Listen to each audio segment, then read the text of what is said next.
reborn in Brazil as a financial tycoon. This video is purely for entertainment and does not infringe on copyrights or laws. The rights to the novel and image belong to the original author. We do not claim ownership. Don't like waiting and want to listen to this fanfic in full now? Subscribe to our Patreon, where you'll find the best fanfics. Chapter 226 Prudhoe Bay Project. There is another commodity you should pay special attention to, that is coal. Coal mines in Germany have been restricted from mining, and Europe will definitely face a coal shortage. We should start to sign procurement agreements with coal mining companies now. Don't worry about not being able to digest this kind of resource materials. They can be shipped to Brazil and used by our Fang Lang Group's steel mills. If there is an opportunity, I hope our global group will have the opportunity to enter the coal industry. After all, the coal reserves of the United States and Canada are among the highest in the world. However, these two markets are relatively mature, and maybe it's a bit late for us to enter now. How about this? We can think of ways to get coal in Colombia in South America. After all, the distance to Brazil in the future will be closer. Won Changxin certainly executed Fang Lang's order without hesitation and immediately said, "I understand, boss. I will start preparing as soon as I go back." Fang Lang came to Won Changxin's side, patted Won Changxin on the shoulder and said, "Don't worry, let's sit down and talk. There is another huge opportunity in this matter, that is the reconstruction of Europe." Hearing Fang Lang mention the reconstruction of Europe, Won Changxin did not react for a while. After all, Europe is already undergoing reconstruction. Seeing Won Changxin didn't speak, Fang Lang smiled and said, "Why? Don't you believe it? Let me put it this way. Once it reaches this point, Europe will become the forefront of the confrontation between the two major groups. Do you think the United States can allow Europe to continue to be in chaos like it is now?" "Boss, you mean that the United States will support Europe's reconstruction?" After hearing Fang Lang's analysis, Won Changxin directly grasped the key point. If the United States wants to participate in Europe's reconstruction, it will either provide loans or provide support. But even if it is support, it will definitely not be voluntary or free. This is a big business. The more Won Changxin thought about it, the more frightened he felt. If it is really as he guessed, as long as global trade can catch this ride in advance, the development prospects for it will become unlimited. What else? Since the United States wants Europe to be a pawn, how can it not give them enough benefits? This is to want the horse to run without less fodder. At this moment, Won Changxin, how could he not understand the twists and turns in it? He was so excited that he was shaking all over. After a long time, he suddenly said, "So, boss, when you signed the authorization agreement with those shipyards, you wanted their ships to be produced for this reason, right? You had anticipated this day a long time ago, right? Boss, are you a prophet?" Hearing Won Changxin's words, Fang Lang was also shocked. Is this a personal worship? However, Fang Lang couldn't admit this kind of thing. He just smiled and denied it, saying, "These things can be analyzed in advance. As for how to analyze them specifically, you can think about it carefully. When you know the reasons and can analyze some things yourself, you can become a truly successful businessman." This incident had a huge impact on Won Changxin. Originally, he felt that the gap between him and his boss was not very big. However, today, he suddenly found that he had only reached the second floor and his boss was already in the atmosphere. He was simply an existence that could only be looked up to. Originally, Won Changxin wanted to continue to learn more from his boss, but unfortunately, the secretary outside the door knocked on the door and told Fang Lang that a man named Leia was visiting with two people. Won Changxin could only stand up and say goodbye to Fang language. Fang Lang smiled and patted him on the shoulder. After encouraging him to study more, he did not try to keep him. He thought that only Leia would come, but unexpectedly, there were three people. Fortunately, Fang Lang had seen the information of these three people in the information of Richfield Company. After greeting each other, Fang Lang guided them to sit in the reception area and asked the secretary to bring a few cups of tea, and then he went straight to the point. "I heard from my assistant that Mr. Leia has been waiting for me in New York for a long time, right?"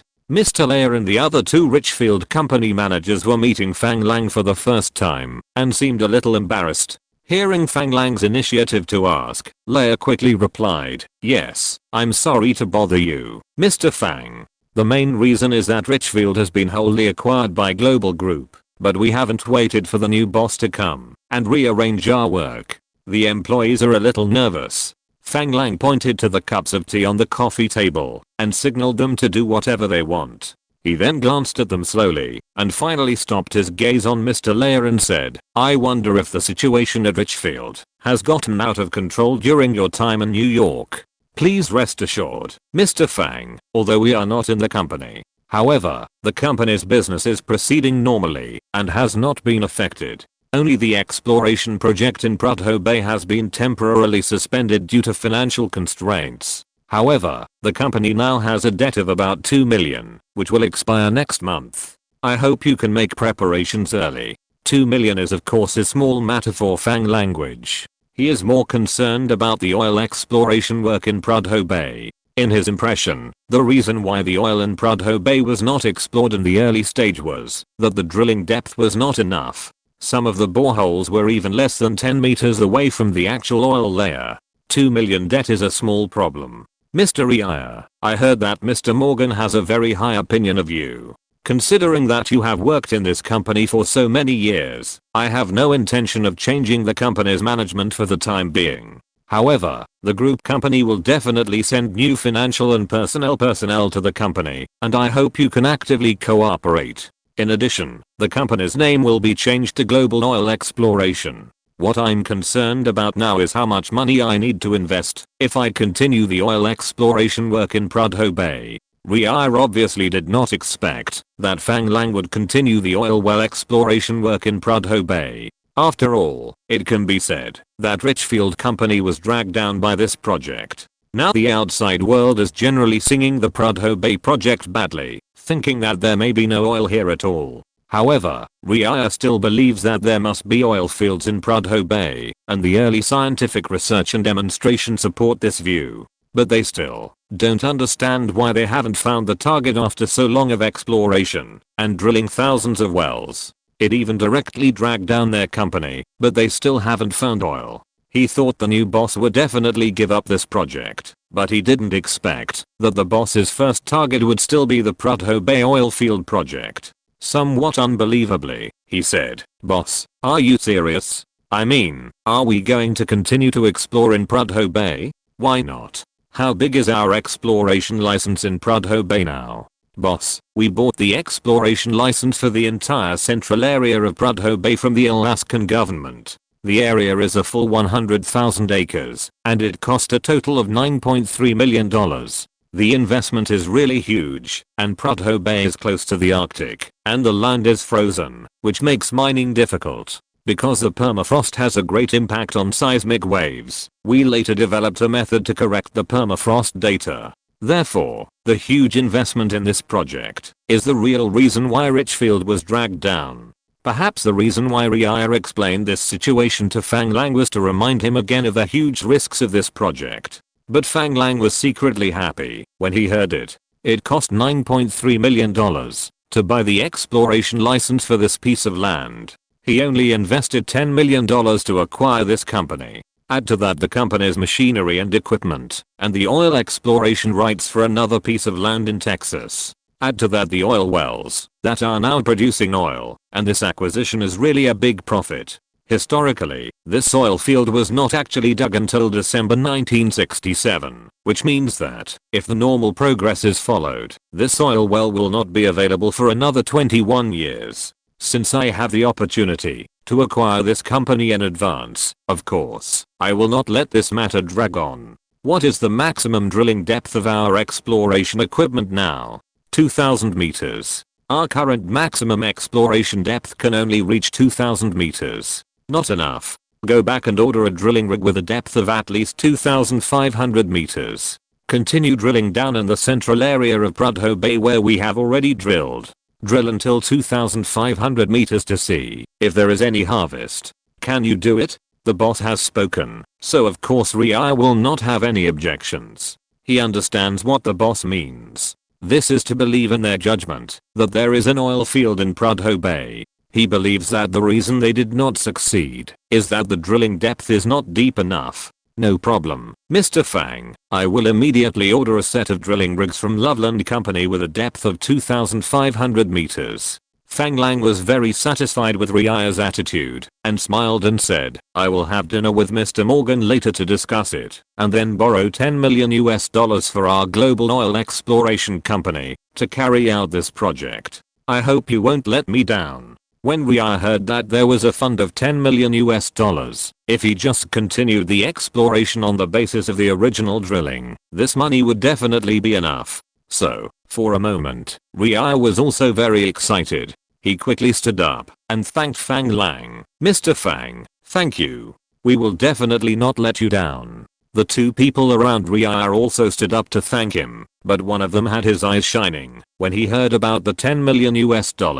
His performance seemed the same as the other two, but there was a slight difference. Fang Lang had seen this person from the information, Zul Swan, who was responsible for the logistics and equipment management of Richfield Company. All the equipment procurement and maintenance work of the company was handled by this guy. Thinking of the other party's reaction after hearing what he said, Fang Lang was sure that this guy was not a good person. At least he was a rubbish who took kickbacks or embezzled public funds. What happened in Richfield Company was out of Fang Lang's control. However, now that Richfield Company has been acquired by him, he will never allow such a person to exist. However, as a boss, he certainly cannot fire an employee just because he thinks there is something wrong with the other party after just one look.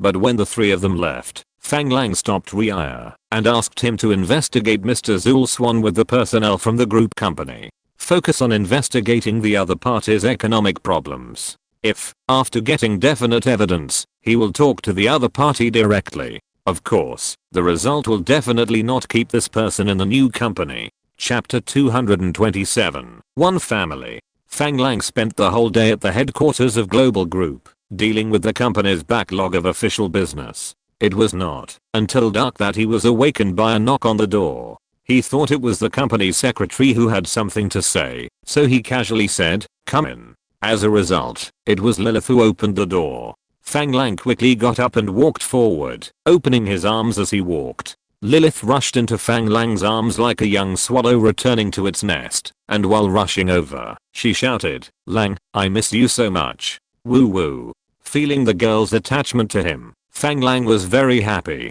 He hugged her tightly and lowered his head to kiss her on the forehead. "Lilith, I miss you too." Being kissed on the forehead obviously did not satisfy Lilith.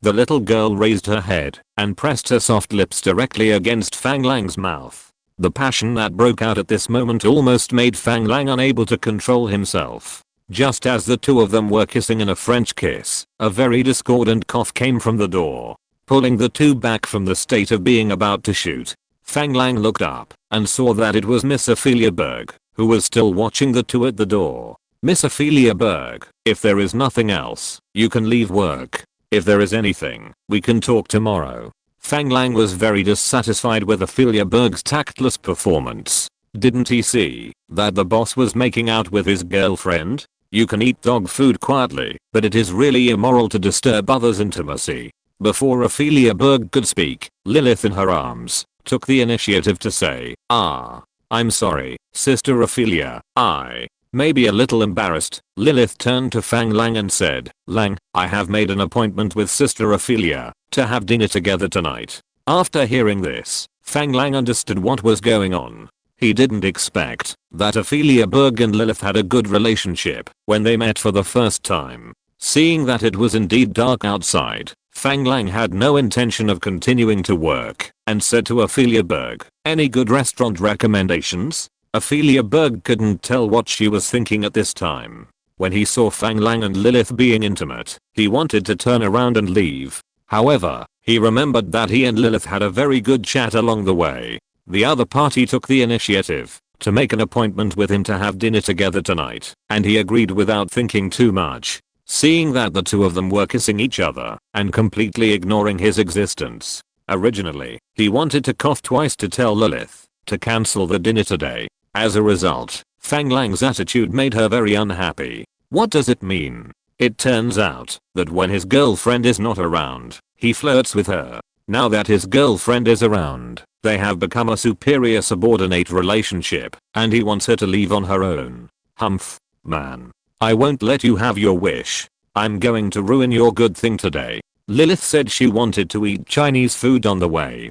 Do you want to try it in Chinatown? Fang Lang was stunned by this. He put his arm around Lilith's waist and said, "Oh, Lilith, why do you want to eat Chinese food? Because you are Chinese. So, I want to adapt to your taste. There is no Chinese food in Italy. However, I found several Chinese restaurants in Boston. After eating, I think they are very delicious. So, I want to eat your hometown taste with you." Lilith heard Fang Lang's question and said with a smile. After hearing Lilith's words, Fang Lang realized that he had not eaten Chinese food for a long time. I just don't know if the Chinese food in New York is authentic Chinese food.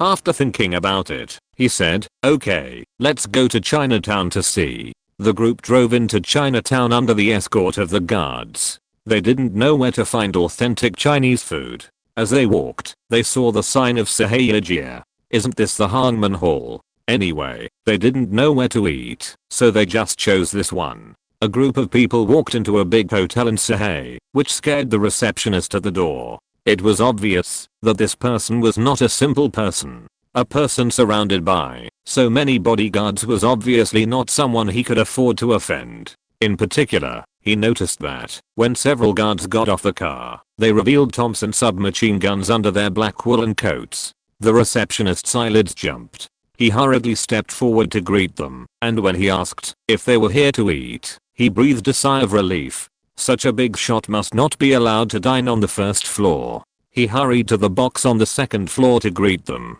The bodyguards went in and searched for a while without thinking. After confirming that there was no problem, they nodded to the outside. Fang Lang then got off the car with two beauties. When the receptionist saw that the person who came was actually an Asian, he was stunned. When did the United States have such a big shot? This pomp is almost as grand as the President of the United States. In fact, he didn't know what the pomp of the President of the United States was, but he felt that the President of the United States should be like this. At least the bosses in their halls definitely don't have such a grand show. He hurriedly stepped forward to greet him. "Boss, please come in." Fang Lang looked at the enthusiastic waiter in front of him and smiled. "Can your chef make authentic Chinese food?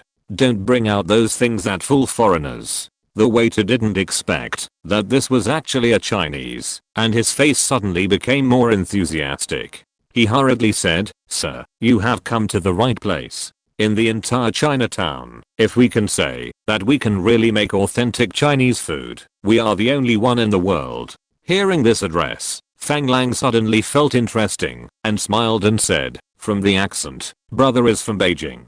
When the waiter heard this, he became more friendly. Such a big figure called himself a brother, and he could brag about it for 10 years in the future. "Sir, you are this." As he said, he also gave a thumbs up. In my impression, there seem to be more Chinese people in the United States from Fujian and Guangdong. I didn't expect to meet a person from Beijing. The two walked and talked, and Fang Lang felt familiar. "You are right. My family fled when the Japanese invaded Beijing. I was already 15 years old when I first came here. So, this accent can't be changed." Fang Lang remembered the Beijing accent that he often heard when watching TV in the future. At this time, it felt particularly familiar. He smiled and said, "What's the point of changing it? It's fine as it is." As they said that, the two had already walked into the private room. The waiter wiped the table with a towel and said, "Sir, what flavor do you want to eat today? I will personally tell the chef and the kitchen to ensure that it is authentic." "Oh, what flavors do you have here?" In Fang Lang's impression, the hometown at this time should be the four major cuisines, namely Northeastern cuisine, Northwestern cuisine, Shandong cuisine, and Cantonese cuisine. The 8 major cuisines that later became popular all over the world were not yet known at this time. Therefore, Fang Lang was also very curious about what flavors this Sahayajia could make. "Look at what you said. The 4 C's are one family. What does the 4 C's mean?" "Of course, you are good at all 4 major cuisines." the waiter said with a smug look on his face, but he did not stop his work, and was still pouring tea for Fang Lang and the others. In his previous life, Fang Lang actually preferred to eat heavy tasting dishes such as Sichuan and Hunan cuisine. Unfortunately, I don't know if I can eat them during this period, so I tentatively asked, are there any chefs from the Hunan and Sichuan regions? Unexpectedly, this waiter was really an expert, and immediately asked, oh, this gentleman likes spicy flavors, right? No problem, I will arrange it for you directly. How about this? See if they can make eggplant pot, twice cooked pork, and mapo tofu. I just need to serve this dish. Serve Cantonese food to the lady. Lighter, roast goose, barbecued pork, sweet and sour pork, steamed sea bass, white cut chicken, etc. Let's try the taste. If it is really authentic, we will come here often in the future. Fang Lang didn't know if these dishes were available here, so he ordered some of the dishes he would often eat in the future. Unexpectedly, the waiter repeated the name of the dish that Fang Lang ordered without thinking. Sir, just wait and see. I will arrange it for you right away. Don't forget to arrange 2 tables for my brothers. Let them try the taste too. After Fang Lang's order, the waiter turned back and bowed to Fang Lang as he walked out. He shouted, okay, sir, I promise to arrange it for you. For some reason, Fang Lang felt that this waiter was like a slave in the old society, but the feeling of being served was still very comfortable. The 2 women saw that Fang Lang and the waiter were communicating in Chinese throughout the whole process, and they couldn't interrupt, so they could only watch silently. Among them, Lilith has started to learn Chinese because of Fang language. But because it was just the beginning, it was still difficult for her to even listen. But there was one word that he understood. Looking at Fang Lang with a puzzled look on his face, he asked, Lang, why does he call you grandpa? Is he your grandson? Fang Lang, who had just picked up the tea on the table and took a sip, almost spit out the tea in his mouth after hearing Lilith's words. He coughed several times in a row before he recovered. Seeing Fang Lang's appearance, Lilith also patted Fang Lang's back with her hands to help him breathe. Lilith, when did you start learning Chinese? Seeing that Fang Lang was fine, Lilith was relieved and said, I hired a Chinese girl to be my Chinese teacher in Chinatown, Boston. But Chinese is really difficult. I can only barely understand a little bit of what I have learned so far. Needless to say, Lilith's purpose of learning Chinese must be for herself. At this moment, Fang Lang really felt very happy. This Italian girl actually secretly learned Chinese for him, and he remembered that she asked to eat Chinese food. This kind of girl who accommodates him everywhere and thinks about him makes it hard for Fang Lang to believe that this is an Italian girl. This kind of personality seems to be more like the feeling of traditional Chinese women. Thinking of this, Fang Lang couldn't help but reach out and hold Lilith in his arms and whispered, this he doesn't mean grandpa. In the feudal nobles in my hometown, servants usually respect those who are higher than themselves or the owner of the family as ye. For example, the wives and concubines in the family will call the male owner of the family as Lao Yi and the son of the male owner's family as Xiao Yi. The hometown of this person just now is beeping, and their custom is to call people who are worthy of respect as Yi. This does not mean that I'm his grandfather. Do you understand? Fang Lang was very moved by Lilith's silent dedication. However, he would not be polite to the other party verbally, but would only be more caring to the other party in action. Who knew that after hearing Fang Lang's words, Lilith said directly, so, Vivian and I should call you Lao Yi, right? This made Fang Lang laugh, and after a long while, he kissed Lilith and said, we are not those feudal nobles. I like to hear you call me dear, which is more intimate. Chapter 228 Hangman's Request. Lilith was very happy to be kissed by Fang Lang, and called out sweetly, honey. This made Ophelia Berg on the opposite side very embarrassed. He said to Lilith, Lilith, can you please pay attention to my feelings? If I had known this, I would not have come out to dinner with you. After hearing what Ophelia Berg said, Lilith stuck out her tongue embarrassedly and said, okay, Sister Ophelia, I won't do it next time. But Fang Lang pulled Lilith over and kissed her again, then said, hey, Ophelia, you have to get used to this in the future, understand?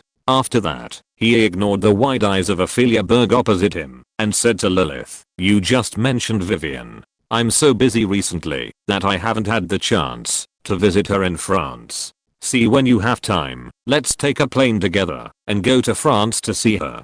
But I have to study too. I have to ask for leave to come and accompany you these 2 days. I will definitely be criticized by the teacher when I go back. How is your academic performance? I have already prepared a hospital for you in Brazil. I'm waiting for you to graduate so that you can practice there. It's still early. I have only been studying for less than a year. There are still 3 years before I graduate. Then, every winter and summer vacation, I will arrange for someone to pick you up to practice at the hospital I prepared for you. If your classmates are interested, you can also bring them along. This way, you can master the knowledge faster, right? Really? That's great. When I return to school, I will tell my classmates. Now everyone is in distress. Many hospitals are unwilling to accept female doctors. Haha. Then, when the time comes, you can dig them all over and work in your hospital. Don't worry, I will definitely give this hospital the greatest support, equipped with the best medical equipment. At the same time, I will fully support everyone in the research of new medical technologies." Fang Lang and Lilith seemed to have endless things to say, and they were talking non-stop. At this time, Ophelia Berg on the opposite side felt that she had miscalculated today and shouldn't have come to eat with these two guys out of anger. Now it's good. There is no need to eat at all, and she is already full of anger. Fortunately, the door of the box was knocked, interrupting the communication between the couple opposite. It also saved himself from the embarrassing situation. "Come in," Fang Lang called out casually. The guard at the door came in and stood by the door and said to Fang Lang, "Boss, the shop assistant brought someone here and said he wanted to see you." Fang Lang had a vague guess. "Let them in." The guard took the order and closed the door and left. Soon the door of the private room was knocked again. After the guard opened the door, the assistant came in with a thin old man who was thought to be in his 50s. Fang Lang knew who the other party was at a glance. However, with his status, he didn't care too much about the other party's identity. He pointed to a stool on the dining table and said, "Master Fang, please sit down." Hearing Fang Lang's address, the thin old man politely bowed and said, "Mr. Fang, thank you for your visit. Our shop is honored. I hope you will forgive me for my inadequate hospitality." Seeing the other party's politeness, it was obvious that both parties knew each other's identity. After all, the two families had such a big business, and it was impossible for the hangman not to conduct some investigations on the Brazilian family. It's not surprising to find someone like Fang language, because Fang Lang never hid his identity in Brazil. However, when he came here for a meal today, the other party was able to recognize him, which surprised Fang Lang a little bit about the ability of these gangs. "Master Fang, don't be too polite. I just came here today to taste the authentic taste of my hometown. I hope I didn't disturb you." No, it's our honor that you can dine in our small restaurant." As the master of the New York branch of the hangman, Fang Jineo's performance was a little unexpected to Fang language. If the other party was a Brazilian gang, Fang Lang would not find it strange. However, as an American gang, Fang Lang did not think that the other party had to be so humble to him. It seems that there is something that needs to be asked of him today. Fang Lang smiled and said, "Master Fang, you're welcome. You and my uncle are also friends. Moreover, our business cooperation is very good. If you have anything to say, please feel free to speak." Fang Lang's frankness was beyond Fang Jineo's expectations, but thinking about the other party's identity, he was relieved. However, he did not directly express his thoughts. Instead, he gave a gift and said, "Mr. Fang, I received a little gossip here. A guy named Little Richfield is looking for a gunman in New York to harm you. But that kid has no money, and no one will take the order." However, a few days ago, our people found that Mr. Richfield appeared in a karate hall in the Japanese community. Then, the news of looking for a gunman disappeared. I think there should be a problem here, and I hope you can pay attention to your safety. This was an unexpected situation. Fang Lang had expected that Little Richfield wanted to get back the place. He was not surprised, but the other party actually got involved with the Japanese, which was far beyond Fang Lang's expectations. Or maybe some Japanese took the initiative to find Little Richfield and wanted to be the mastermind behind the scenes. As for which Japanese they were, Fang Lang didn't care. After all, he had offended too many Japanese. The Japanese in Brazil were almost driven away by him.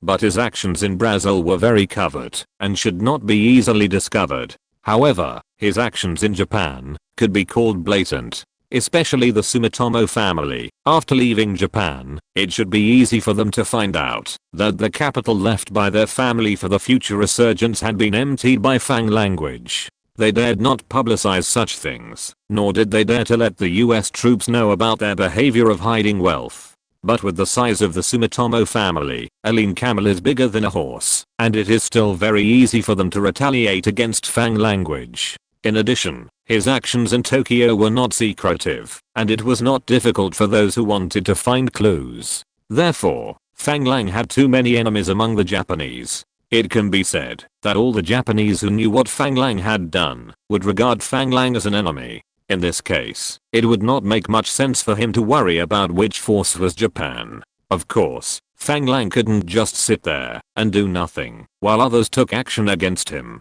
Although he didn't care who the other party was, it didn't mean that Fang Lang wouldn't find out the other party's true identity and background, because only after knowing the other party's identity could he make targeted arrangements. Fang Lang was very grateful for Fang Jineo's warning.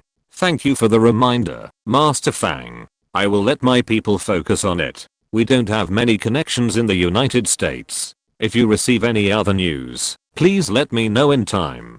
Don't worry.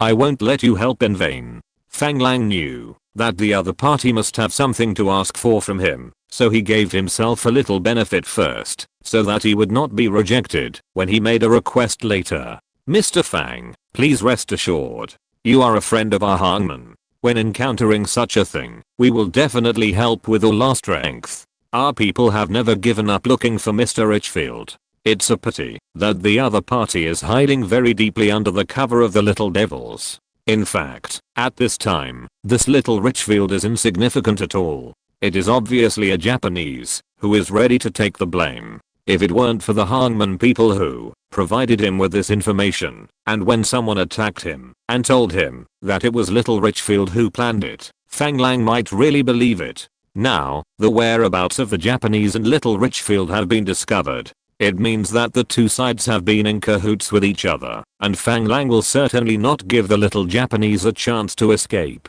It's okay, Master Fang, don't look for him deliberately, so as not to alert the snake. Let's talk about Master Fang's affairs. I said that we are both Chinese, and it is natural to help each other. If there is anything, please tell me directly. If I can do it, I will never refuse. Fang Jineo saw Fang Lang's nonchalant look, and he couldn't help but admire him in his heart.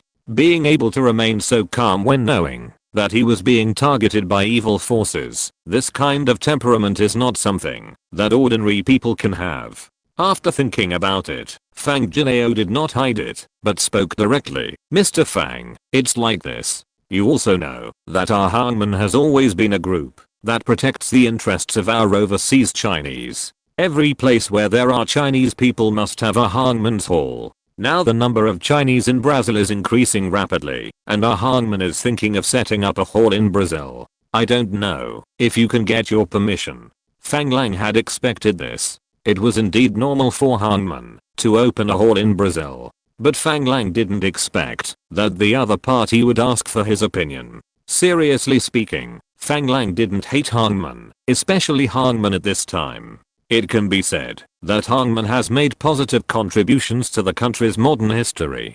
Otherwise, the democratic parties in his hometown would not allow the existence of the Zigan party. But at the same time, Fang Lang knew that Brazil was later influenced by the United States, and drug poverty was rampant. As a black gang, if hangman entered Brazil, they would definitely participate in it. If they were transporting drug poverty to Europe and the United States, Fang Lang would not care. But if they use the power of the hangman in the world to sell to his hometown, Fang Lang will not tolerate it. After thinking about it, Fang Lang decided to speak frankly. Master Fang, actually, I have no right to interfere in your hangman's affairs, nor should I interfere. However, since you took the initiative to ask for my opinion, it is a respect for me. I'm very grateful. Then I will also tell you my opinion. First of all, I have no objection to Hangman's desire to open a hall in Brazil. Fang Jinao did not expect Fang Lang to express his position so straightforwardly. Originally, he should not come forward to discuss this matter with Fang Lang, but Mr. Situ is now in Hong Kong. Today Fang Lang went to Sahayajia for dinner again. Such an opportunity is very rare. He paved the way with a piece of information about Fang Lang's safety, and then made this request, which would normally not disgust the other party. It is not that Hangman must obtain Fang Lang's permission to open a hall in Brazil. They are a gang, and do not need to register at all. However, the situation of Brazilian immigrants is quite special. This is an immigration business they themselves participated in. If you set up your own Hangman sect among the immigrants, it would be a violation of the rules, and would be despised by the people of Jianghu. Chapter 229 Bodyguard. Fang Jinao was very happy about Fang Lang's statement. This at least meant that the Hangman's behavior of building a hall in Brazil was authorized by the boss. He knew that Fang Lang had not finished speaking yet. He must have requirements for the forces that entered his sphere of influence.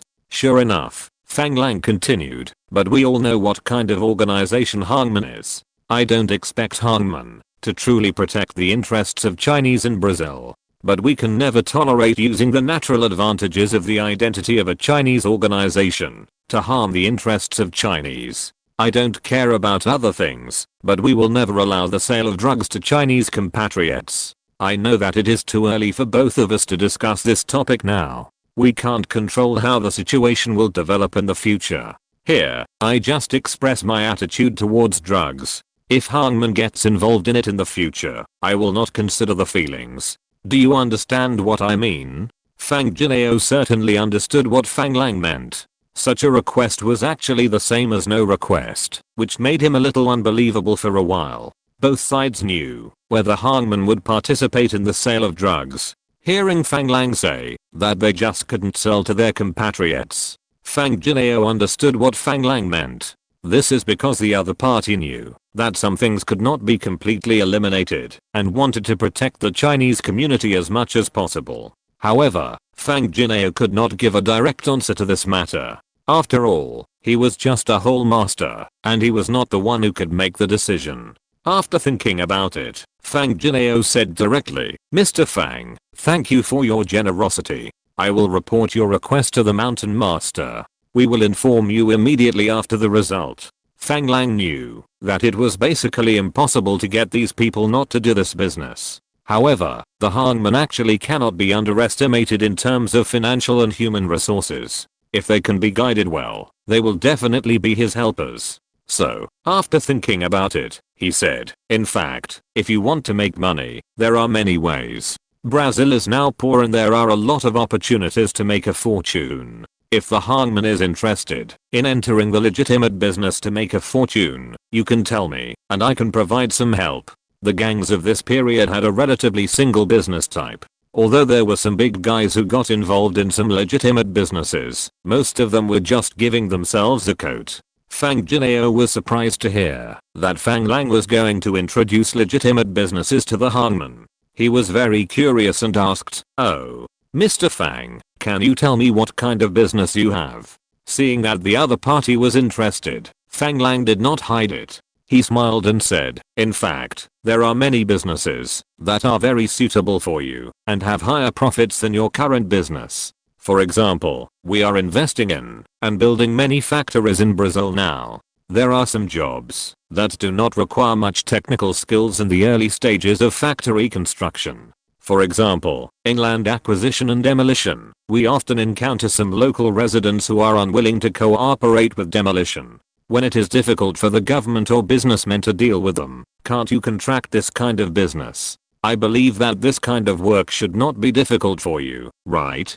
In addition, your important source of income now is protection fees. Why don't you just set up a security company and contract other people's security business? As long as you can really protect the safety of others, I think this kind of business will become very simple. There are many such legitimate businesses." Fang Jinao looked at Fang Lang in surprise. This can be regarded as opening the door to a new world for him. If it was really as Fang Lang said, they would become a formal company. Whether in the United States or anywhere else, such a company would conduct formal business with contracts. No longer have to worry about being visited by the police. What he didn't know was that this was the future of their industry. Mixing in the underworld is also for a livelihood. They just haven't learned to use business rules. Mr. Fang, thank you for your advice. I will report your ideas to my superiors, and I personally am very willing to participate in these businesses. Fang Jineo has exceeded his goals today.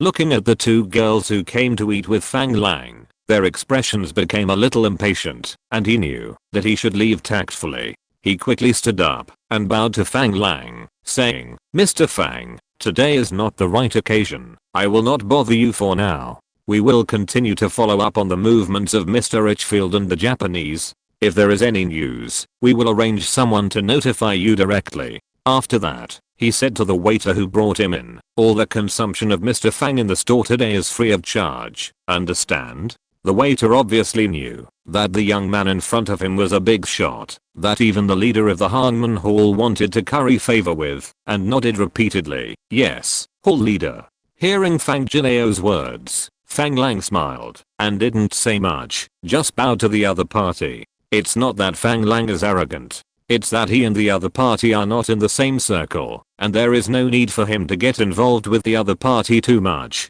As for the gang forces, Fang Lang had already handed them over to his uncle Fang Xinshu to deal with. For such matters, the Hangman should have talked to Fang Xinshu instead of directly finding Fang language. If the Hangman had not played a big role in immigration work and provided him with the news that little Richfield was colluding with the Japanese, Fang Lang could really ignore them. After Fang Jineo left the room, Lilith said with some worry, Dear, did he just say that someone was going to harm you? Because Fang Lang and Fang Jineo communicated in Chinese throughout the whole process, Lilith could only understand a few things simply, and with guesses, he actually guessed the general meaning. Looking at Lilith's worried and nervous expression, Fang Lang smiled and took Lilith's hand, patted the back of her hand and said, Don't worry, my guards are not vegetarians. The people who can hurt me have not been born yet. But your words reminded me that you and Vivian's safety issues should also be paid attention to. I have to see if there are any suitable female security personnel.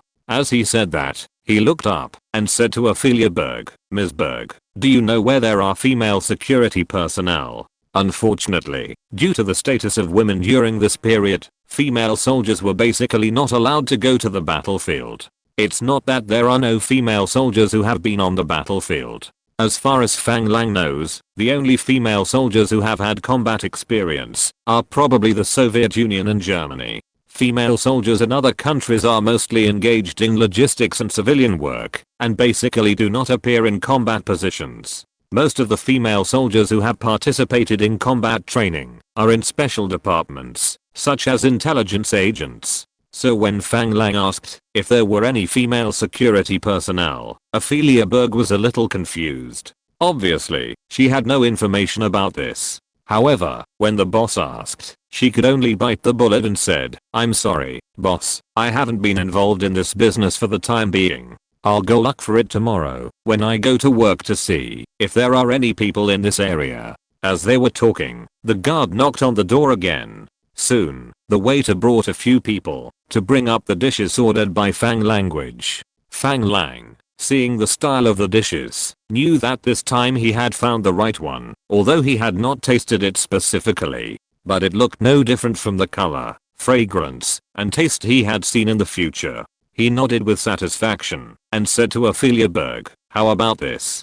I estimate that there may be relatively few female personnel in this area now. If it is not possible, I will arrange a few of my guards to take charge of Lilith's security work first. After hearing the conversation between the two, Lilith waved her hands and said, Dear, no need, I'm very safe in school. If you are worried about my safety, I can stay in school. I will be with you when I leave school. It's okay. Fang Lang was still not at ease and was still considering whether there was any way. The waiter who was serving the dishes suddenly said, Mr. Fang, are you looking for a female bodyguard with real kung fu skills?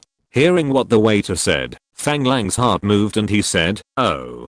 Brother, you mean, do you have suitable candidates? Seeing that Fang Lang did not deny it, the waiter nodded and said, I know there are two such people, right here in Chinatown. I can ask them, if they are willing. Tell me about the specific situation of these two people. Fang Lang was really curious about what kind of people the waiter was talking about. Seeing that Fang Lang was really interested, the waiter also introduced them to Fang language. Since you are really interested, Mr. Fang, I will tell you about it. 50 meters inside, there is a Chinese medicine clinic. The owner and doctor of the clinic is named Li Yuns. He is less than 50 years old this year and came to the United States 2 years earlier than me. I heard that they were a family of 5 who escaped from Shenzhen after being involved in a murder case. The couple brought 3 children, a son and 2 daughters. This family rarely goes out. Mr. Li Yuns is a good doctor, so the clinic business is very good. Some time ago, their son had a fight with someone at school and injured a white man's son. Recently, there are always some white hooligans coming to the clinic to make trouble. The day before yesterday, I saw with my own eyes more than 20 white strong men who went in with sticks and smashed things randomly. I originally wanted to go in to help. As a result, I found that this family are all martial artists. Wow, that was really clean and neat. The 2 little girls faced a dozen white strong men, chopping melons and vegetables effortless. Before I could react to what happened, more than 20 strong men fell to the ground. This old man Lee usually looks quiet and silent, like a mute person. But when he starts to fight, he is really, how should I put it? Anyone who is touched by him basically loses the ability to resist. In the past, I didn't really believe that there is really kung fu in this world. But, the day before yesterday, my eyes were opened. So, when I heard you say that you want to find 2 female bodyguards for your female companion, I thought of this family. This is really beyond Fang Lang's expectations. This can't be the legendary martial arts master. Although Fang Lang from the future has received a lot of information, he has never seen a real martial arts master. The fights that can be seen are some competitive competitions such as boxing, and there are various schools. Taekwondo from the sticks is even more common in the streets and alleys. You say this thing is good for health. That's definitely no problem, but you have to say how high his actual combat ability is. Fang Lang thinks it's better to consider the mad dog boxing. Kung Fu has become some performance routines. In Fang Lang's heart, he believed that China had real Kung Fu. Think about the 5,000-year history of China, which is a living history of war. So many weapons such as swords, spears, and halberds were born in history. They can't be displayed for show. However, in modern society, it is not just talk that knights break the law with martial arts. People with real kung fu dare not really fight with others. If they are not careful, they will be put in jail and eat government food for a few days. With the emergence of firearms, kung fu has gradually declined. If you're listening to this novel on a channel other than Fanfic World, it means they downloaded and uploaded it without effort. We cordially invite you to visit our channel, Mundo Fanfic Novelos. There you'll find the original version of this story and you can explore many other novels of various genres. We're waiting for you to immerse yourself in a world of incredible novels. Chapter 230 Master. I didn't expect that I would have such an unexpected gain when I came to Chinatown for a meal today. If what this guy said is true, then this family may really be the real martial artists of this era. However, from the guy's words, Fang Lang also discovered that this family must be in trouble now. The white man injured by his son will definitely not give up easily. Therefore, there will be situations where white people come to smash and destroy things. Fang Lang smiled and said, "Brother, you are not just introducing a female bodyguard to me. From what you said, you want me to help this family? You should also be a member of the Hangman. Why don't you help them?"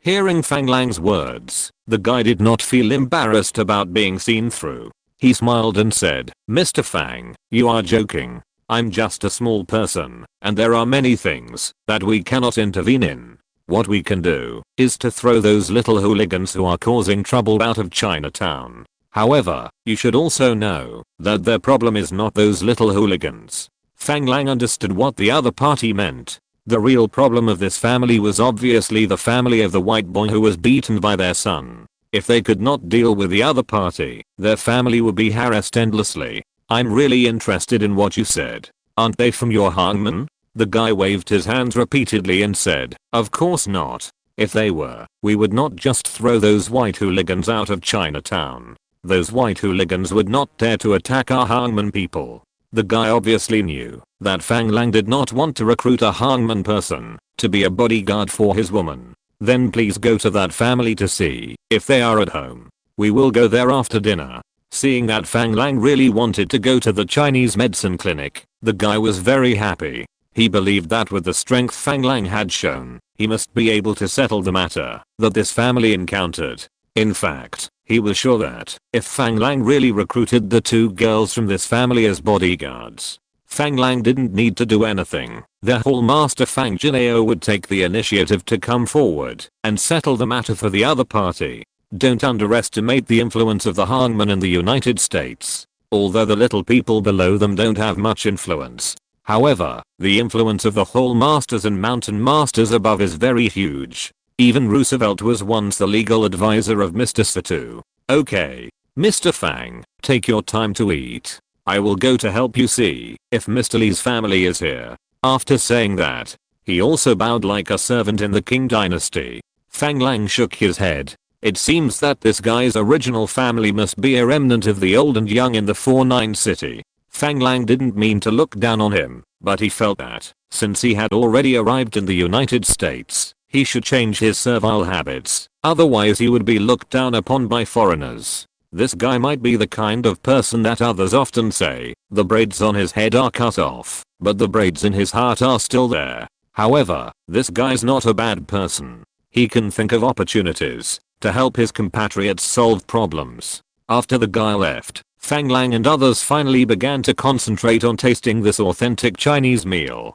Fang Lang felt that the taste of these dishes was actually not as good as they tasted in later generations. I don't know if it was because there were not so many suitable ingredients in the United States at that time, or for some other reason. However, Lilith and Ophelia Berg ate with relish. While Fang Lang picked up food for Lilith, he explained to him the legends about the origin of these dishes that he heard in later generations. In fact, the dishes that Fang Lang ordered today were not big dishes, and they were far from the exquisiteness of the Manchu and Han banquets. But they are the most common dishes in later generations, and they can often test the true level of the chef. Today's table of dishes gave Fang Lang only an average feeling. But Fang Lang didn't care, as long as the 2 girls liked it. The meal didn't take long for everyone, mainly because the 2 girls didn't have a big appetite.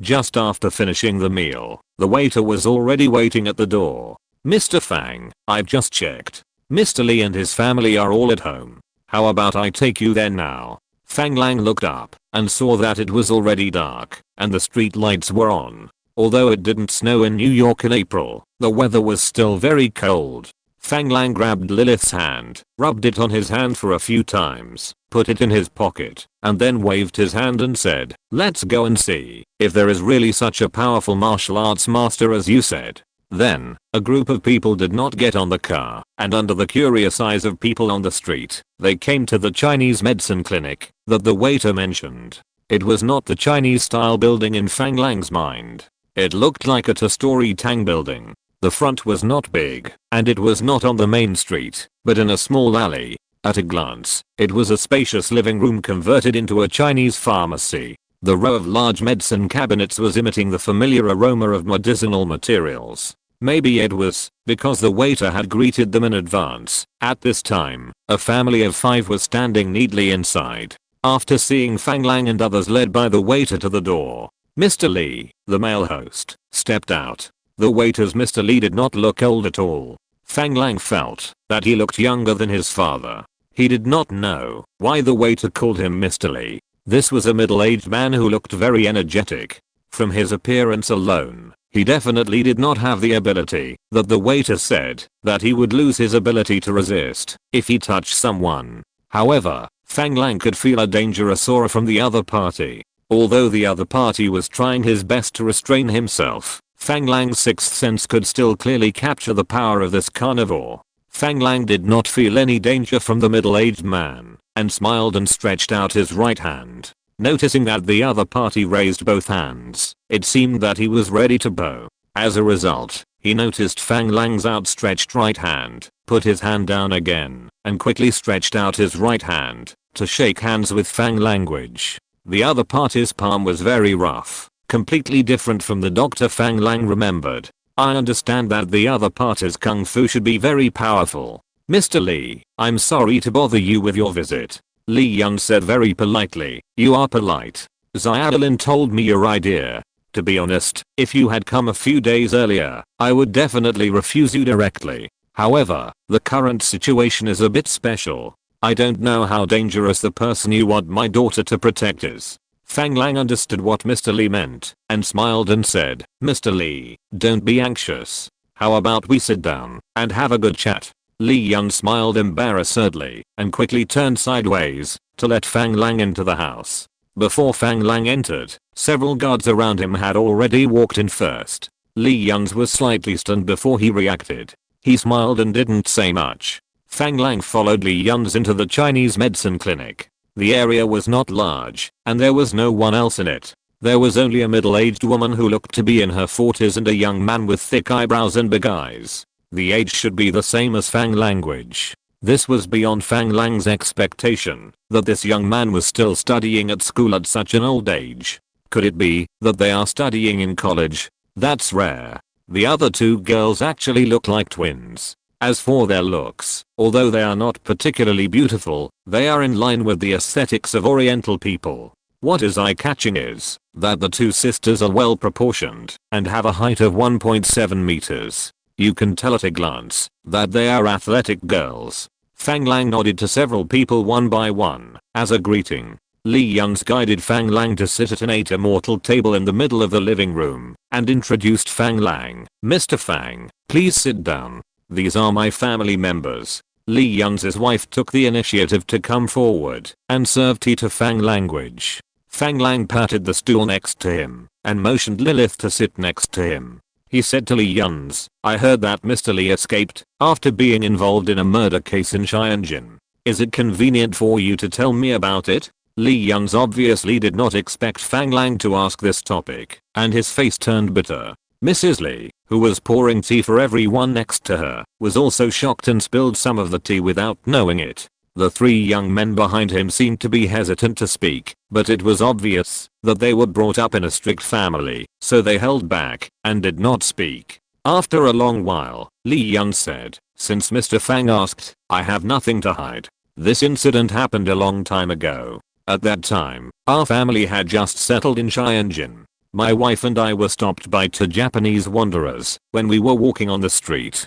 They wanted to touch my wife. I hit them too hard, and the two bastards died on the spot. At that time, the Japanese were rampant and the police did not dare to offend them. We could only take our families and flee from Xianjin overnight. Finally, we settled down in Chinatown, New York. Hearing the other party's understatement, Fang Lang felt that it might not be that simple. However, after knowing that the other party killed Japanese, Fang Lang laughed and said, kill well, I like to make friends with people who kill Japanese. Your husband may not know that it is because I killed too many Japanese. So, the Japanese now want to play dirty tricks on me. I don't care about it myself, but I'm worried that these bastards can't find a breakthrough from me and will attack my woman. So I thought about whether I could find a bodyguard for my woman. Of course, my guards can do this job, but sometimes, some places are not very convenient. So, I said I want to find a girl with better skills to stay with my woman. Don't let the little Japanese succeed. Li Yun understood what Fang Lang meant as soon as he heard it. That is, the periphery was taken care of by the armed guards around Fang Lang, and her daughter only needed to follow closely. This job was not dangerous. He believed that with his daughter's skills, this kind of work was not difficult at all. What surprised Li Yun the most was that the other party actually said that he was targeted by the Japanese because he killed too many Japanese. Looking at the foreign guards around Fang Lang, Li Yun became a little confused. Fang Lang saw the other party's expression and realized that the other party didn't know what he meant by killing Japanese. He smiled and said, Mr. Lee may not know me. My name is Fang Lang, and I'm now a colonel officer in the Brazilian Navy. I took my men to participate in the Pacific War. Although I entered the battlefield relatively late, I didn't kill many Japanese on the battlefield. However, as an Osaka occupation force, I took my men and set a few fires in Osaka and Kyoto, Japan. Fang Lang's words shocked Li Yun's, his family behind him, and even Lilith and others.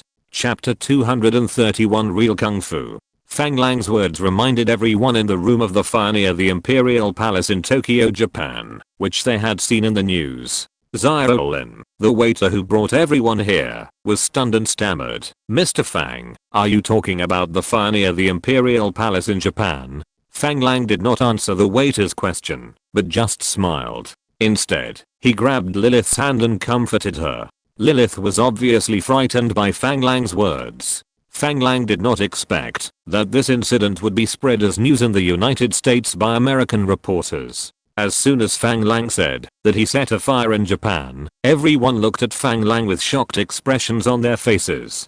"Dear, what do you see in the news in the United States? Describe." Lilith answered all of Fang Lang's questions with a shocked expression on her face. "Didn't the news say that it was done by Japanese soldiers who opposed the surrender of Japan Xianhuang?" Fang Lang nodded quickly and said, "Yes, it was the Japanese who set it, and it has nothing to do with me. The arson I mentioned has nothing to do with this place." Hearing Fang Lang's words, Lilith glared at Fang Lang, not understanding what was going on. She had also experienced war, but she was not so saintly that she thought Fang Lang should not do this. Everyone else in the room had a look on their faces that said, "I don't believe it or not." Li Yun's was very surprised. He didn't expect that the young man in front of him was actually a colonel. He also participated in the Pacific War, although he denied any involvement in this matter in front of his woman.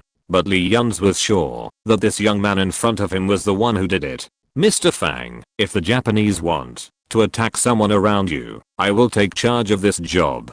From today on, let my 2 daughters stay with your lover and protect his safety." Fang Lang didn't expect Li Yun's to be so straightforward. After thinking about it, he shook his head and said, "Mr. Li, don't worry. I came here today mainly because I heard that you are a real martial artist. As I just said, I'm a soldier myself, and I'm very interested in fighting skills. So, I want to come and ask you about your kung fu." "I don't know." Fang Lang didn't know whether to say some things. After all, he didn't know the rules between the people of this era. If it's not good, it will be embarrassing for others to think that he is here to challenge or kick the gym. Hearing Fang Lang's words, Li Yun's bowed and said, "To be ashamed, Li's inheritance comes from my uncle Li Shuwen, who mainly practices Bajikwan and the big gun. I dare not say that I have learned all the true teachings, but I also have 70% of the skills." Fang Lang felt that the name Li Shuwen was very familiar, although he was not sure how powerful the other party was. However, the name that could make him remember should be a great figure who had left his name in history. The other party directly reported this name. At least it means that this person has a very high status and identity in the martial arts world. Although he doesn't know this person's name, Fang Lang knows Bajikwan.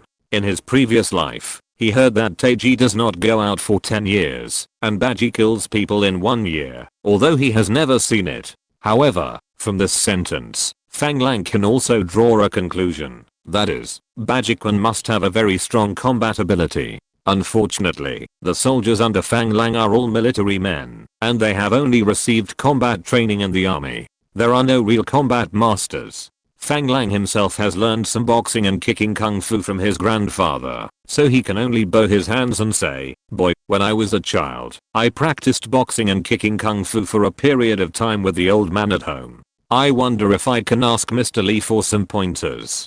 Li Yun's understood that this was the other party's intention to test him, and he was not polite, let alone asking his children to fight for him. After all, the person in front of him was not here to challenge the gym and cause trouble. If the younger generation were to take action, it might seem disrespectful. "I didn't expect that Mr. Fang's family background is deep, and he is actually a fellow practitioner. In that case, how about we go to the inner room to help out?" Fang Lang didn't expect that the other party would go to the inner room with him. He quickly realized that the other party was worried that he would lose face in front of his subordinates. The other party's family was here, so it was impossible for him to do anything to him. Fang Lang didn't hesitate and directly stood up and waved his hand and said, "Please." After saying that, he waved his hand, indicating that everyone didn't need to follow him in. Li Yuns also spread his hands and pointed to the room and said, "Please." Entering the room, it should be a place for patients to lie down and rest. The space is not big and there is only a single bed. The two stood opposite each other and bowed to each other. Li Yun said very formally, "Kang Zhao Bagwas Hang." Li Yuns, "I want to learn from you." But Fang Lang didn't have any sect. He could only imitate the other party and bowed his hands and said, "Younger Fang Lang, I want to learn from you." Others say that asking for advice is polite, but Fang Lang really means asking for advice when he says asking for advice. As soon as the words fell, Fang Lang found that the opponent's momentum was fierce. Fang Lang felt that the opponent was like a tiger rushing straight at him. Fang Lang suddenly felt a warning in his heart and instinctively dodged sideways. He felt a gust of wind brushing his left shoulder, making his hair stand on end. It was obviously quite thrilling. Just when Fang Lang was about to congratulate himself for his quick reaction, the opponent had changed from chopping to sweeping. Fang Lang stretched out his arm to block, but with just a slight touch, Fang Lang felt something was wrong. Because Fang Lang's arm didn't feel much pain, but his whole body was swept and stuck to the wall, and a breath of turbid air was stuck in his chest, almost suffocating him to death. At this moment, Fang Lang had only one feeling: this couldn't be internal strength. Is there really internal strength in this world? Li Yun saw Fang Lang sticking to the wall and didn't attack again, but looked at Fang Lang with a little surprise. Fang Lang didn't know what the other party was surprised about.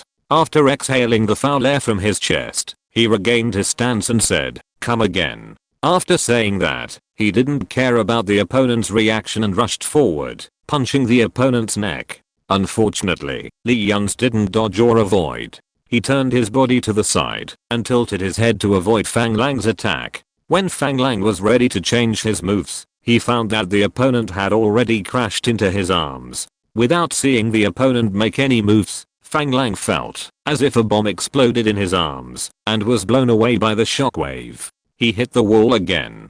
This time, it was no longer a stuffy feeling in the chest, but it felt like all the bones in the body were about to fall apart, and he fell directly from the wall to the ground. It took a long time to come back to his senses.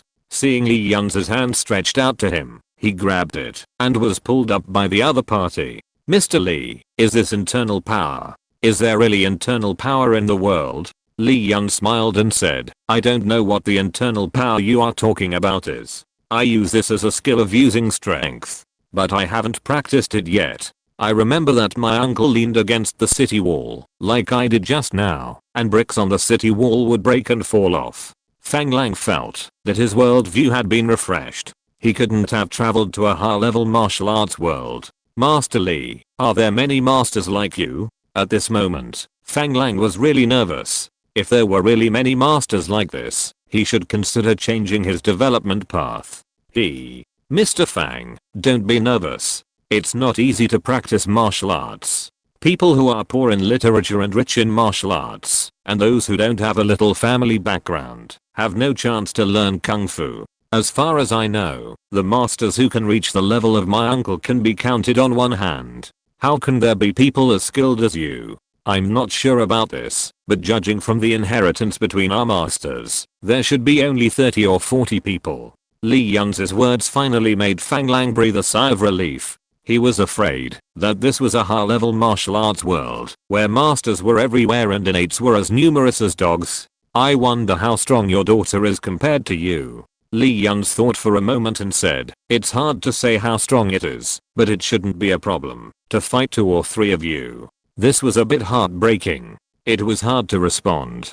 Fang Lang was embarrassed. He thought that he had learned some martial arts from his grandfather since he was a child, and he could kill enemies and survive on the battlefield. He was not a master. At least he would not be too bad.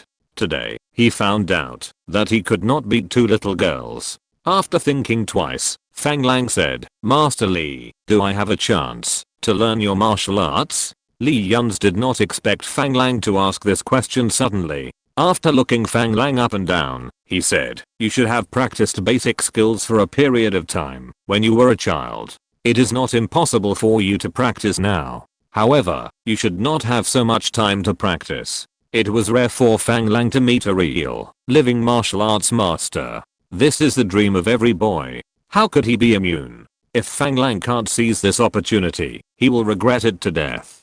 It doesn't matter. Let's not talk about how far we can practice. As long as there is a chance to become a master like you, we can't give up, right? Let's put it this way. I know that someone in the United States is looking for trouble with you and your family. I believe that with my ability, I should be able to help you settle this matter. But after all, there are not many people in the United States. I'm now immigrating to Brazil from my hometown in large numbers.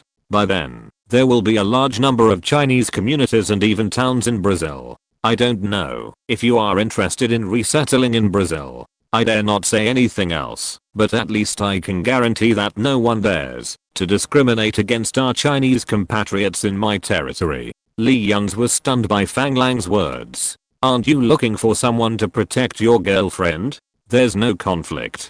I think you're so good at martial arts, you should pass on this kung fu. Now with the popularity of guns and cannons, fewer and fewer people are willing to calm down and practice practical kung fu. I think kung fu is not only used to strengthen the body, but also to improve people's physical fitness and self-confidence. If you are willing, I would like to set up a Bajiquan gym in Brazil and let you teach Bajiquan, okay? Fang Lang thought of this. Unfortunately, Li Yun seemed to have little interest in opening a gym abroad to recruit disciples. He shook his head and said, if you want to open a gym to recruit disciples, you have to go back to your hometown. If you go abroad to recruit disciples, wouldn't it be handing over the skills of our ancestors to these foreigners? Fang Lang didn't expect that Mr. Li would have such traditional ideas. He smiled and said, Master Li, don't worry, we can only accept Chinese disciples. I have now concentrated all the Chinese immigrants in several places, and then your boxing gym will be arranged in our Chinese town. We Chinese are a vulnerable group overseas, and we must need some martial arts to rely on, so as not to be afraid of being bullied by foreigners, right?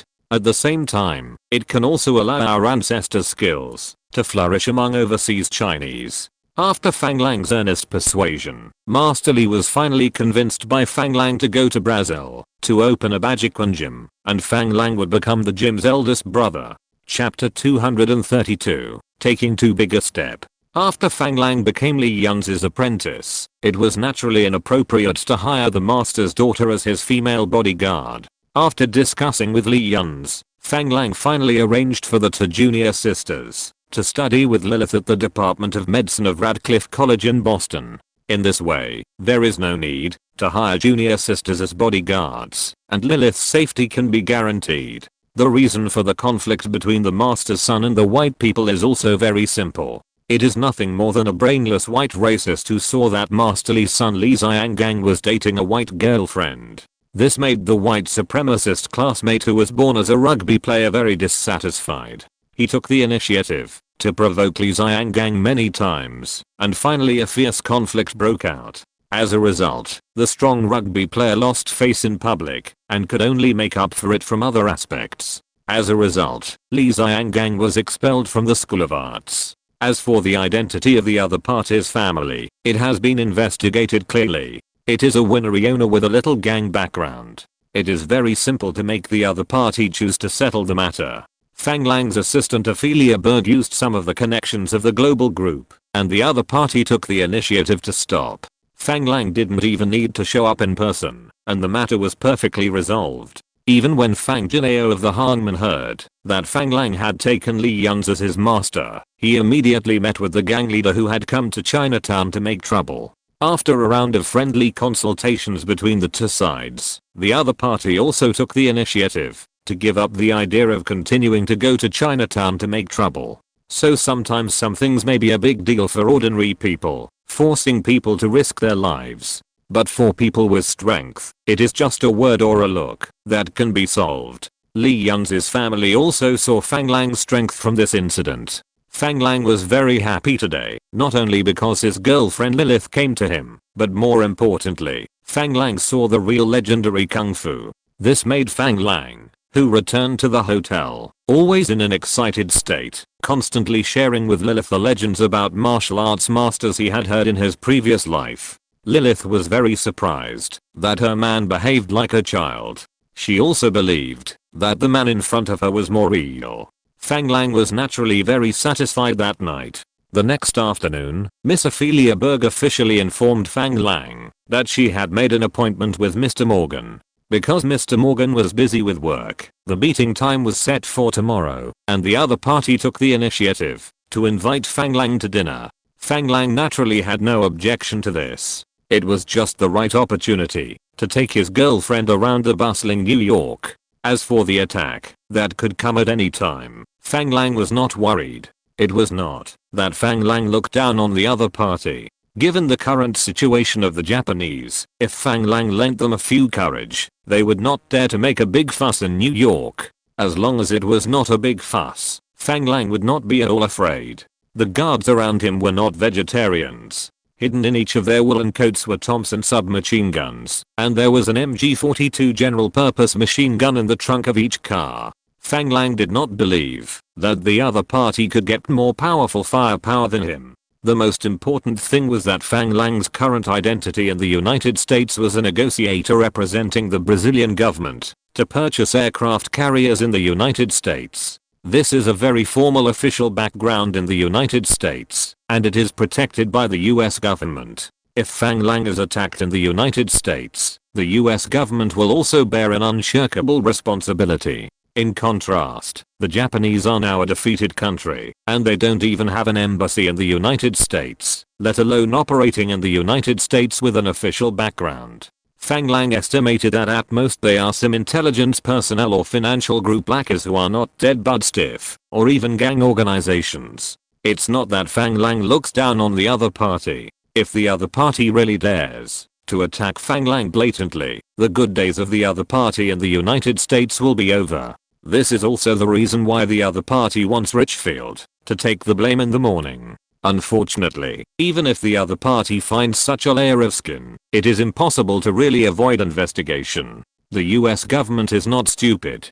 Based on Fang Lang's understanding of the current assassination methods, the most likely possibility is a sniper ambush. But this is exactly what Fang Lang is least afraid of.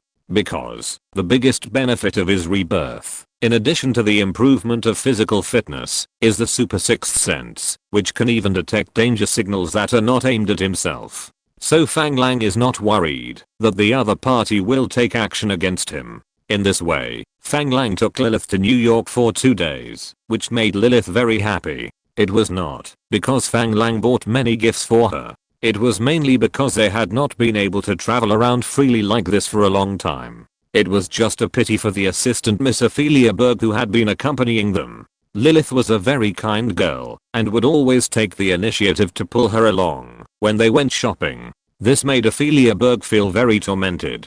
It was not that he was jealous, but the longer he was with Lilith, the more he felt that Fang Lang was a bastard. He already had such a good girlfriend, but he still flirted with her. There were several times when she wanted to tell Lilith what her boss did. However, in order to keep her well-paid job, she had to resist the urge to tell on him. Finally, the time agreed with Mr. Morgan came, and the dinner location was still in the restaurant of the Plaza Hotel. Fang Lang, who had already become familiar with Mr. Morgan, was obviously much more casual than when they first met.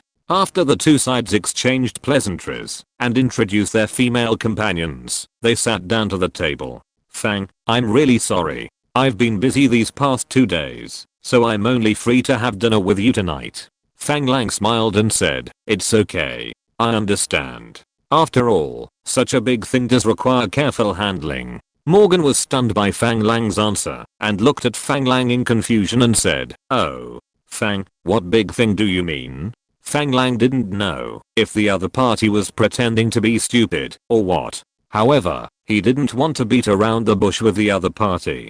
Today, he took the initiative to make an appointment with Morgan in order to get the support of the Morgan Consortium. After all, Fang Lang wanted to get a share of the big changes that were about to come to the world pattern, and the strength of the global group alone was certainly not enough. The Fang Yuan group, which was rooted in Brazil, was even less worth considering. This major operation led by the United States, of course, only the large American consortiums could get the biggest share of the pie. As for whether the other party would take him to play, it depended on what price he could pay. The president was present at Churchill's speech. Doesn't the Morgan Consortium support this statement? Fang Lang said casually, while casually dealing with the food in front of him. Morgan's eyes narrowed slightly after hearing Fang Lang's words, but soon returned to normal. He couldn't help but admire Fang Lang in his heart. As a large American consortium, the Morgan family must be deeply involved in such things. But Fang Lang, an outsider, was able to analyze his most important work content recently, based on the president's attendance at Churchill's speech. He had to admire him very much. With a smile, Morgan gave Fang Lang a thumbs up and said, "Fang, can you tell me, what did you hear from Mr. Churchill's speech?" Fang Lang didn't mind Morgan's test, and said frankly, "It's very clear. Mr. Churchill has pointed out that the political system of the Soviet Union will bring a huge threat to our capitalist society. At this time, capitalist societies all over the world should stand together, right? Since you all know that this is a huge threat, why do I feel that you are not worried at all? Mr. President has already appeared at the speech, which means that you bigwigs have already realized this threat and will definitely take countermeasures next. What do I have to worry about?" Morgan felt very helpless about Fang Lang's expression, which looked like "you tall guys will hold up the sky if it falls." He shook his head with a bitter face and said, "Mr. Churchill's words really alerted all of us and provided us with a way to deal with it. However, we haven't figured out whether it is worth it yet. The war has just ended, and people are eager for peace. If at this time, a war breaks out with the original allies again because of ideological issues, it is not what we want to see." From Mr. Morgan's words, Fang Lang can also draw a conclusion. That is, the US government has not reached a unified opinion on how to deal with this ideological conflict. Obviously, the world war that just ended has a huge impact on everyone, and no one wants to get involved in a new war again. No wonder the United States officially introduced the Truman Doctrine a year later. It seems that this time I have used my foresight to get ahead of the policy. In this way, I can't take too big a step. Otherwise, it will be embarrassing if I accidentally pull the egg. Yes, we should indeed avoid the war from coming again. What we should pay more attention to now is to develop the economy, develop people's livelihood, and let people's lives get back on track as soon as possible. Oh, so it seems that you think there will be no war, right? Morgan heard his subtext from Fang Lang's tone, which made him a little curious. Unfortunately, Fang Lang dared not reveal his foresight in front of such a mission, otherwise he would be caught and studied. Whether a war will happen is not something I can decide. To be honest, although I'm a soldier, I'm not keen on war. So, I don't want a new world war. Oh. So the purpose of your appointment with me today is to understand the attitude of our Morgan family towards this matter? Morgan heard Fang Lang said that he didn't want a world war and thought that Fang Lang wanted to learn some inside information from him. Of course not. The main purpose of my appointment with you today is to discuss the follow-up development of Richfield Oil Exploration Company. Fang Lang, who originally wanted to discuss how to make a fortune together with the European aid plan, heard from Morgan's words that the US government obviously did not have this idea yet. Of course, he couldn't leak the secret in advance or reveal the idea of aiding the European economy in advance. When the butterfly effect occurs, all his original foresight will fail, and Fang Lang will cry to death in the toilet. Chapter 233 New Shareholders. You are the major shareholder of Richfield Company. You can decide how to develop it yourself. Morgan believed that Fang Lang must have had an idea about the future development of Richfield Company. Now he suddenly asked him to discuss the development of the company. Morgan's first thought was that this guy had bad intentions. So, he directly said that I'm a small shareholder and you can decide for yourself. Mr. Morgan, a small shareholder is also a shareholder. You can't just abandon the company. How could Fang Lang let go of such a big thigh? Morgan obviously didn't expect that this guy would be like a child and use pestering. Although he knew that this guy was acting, he had to smile and said, "Then tell me, what should we, the small shareholder, do to not abandon the company?" Seeing Morgan smile, Fang Lang smiled even happier. "Don't worry, Mr. Morgan, as long as Morgan Bank lends Richfield Company a loan, Richfield Company can be revived." Mr. Morgan did not comment on Fang Lang's request. After all, providing loans to enterprises is a normal business of the Morgan family bank, and there is nothing difficult about it. It's just a small matter. Do you need to act like a child? So, Mr. Morgan, you agree? Fang Lang said with a look of surprise. Seeing Fang Lang's expression, Morgan's heart tightened, and he hurriedly said, "What do you mean I agree? Bank loan business needs to be handled at the bank. You need to provide collateral and explain the purpose of the loan. You don't have to ask me for this kind of business behavior." Fang Lang couldn't understand that he was too happy too early and woke up the fish that had bitten the hook. He cursed himself for being too anxious. "I was thinking that, since you are also a shareholder of the company, can't I just ask you to arrange this small business directly? Your words sound nice, but you definitely don't have any good intentions. Tell me, now that Richfield Company is in your hands, how are you going to develop it?" How could an old fox like Morgan fall for Fang Lang's trick? He directly exposed Fang language. Seeing Morgan asking about the company's development direction, Fang Lang could only bite the bullet and say, "I plan to continue to invest in exploring the oil fields in the Prudhoe Bay area." Fang Lang originally thought that Morgan would directly raise objections, but unexpectedly, the other party seemed to have expected it and said, "So, the reason you acquired this company is to enter the oil industry, right?" Fang Lang did not deny this, nodded and said, "Yes. What about the next plan? Can you tell me about it?" This question made Fang Lang a little embarrassed. He couldn't say that he knew there was a large oil field in Prudhoe Bay, and as long as he dug it out, he would make a fortune. If he really said that, he probably wouldn't have to think about the loan, and it was more likely that others would withdraw their shares. Fang Lang's brain was working so fast that the CPU made his face red. He finally found a reason and said, "I plan to shift the direction of development to South America after sorting out the company. After all, our neighbor Venezuela is an oil powerhouse. When it comes to oil, the first target in many people's minds is the Middle Eastern countries. Many people overlook the fact that there is another country in South America with huge oil reserves, which is Venezuela. It's just that the Venezuelan government played a good hand badly. In 1975, Venezuelan President Chavez announced that the country's oil industry would be nationalized, and all European and American oil companies would be expelled from the country. This is understandable. After all, it is normal for a country to control its own resources. But after Venezuela nationalized oil, it completely hung itself on the tree of oil and did not consider developing other industries at all. Instead, the money earned from exporting oil was turned into high welfare for the country, free medical care, free housing, etc. Later, the money was simply distributed directly to the people. The result is that the people don't have to do anything, just lie at home and get paid. It turns out that agriculture, the main economic pillar industry before the emergence of oil, was directly abandoned. The population began to gather in cities on a large scale, and the ratio of urban population to rural population was as high as 9-1. According to some of our current experts, perhaps Venezuela will become the country with the highest happiness index in the world. However, all the welfare of Venezuela is based on high oil prices. With the sharp drop in oil prices in the 1980s, Venezuela's high welfare policy, which was like a castle in the air, went bankrupt. 90% of the population stayed in the city, doing nothing, and had no food or drink. And these people, after decades of high welfare, can no longer even plant the land.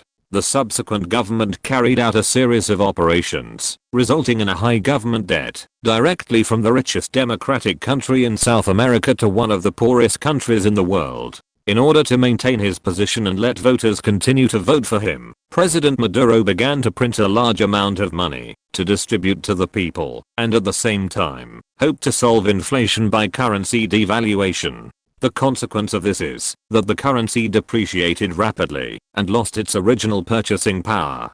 In April 2021, Venezuela announced the issuance of a banknote with a face value of 1 million bolivars. The exchange rate with RMB is about 380,000 bolivars can be exchanged for 1 yuan. In this case, if the government gives everyone 10 million per month, it can only create more millionaires. It cannot change the current situation of poverty. Of course, Venezuela is just starting out at this time, and Fang Lang has the opportunity to get involved. After all, in South America, whether it is the background of an American company or his own relationship in Brazil, he has the opportunity to get a share of it. So when Fang Lang said this, Morgan really believed that this was Fang Lang's real plan. After all, it is understandable for a South American to focus on South America. At this time, Venezuela is indeed a huge sweet bun in the eyes of Americans. If Fang Lang is really able to get a share of Venezuela's oil industry, Morgan believes that his investment will definitely get a rich return. With such expectations, the loans that Fang Lang wants are no problem. How much loan do you want? How about 10 million US dollars? Morgan knew that Fang Lang must be holding back something bad, but after hearing the number reported by Fang Lang, he was still shocked by his shamelessness. What? Are you crazy? You only spent $10 million to acquire this damn Richfield company, and now you have to use this shabby company to borrow $10 million from Morgan Bank. Fang Lang didn't really expect to be able to borrow $10 million from Morgan Bank so easily. However, considering that Morgan owns 10% of the shares in Richfield Company, it is definitely much easier to get a loan than an ordinary company outside. The biggest problem now is whether Richfield Company has such valuable collateral. What if I tell you that I'm sure to dig oil from Prudhoe Bay? Fang, you have to understand that I can't provide an unsecured loan for your expected income. If you can use the global group under your name as a guarantee, then I think this loan application will be very easy to pass. Fang Lang knew that the old guy Morgan obviously had bad intentions. If that's the case, does the Morgan family mind if I introduce new shareholders to our new global oil company again? Morgan obviously didn't expect Fang Lang to have such an idea. In principle, as the largest shareholder, there is no problem for Fang Lang to introduce new shareholders into the company. However, Fang Lang proposed this after Morgan refused the loan. Morgan felt that the shareholder Fang Lang wanted to introduce might not get along with his family.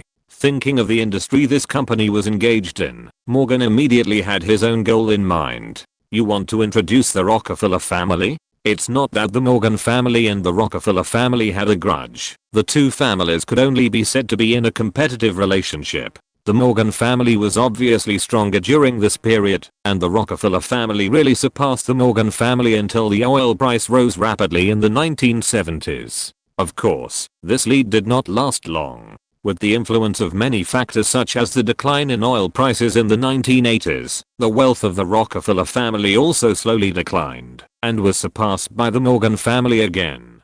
But the competitive relationship between capitalists is sometimes also a sword-fighting relationship. The progress of the other party means our backwardness. More importantly, the Democratic Party in the United States belongs to the Morgan family, and the Republican Party belongs to the Rockefeller family, although this is not absolute. But it also reflects from one aspect that the two families actually have some contradictions. When Morgan thought that Fang Lang wanted to introduce the Rockefeller family, Morgan's first reaction was to get angry. It was not that people who did business with the Morgan family could not do business with the Rockefeller family. This situation was impossible to avoid. What made Morgan unhappy was that he felt that Fang Lang was using the Rockefeller family to put pressure on the Morgan family. Therefore, when he asked this question, his tone became obviously unfriendly. Seeing Mr. Morgan's reaction, Fang Lang knew that if he really said that he wanted to introduce the Rockefeller family, then the friendship he had established with the Morgan family would instantly collapse.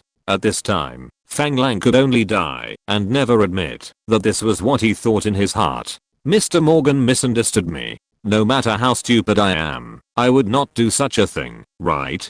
In fact, Fang Lang really considered introducing the Rockefeller family in his heart. After all, the oil industry is the main position of others. As a Brazilian, he controlled the largest oil field in the future of the United States. No matter how Fang Lang thought about it, he felt like he was playing with fire.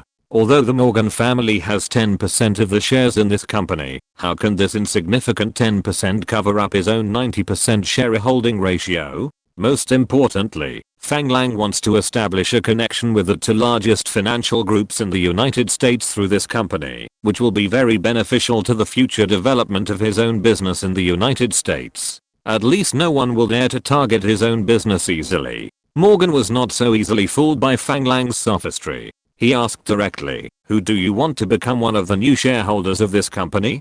Chapter 234 Enemy Tracks. No, it's not me who wants to become the new shareholder of this company, but us. Do you understand? Don't forget, you are also one of the shareholders of this company. Fang Lang has learned his lesson, at least before he has the strength to not care about the feelings of the Morgan family. He'd better be sensible. How many shares are you going to take out to introduce new shareholders? About 10%. In fact, Fang Lang didn't want to transfer the shares at this time. As long as the new company can extract oil in Prudhoe Bay and successfully calculate the oil reserves, the stock price of this company will definitely soar to a terrifying level. But it also means that Fang Lang's identity as an outsider will be particularly conspicuous. At that time, don't think about whether the Morgan family will protect him. Not taking the initiative is considered to be a good friend of the Morgan family. After such a short time, Fang Lang has figured out a lot of things. It is impossible to have a friendship with capitalists. You can only talk about interests. Once the project in his hands really produces oil, it may change from a broken company that no one cares about to a delicious bun that everyone wants to take a bite of. You will first exchange 10% of your shares for $10 million US. If I can use this 10% of the shares in exchange for my absolute control over this company, I can do it without money. It's not that Fang Lang is too timid, but Fang Lang's birth identity has determined his status in the United States. If he were a British or American, he wouldn't care whether he could not keep the company. After digging out the oil, the government behind him would naturally support Fang Lang, but Fang Lang is backed by Brazil. In the eyes of American big capitalists, such an identity is a leak that can be harvested at any time. This is the law of the jungle followed by the Western world, and the law of the jungle is the truth. Morgan is a kind of person. As soon as Fang Lang said this, he understood what Fang Lang meant. You are so optimistic about the future of this company? No, if the company's future is in Venezuela, you don't have to worry about anything. You are not sure that you can find a large oil field in Prudhoe Bay. Fang Lang didn't expect Morgan to guess this so quickly. Maybe his performance today is indeed a bit abnormal. But Fang Lang couldn't give a direct affirmative answer to this, so he could only say, "How is that possible? I'm just preparing for a rainy day." But Fang Lang's abnormal behavior today made more sense to Morgan. He naturally made up a lot of things in his mind. I'll pay $10 million to buy 39% of the company's shares, so that you can still be the majority shareholder. I guarantee that no one can take away any benefits of this company from us. Morgan's decisiveness was unexpected. He was just scolding Fang Lang for being crazy, thinking of using this company with a market value of $10 million to mortgage $10 million, and thinking of directly expressing his investment of $10 million to acquire 39% of the shares. In this way, the Morgan consortium of this global oil company will own 49% of the shares, and will be the second largest shareholder. Since the other party has already expressed this, Fang Lang knows that, if he refuses again, people will look down on him. He gritted his teeth, and said with heartache, "Selling you 39% of the shares is no problem, but $10 million is not enough." At this time, Morgan was more certain that Fang Lang must be sure, and it was obvious that the oil field project in the hands of this company was definitely a big treasure. Otherwise, a smart man like Fang Lang would not, and would not dare to ask for a huge amount from the Morgan family. As for the consequences of deceiving the Morgan family, Fang Lang could not afford it. "How much do you want?" Fang Lang looked at Morgan in front of him, wondering whether he should ask for a huge amount. After all, this oil field was too big. However, after thinking it over again and again, Fang Lang gritted his teeth and suppressed his greed and said, "I want to gain the friendship of the Morgan family, the friendship between families." Morgan was obviously stunned and hesitated for a while before saying, "Are you serious? I don't know where you get your confidence from, but you have to understand that, if you deceive me, the consequences will be very serious. Morgan did not expect Fang Lang's appetite to be so big. Of course, he was not talking about the personal friendship between him and Morgan. Rather, it was the friendship of the entire Morgan consortium. Having the friendship of the Morgan consortium in the United States means that Fang Lang will have no obstacles in the political and business circles of the United States. Because behind this, the largest consortium in the United States endorses him. This kind of friendship is obviously not easy to obtain, and it can even be said that it cannot be obtained with money. Therefore, Morgan confirmed with Fang Lang again. Mr. Morgan, I certainly don't dare to joke about this kind of thing. Let me tell you this. I'm absolutely sure that this will be the largest oil field in the United States. How much do you think this oil field will be worth?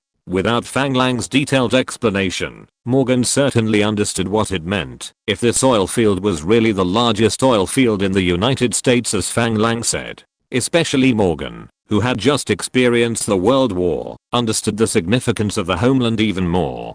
Therefore, he said without hesitation, 10 million to buy 39% of the shares from you. You can start exploration now. Once what you said is true, I promise you that you will gain the friendship of the Morgan family. Although the other party said that he would have to wait until the situation was confirmed before he could gain the friendship of the other party's family. But Fang Lang didn't care. After all, he was a little bit of a freeloader now. The other party couldn't believe him, based on a few words from him. If this was true, Fang Lang would have to consider whether this friendship was really valuable. Fang Lang stretched out his right hand, and Morgan stretched out his hand and shook it with Fang language. The verbal agreement between the two men was reached directly. As for the procedures for the share transaction, there is no rush, and it will not be too late to do it tomorrow. There are two ladies at the table who did not participate in the conversation between the two men, waiting for their concern. Next, no one discussed business anymore, but started to discuss romance with the ladies. The dinner lasted until 9 o'clock in the evening. After saying goodbye to Mr. Morgan, Fang Lang kept thinking, what benefits can the friendship of the Morgan family bring to him? Money is definitely secondary. Not to mention other things, the political influence of the other family and the US government alone can bring Fang Lang immeasurable benefits. For example, if the purchase of the aircraft carrier this time is operated through the Morgan family, Fang Lang believes that he should be able to drive the aircraft carrier home directly now. The Morgan family only needs to introduce a few American presidents to him casually, and his political influence, after returning to Brazil, will be increased to a level that others can hardly reach. As for other benefits, it goes without saying. For example, if he wants to introduce some advanced technology from the United States, with the endorsement of the Morgan family, it will not be easy, but at least it will be twice the result with half the effort. In this way, maybe the part of the oil company shares that I gave up will actually make more money. Fang Lang didn't care whether Mr. Morgan had the right to decide to give it to Fang language. Because, even if the Morgan family was unwilling to come forward, Mr. Morgan's personal influence was enough for Fang Lang to get what he wanted. Lilith looked at the man beside her, her heart full of admiration. He was just the daughter of an ordinary small businessman. At the beginning, she was with him, although it was mainly because both parties were attracted to each other, but also because of the difficult situation at home. She wanted to find a backer. She never thought that now she would have the opportunity to have dinner with members of the top American consortium and become friends with the wives of big shots.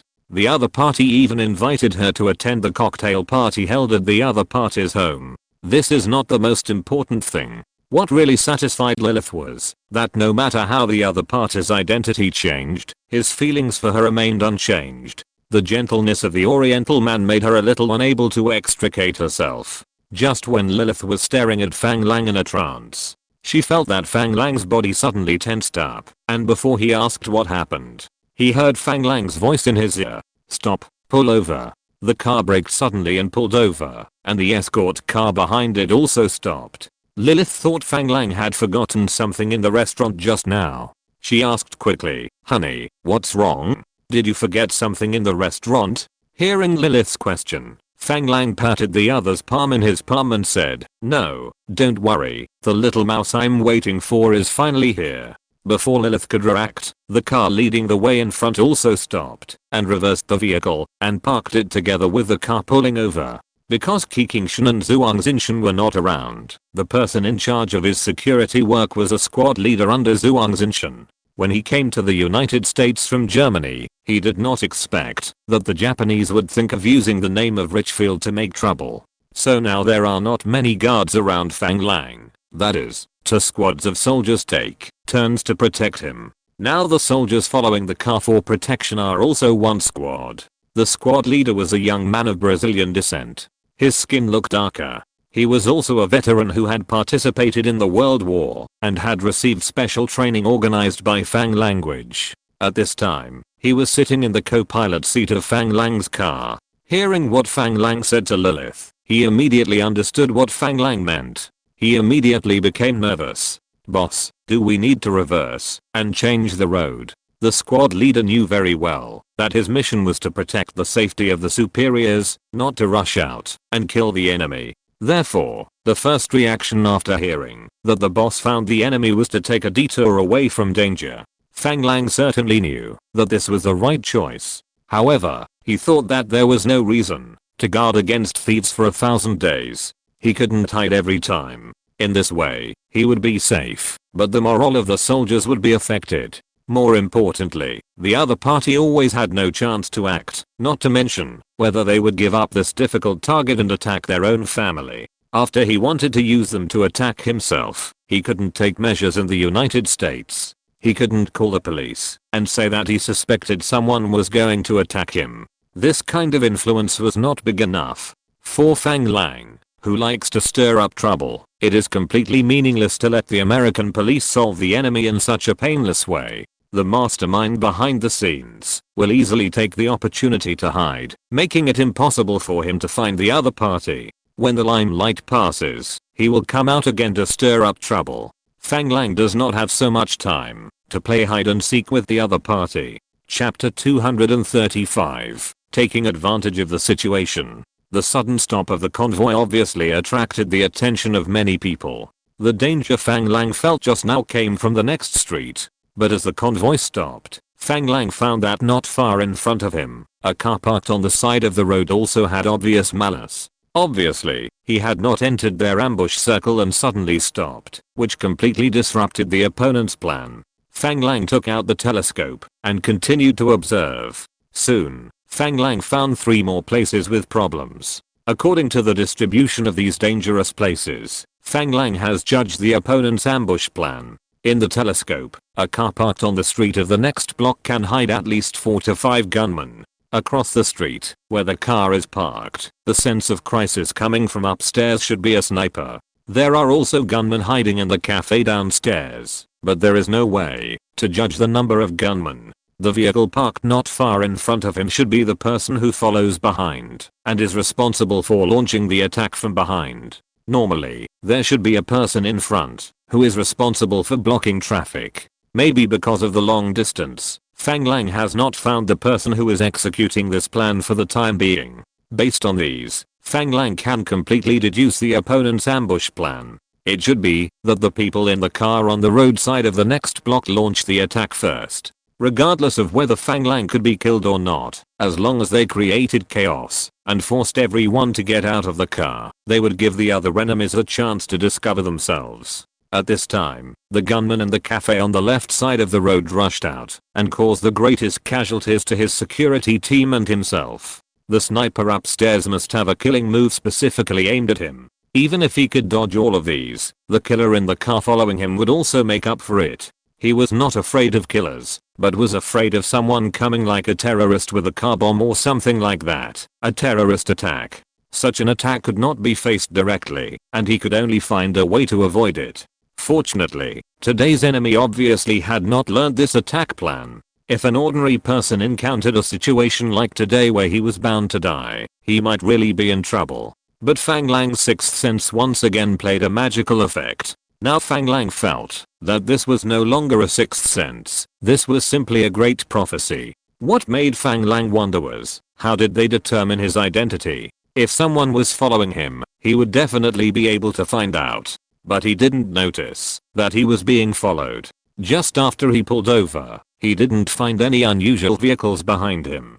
Since he wasn't being followed, how could the other party be sure to attack him accurately? It was impossible for him to have a traitor in his team. With his sixth sense, that he could easily detect hostility or malice towards him, it was impossible for the people in his team to hide. Now the whole convoy was parked on the side of the road, making the gunmen in front, who were originally responsible for finishing the job, very nervous, worried that they might have been exposed. However, because no one in the convoy got off, everyone was confused for a moment. They didn't understand what was going on. This was Fang Lang's convoy's precautionary measure. All the models were the same, and outsiders couldn't tell which car Fang Lang was in. If they wanted to launch an attack, it would be easy to hit the secondary car by mistake. In this situation, Fang Lang couldn't just break in, even though he knew there was an ambush ahead. Besides, Lilith was still in the car, so Fang Lang would not take any risks. Looking outside the road, the car was parked in front of a bar. With a thought in mind, Fang Lang said directly to the security squad leader in the co-pilot seat, "Notify everyone to get off the car. Let's go to the bar first." After receiving the order from the superior, the squad leader said without hesitation, "Yes, sir." Then he opened the car window, stretched out his hand, and made a few gestures. The people in the car began to get off the car in an orderly manner, and 2 people went into the bar to check the situation. After confirming that it was safe, Fang Lang and others were notified to get off the car. After getting off the car, Fang Lang seemed to take an unintentional look at the car in front of him that was suspected to be the gunman's car, and wrote down the other party's license plate. After entering the bar, Fang Lang's eyes swept over the car he and others were riding in, and his eyes fixed, and finally understood how the other party confirmed his identity. Because he did not have a special car in the United States, he used the car of the hotel where he lived. In addition to the same style, these cars have an obvious difference from other cars. That is, all the cars have a clear hotel logo pattern on the body, which is very conspicuous. Fang Lang did not come to relax when he entered the bar, so he just found a small table near the door and sat down. Lilith seemed very nervous, holding Fang Lang's hand tightly. Fang Lang could even feel her hand trembling slightly. Fang Lang looked at the nervous Lilith, smiled and said, "Don't worry, we have found their whereabouts. They have no chance." Then he gave Lilith a big hug.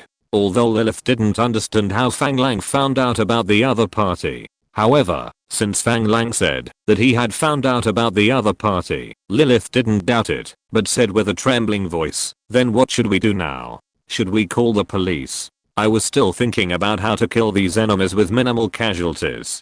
Lilith's words reminded Fang Lang that this is New York. Since someone wants to make trouble in New York, naturally the police should be allowed to deal with it. Why must I go there myself? But if the police were there, I guess these people wouldn't do it. After thinking about it, Fang Lang made 2 calls using the bar's phone. After some arrangements, he sat quietly in the bar and drank with Lilith while listening to music. In the car not far in front of his convoy, the 5 gunmen who had been sitting in the car were now unable to continue. "Mike, this guy couldn't have discovered something." "Probably not. It looks like this guy's going to have some fun in this bar. These rich people are like this. If I had so much money, I would never go home unless I was drunk every day." "Then what should we do? Should we follow him in and take a look?" "What are you looking at?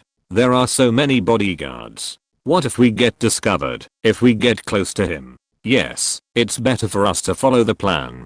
"Tell me, who is this guy?" "It seems that the bodyguards around him are not simple characters. This mission won't be troublesome." "Why do you care who he is? We are not locals. After we finish this job, we will just take the money and leave. Who knows, it was us who did it." I also think that this guy's identity should not be simple, otherwise no one would spend so much money to find us from Texas.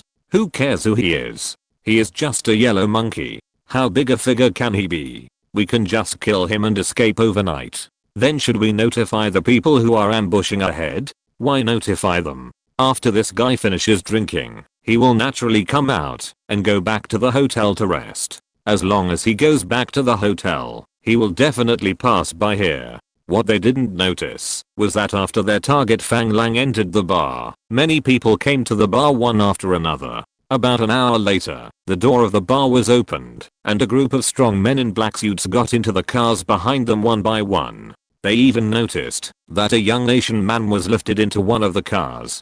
Then, the car left the door of the bar and drove towards the hotel. Seeing that the target finally appeared, everyone drove to catch up. The car following the convoy had its turn signal on all the way, turning left and right. But the car kept going straight along the street, causing the cars behind it to complain, thinking that the other party's turn signal was broken. Soon, the convoy passed an intersection and entered the next block.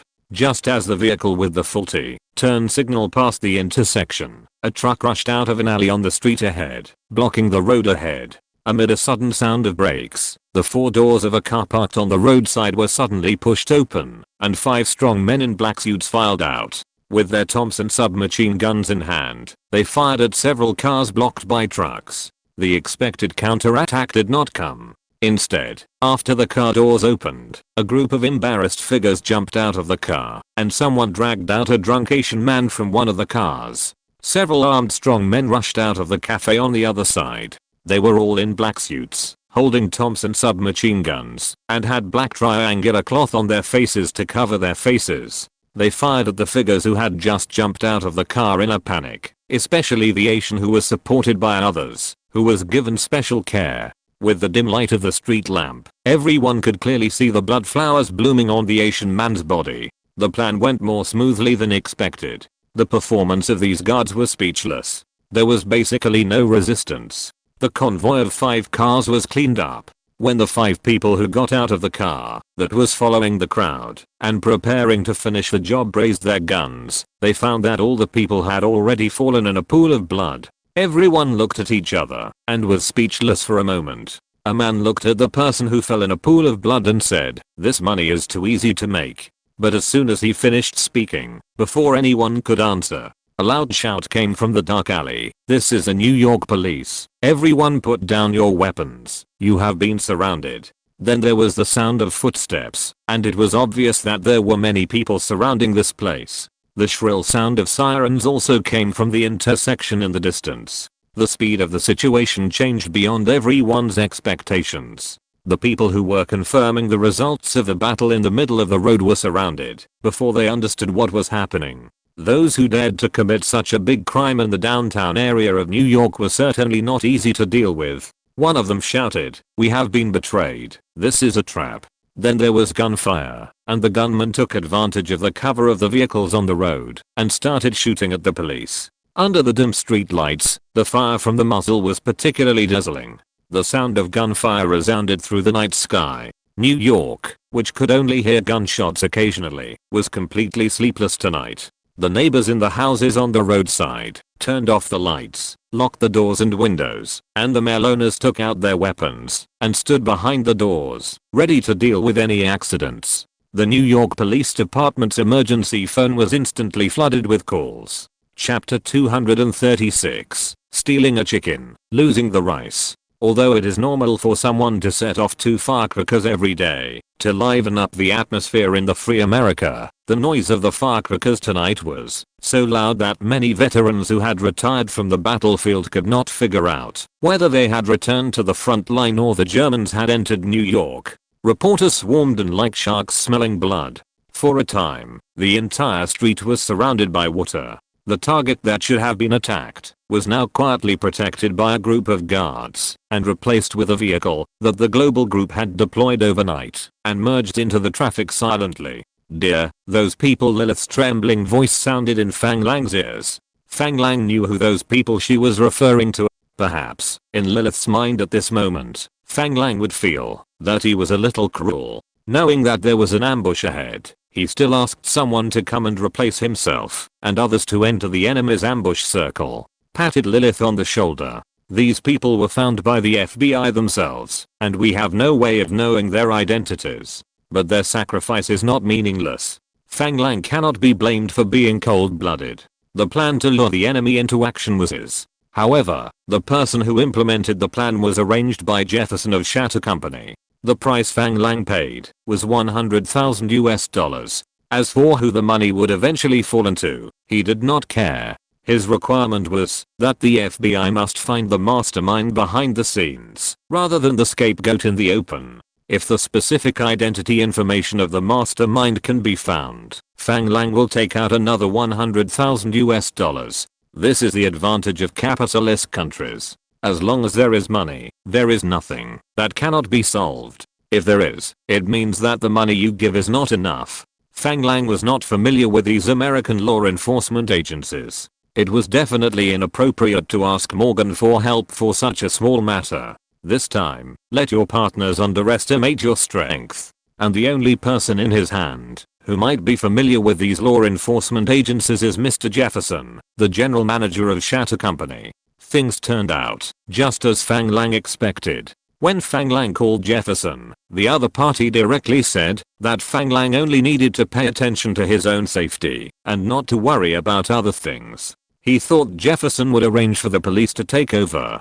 But when the other party arrived, Fang Lang found out that the other party was actually the FBI. Sure enough, the person who was elected by so many powerful shareholders to serve as the general manager of the arms company was not a simple person. This kind of ability made Fang Lang look up to him. Then can these people who want to attack you be caught?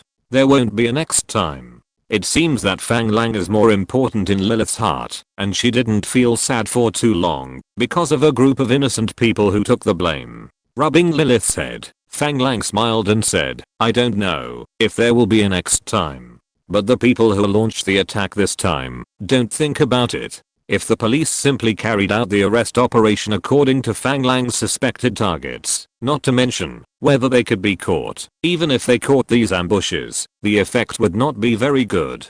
However, following the opponent's script now, the huge impact it will produce is simply not comparable to arresting people directly. Fang Lang believes that the money is only part of the reason why the FBI is willing to execute Fang Lang's plan. More importantly, the greater the impact of this matter, the more benefits will be obtained after solving the case, and the greater the credit will be. Compared with catching a few assassination attempts, the credit of solving a serious terrorist attack and arresting all the murderers is greater, and there is almost no need to choose. What's more, the target of the attack is still an officer from a friendly country who came to the United States to purchase arms, and the influence of this incident will be further amplified. And the investigation of this case does not require any effort at all, because the target has long known who is going to attack him, and even the time, place, and action have been clearly reported to the FBI. In this case, if the FBI still cannot find the mastermind behind the scenes, then there is no need for this unit to exist, and it should be directly disbanded. The question Fang Lang is thinking about now is how the enemy knows his whereabouts. If he was being followed the whole time, Fang Lang didn't believe that he wouldn't be able to find out. It wasn't difficult to find out where he was staying in that hotel, but not many people knew that he was having dinner with Mr. Morgan today. The person who was responsible for making the appointment with Mr. Morgan was his assistant Ophelia Berg, and it was unlikely that the news would be leaked from her. It was also unlikely that it would be leaked from Mr. Morgan. Since the person who took the blame for this matter was Little Richfield, the person who revealed Fang Lang's whereabouts must have a connection with Richfield. This is not to say that Little Richfield has such great ability and connections. Rather, if he was to take the blame, the clues must be related to him, and the chain of evidence would be complete. As for whether the other party would have other clues to obtain his whereabouts, it didn't matter. They must use clues that could be related to Little Richfield. The people around him who could be related to Little Richfield were the few people from the original Richfield company. The most likely ones were the 3 people of Rhea who came to visit him at the company. Thinking of this, Fang Lang had a bottom line in his heart. His mood also slowly relaxed. No matter what the matter was, the most feared thing was the unknown. Once the mind is entangled with some things that cannot be figured out, it is difficult to think clearly, and it is difficult to relax. As long as the mind is clear, the whole person will naturally relax. There was no conversation that night. The next morning, when the FBI agents came to the hotel to take Fang Lang's statement, Fang Lang told the other party about his suspected target and ignored it. This incident caused a lot of noise. According to the situation reported to Fang Lang by Jefferson later, the FBI quickly found the mastermind behind this incident, the Japanese Black Dragon Society. At first, the Black Dragon Society refused to admit that this matter had anything to do with them, because all the evidence pointed to Richfield and had nothing to do with the Japanese.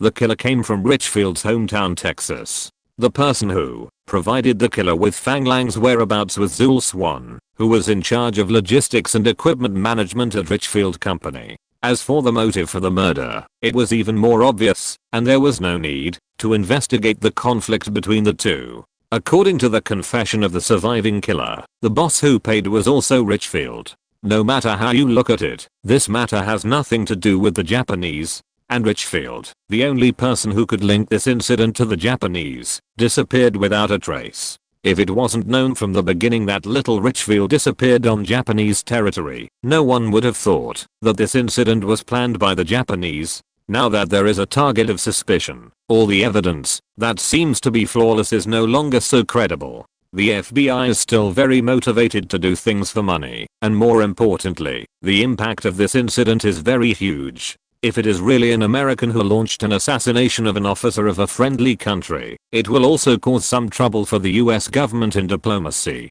And if it is the defeated country Japan that organized and planned this action, then the United States can avoid these troubles. Therefore, no matter from which aspect, the FBI needs to confirm the relationship between this incident and Japan. When a powerful sovereign country wants to seriously investigate the whole story of an incident, it is impossible to hide this incident. Because as long as the Japanese are involved, there will be traces left. Soon, the New York head of the Black Dragon Society and all members of the Black Dragon Society were arrested. When the subordinates confessed the hiding place of Little Richfield, the matter was already clear.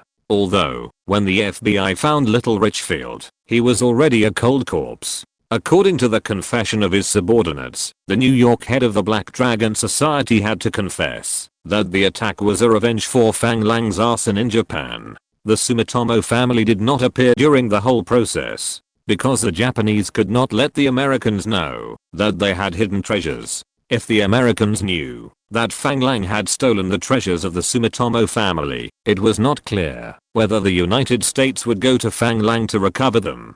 The other major financial groups alone would be implicated, and it was very likely that their treasures would be found by the Americans. This was a consequence that the Japanese absolutely could not accept. The Americans directly sneered at the Black Dragon Society's accusation that Fang Lang had set fire to Japan. Compared with the Japanese's suspicion without evidence, the Americans believed more in the evidence found by the American occupation forces at the scene of the attack. The Japanese's revenge on the officers of the Japanese occupation forces caused strong dissatisfaction in the United States. With the funding of a certain capitalist, many retired American soldiers and civilians were organized to hold protests for several consecutive days, expressing their desire to severely punish the Japanese who started the war. They also expressed strong dissatisfaction with the tolerance shown by MacArthur, the Japanese emperor, on the Japanese issue, and once called on MacArthur to step down.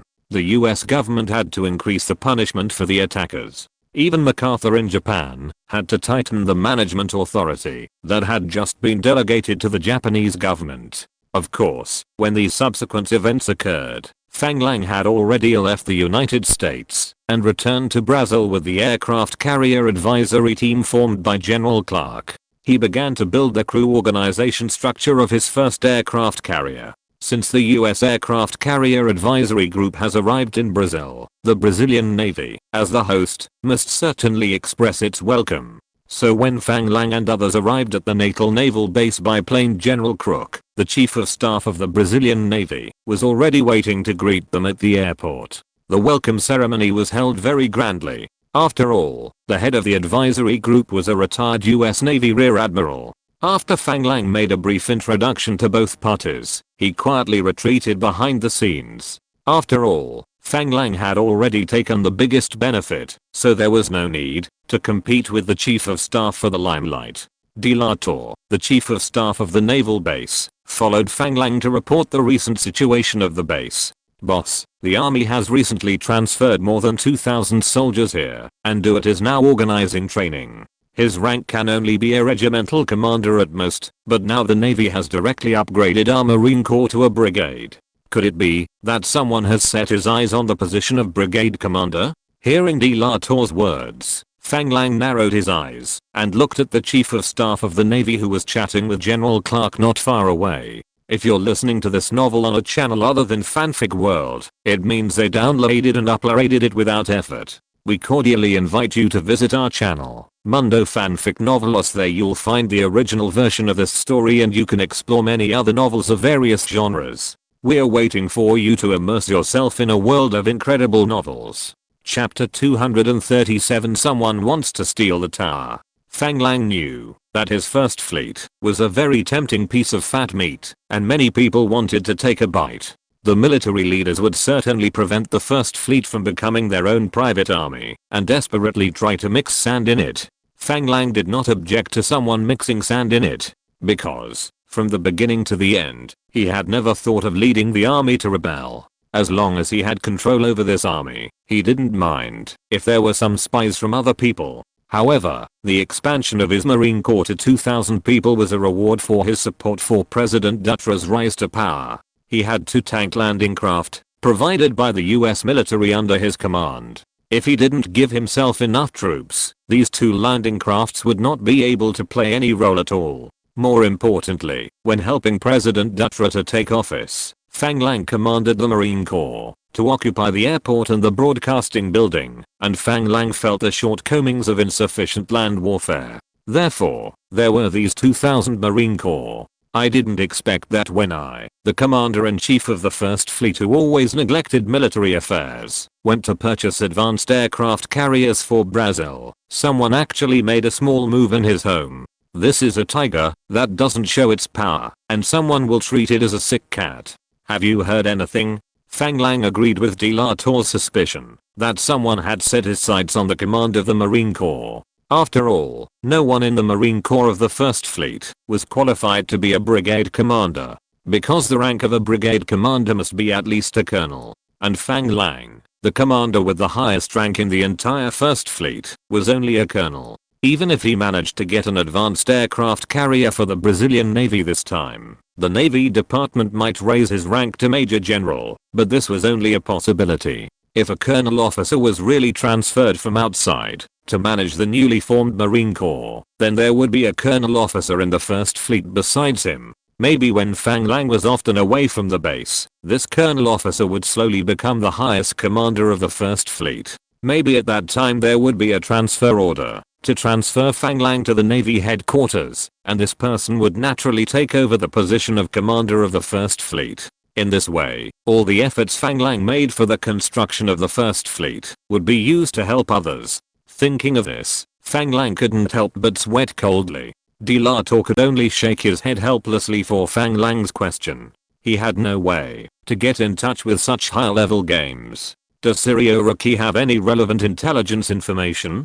De la Tour knew that the Sirioraki Fang Lang was talking about was a member of the intelligence bureau that Fang Lang had subdued and was now the head of the second section of the logistics department of the First Fleet. I haven't received any relevant intelligence reports from him. However, I have seen the intelligence he reported, and it seems that it is all concentrated on the intelligence information in NATO and our First Fleet, and there is no intelligence about the headquarters. It should be that the intelligence network has not yet been expanded to the headquarters. At this time, Fang Lang could only shake his head helplessly. It seems that he has to stay in the army more in the future, otherwise, someone might want to steal the house. Now he is really curious about who is so brave. He dared to attack his team without communicating with the chief officer of the army. No matter what the final result is, this person or this force will become Fang Lang's political enemy in Brazil, the kind that will never stop until death. Fang Lang is no longer the unknown person with no background. A cold light flashed in Fang Lang's eyes, and he nodded to de la Tour and said, I know, I will handle this matter. After communicating with de la Tour, Fang Lang put on a smile again, and went forward to talk with General Clark and General Crook. It seemed that he was not affected by the news he had just received. After finally getting the American advisory group to rest in the dormitory area of the naval base, Fang Lang had the opportunity to sit in his office with General Crook. Before Fang Lang could speak, General Crook took the initiative to say, "It seems that you already know. This matter is more complicated, and it is not the original intention of our Navy Department." After speaking, he picked up the cigar on the table and trimmed it. Fang Lang knew what the other party was talking about. It seemed that the other party came here to welcome General Clark today, and another purpose might be to communicate with Fang Lang about this matter. Even General Clark said that this matter was more complicated. It seems that Fang Lang really can't directly refuse the arrival of this Marine Corps officer. I wonder which big shot is so capable? Fang Lang, like General Crook, picked up a cigar and trimmed it, saying in a calm tone, "Speaking of which, this person is still your comrade in arms, or your former superior. He was the former head of the 3rd Army Regiment of the Brazilian Expeditionary Force, and was promoted to colonel during the war for his military exploits. However, the original 3rd Army Regiment was just an ordinary infantry regiment, and there was no suitable position for him in the tank division formed by the Army this time. Isn't it just right for you to form a Marine Corps? Considering that your 1st Fleet has 2 tank landing ships, your Marine Corps must have armored forces in the future. The opinion of the Army Department is that all armored forces in the Brazilian Army should be under the command of the Army. In addition, you also know that the current president is the former minister of the Army, and our Navy Department has no ability to say no. Isn't this the same as Japan and the United States? They all involve conflicts between the Army and the Navy." General Crook's meaning is also very clear. In this game, the Army has an absolute advantage. Even the president is from the Army, so the Navy can't twist its arm and thigh, and can only admit defeat. Is that the Lieutenant Colonel Rivaldo Granma who only knows how to make the soldiers charge desperately, and doesn't take human lives seriously when fighting? Yes, but he is now a colonel. Fang Lang has really heard of this Colonel Rivaldo Granma. After all, he is also from the Army. In Fang Lang's memory, the casualties of this commander during his tenure as the head of the Expeditionary Corps were the highest among all the troops. Because the Brazilian Army has no actual combat experience. Therefore, the command ability of the commanders of various troops in the early stage of the war is hard to describe. But at least after suffering certain casualties in the early stage, everyone has learned how to avoid excessive damage. However, this Lieutenant Colonel Rivaldo Granma is an alternative. When launching an attack, he will not care about the casualties of his soldiers at all. He always pushes the troops to the front line in batches and companies. This makes the enemy a little overwhelmed, but it also causes huge casualties in his own troops. In Fang Lang's eyes, this tactic is quite similar to the pig-rushing tactic invented by the Japanese during the Russo-Japanese War. It's just that he didn't use it skillfully, or he didn't learn it well enough. The soldiers of the Brazilian Expeditionary Force privately called him the Butcher, but at the same time they were very afraid of him. Such a person, unexpectedly, was stuffed into his Marine Corps. It seems that this Colonel Rivaldo Granma is not very popular in the Army, right? Fang Lang lit a long match and handed it to General Crook, wanting to help him light the cigar in his hand. General Crook waved his hand, took the match from Fang Lang, and motioned Fang Lang to do it himself. With a hint of surprise in his eyes, he said, "Oh, how did you tell that?" Fang Lang lit a match for himself, put the cut cigar head on the flame and lit it, smiled, and said slowly, "Since the Army is obviously higher than the Navy, this Colonel Rivaldo Granma was kicked to our Navy to serve as the commander of this Marine Corps. Isn't this a bit like being exiled to the frontier? Yes. This guy's not very popular in the Army, but he married a good wife." The man in front of him was obviously not very satisfied with this Army officer who squeezed into his Navy. The sarcasm in this sentence was obvious. How could Fang Lang not hear it? Oh, I wonder what's so good about Colonel Rivaldo Granma's wife. For some reason, Fang Lang felt a little weird when he said this. His wife's father was the previous Brazilian Army minister. Our current president turned out to be his subordinate.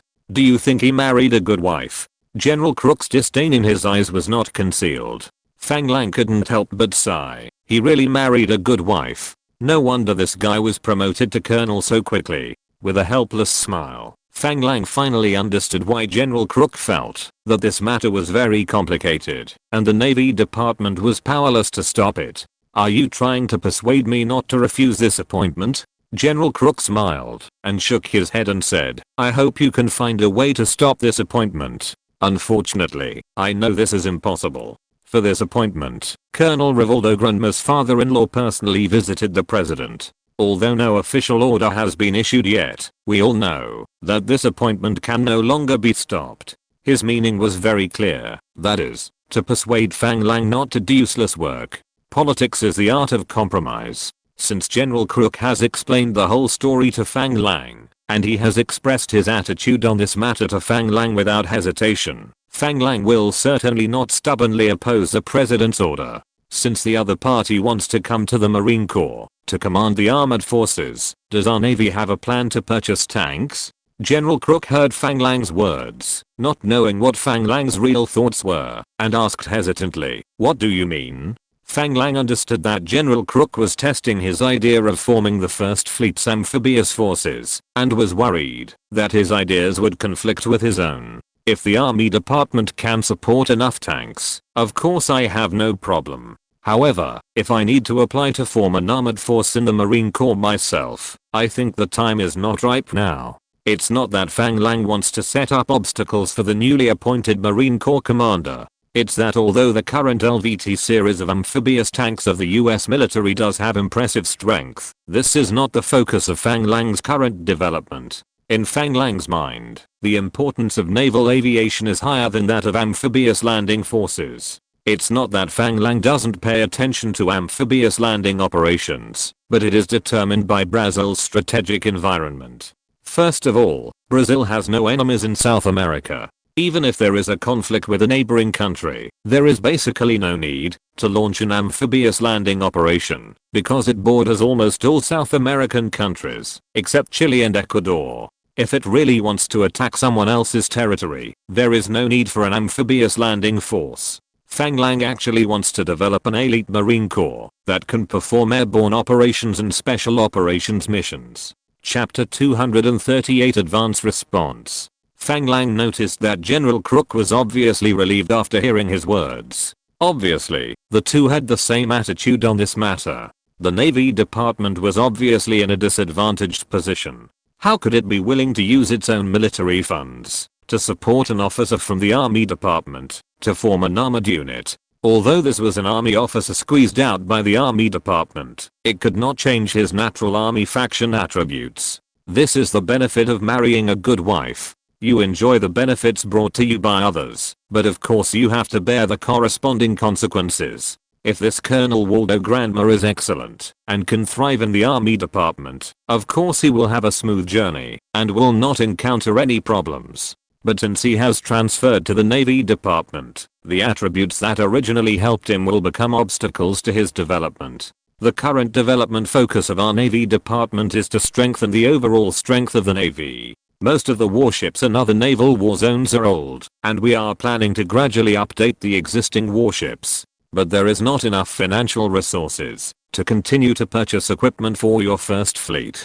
General Crook's meaning was very clear, and Fang Lang understood it as soon as he heard it. He also understood that there were actually complaints about his first fleet within the Navy. After all the advanced equipment of the Navy was now concentrated in his first fleet. Everyone else was still using outdated equipment before World War I, which would be unfair to everyone. Hasn't his friend Colonel Teach been coveting the new destroyers for a long time? He originally wanted to add 2 professional supply ships to his fleet. However, it seems unlikely in the short term. In a few words, the two reached a tacit agreement. This incoming Marine Corps officer didn't know that before he took office, the Navy Department had already set up layers of obstacles for him, which doomed his future military career to be unsuccessful.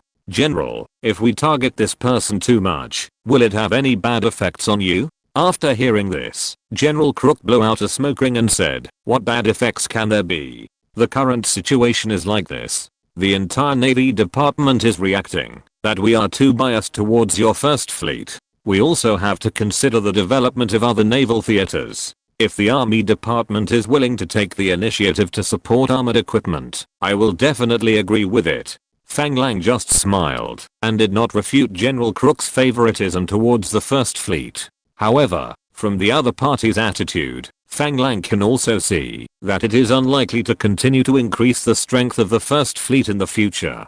Fang Lang also understands that this is a reality. The First Fleet is now the only one, equivalent to having more than half of the strength of the Brazilian Navy. Such development is very abnormal. If he continues to be greedy, he may be targeted by other colleagues, which is not conducive to Fang Lang's future development. If the Army Department really wanted to purchase armored equipment, it would not have kicked our colonel to the Navy. I wonder what instructions you have for this colonel. The more General Crook looked at Fang Lang, the more satisfied he was. He was capable, well connected, and knew when to advance and retreat. Now he took the initiative to ask about his arrangements for the newly appointed colonel, which obviously gave him enough face. As far as I know, this Colonel Waldo Grandma has a straightforward personality, is very opinionated, and is quite proud. When dealing with him, you should pay attention to the methods, and don't have a direct conflict with him. If you make a joke at that time, it will have a bad impact on you as a superior. Of course, as a superior, you should still criticize your subordinates seriously when they make mistakes. Don't be soft-handed when it's time to punish them. The most important thing is that, since it is the Marine Corps of the Navy, you must ensure that this team can obey orders and follow commands. Fang Lang had to sigh that there are many twists and turns in this foreign officialdom. As soon as Fang Lang heard the description of General Crook's colonel, he understood what kind of person he was. Being straightforward, doesn't it mean that he doesn't think before he speaks, which is a bit unpleasant? Being opinionated means being very confident and not listening to other people's opinions. Isn't that arrogance? As for being proud, it's just a matter of telling this arrogant guy directly. Don't have a direct conflict with him. Isn't this a clear reminder to yourself that this guy is a difficult person to deal with and he might have a direct conflict with you? If you give such a person a serious criticism, it is estimated that the other party may not listen to what you say.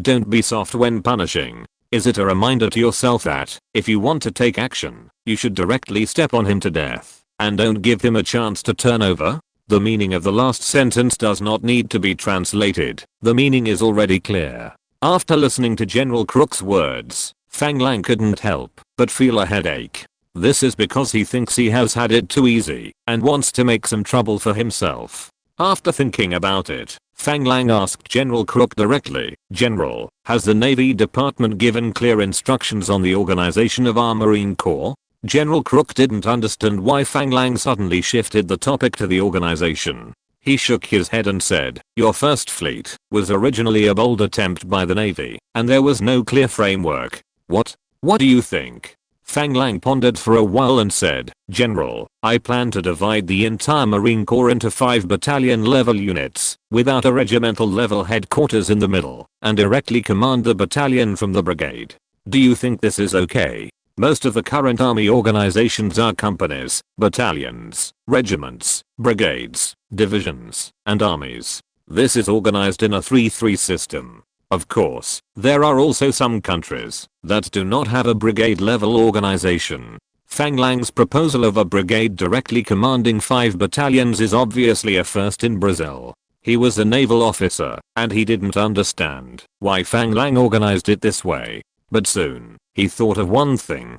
Fang Lang must have thought of his confidants. Now their military ranks are not enough to serve as regimental officers, but they can be promoted directly to the position of battalion commanders. He can directly command these battalion commanders without the brigade commander, and command each battalion, which naturally bypasses the brigade headquarters. Thinking of this, General Crook couldn't help but give a thumbs up in his heart. He nodded with satisfaction and said, "As the commander of the First Fleet, you have the right to decide the organization plan of your troops. I have no objection. You can write a report to me later, and I will sign and confirm it. You must hurry up and complete the organization of the troops as soon as possible." Fang Lang didn't expect that General Crook would agree to such a big thing so easily, and he also intended to let him complete the organization before the other party took office, creating a fait accompli. It seems that the other party should have thought of part of his purpose. Since the Chief of Staff of the Navy has clearly stated that he can sign and confirm directly, it is obvious that he has obtained some authorization.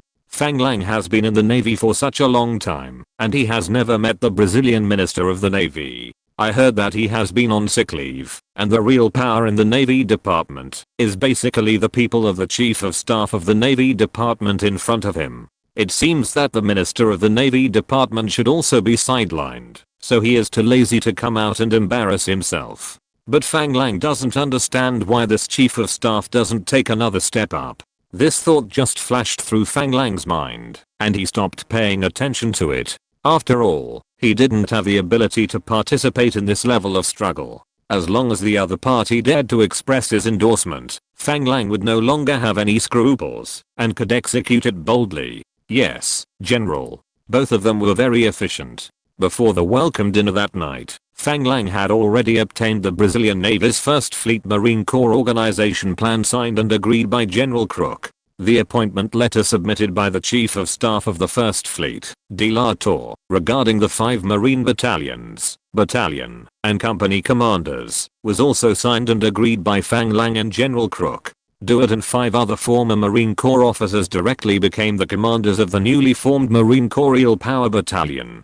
Zhuang Xinshan, who was still floating on the sea, was also promoted to the commander of the 2nd Battalion of the 1st Fleet Marine Corps. This time, the Navy's work efficiency directly created history since the establishment of the Navy. That night, when the officers were still singing and dancing at the welcome dinner, the Marine Corps barracks had already completed the reorganization. The soldiers had already followed their chief officers and moved into the reassigned barracks. When the Marine Corps resumed its training the next morning, Fang Lang, the highest commander of the First Fleet, personally took the stage and organized the first collective speech for all the Marines. General Crook of the Brazilian Navy also took the stage in person to encourage the soldiers.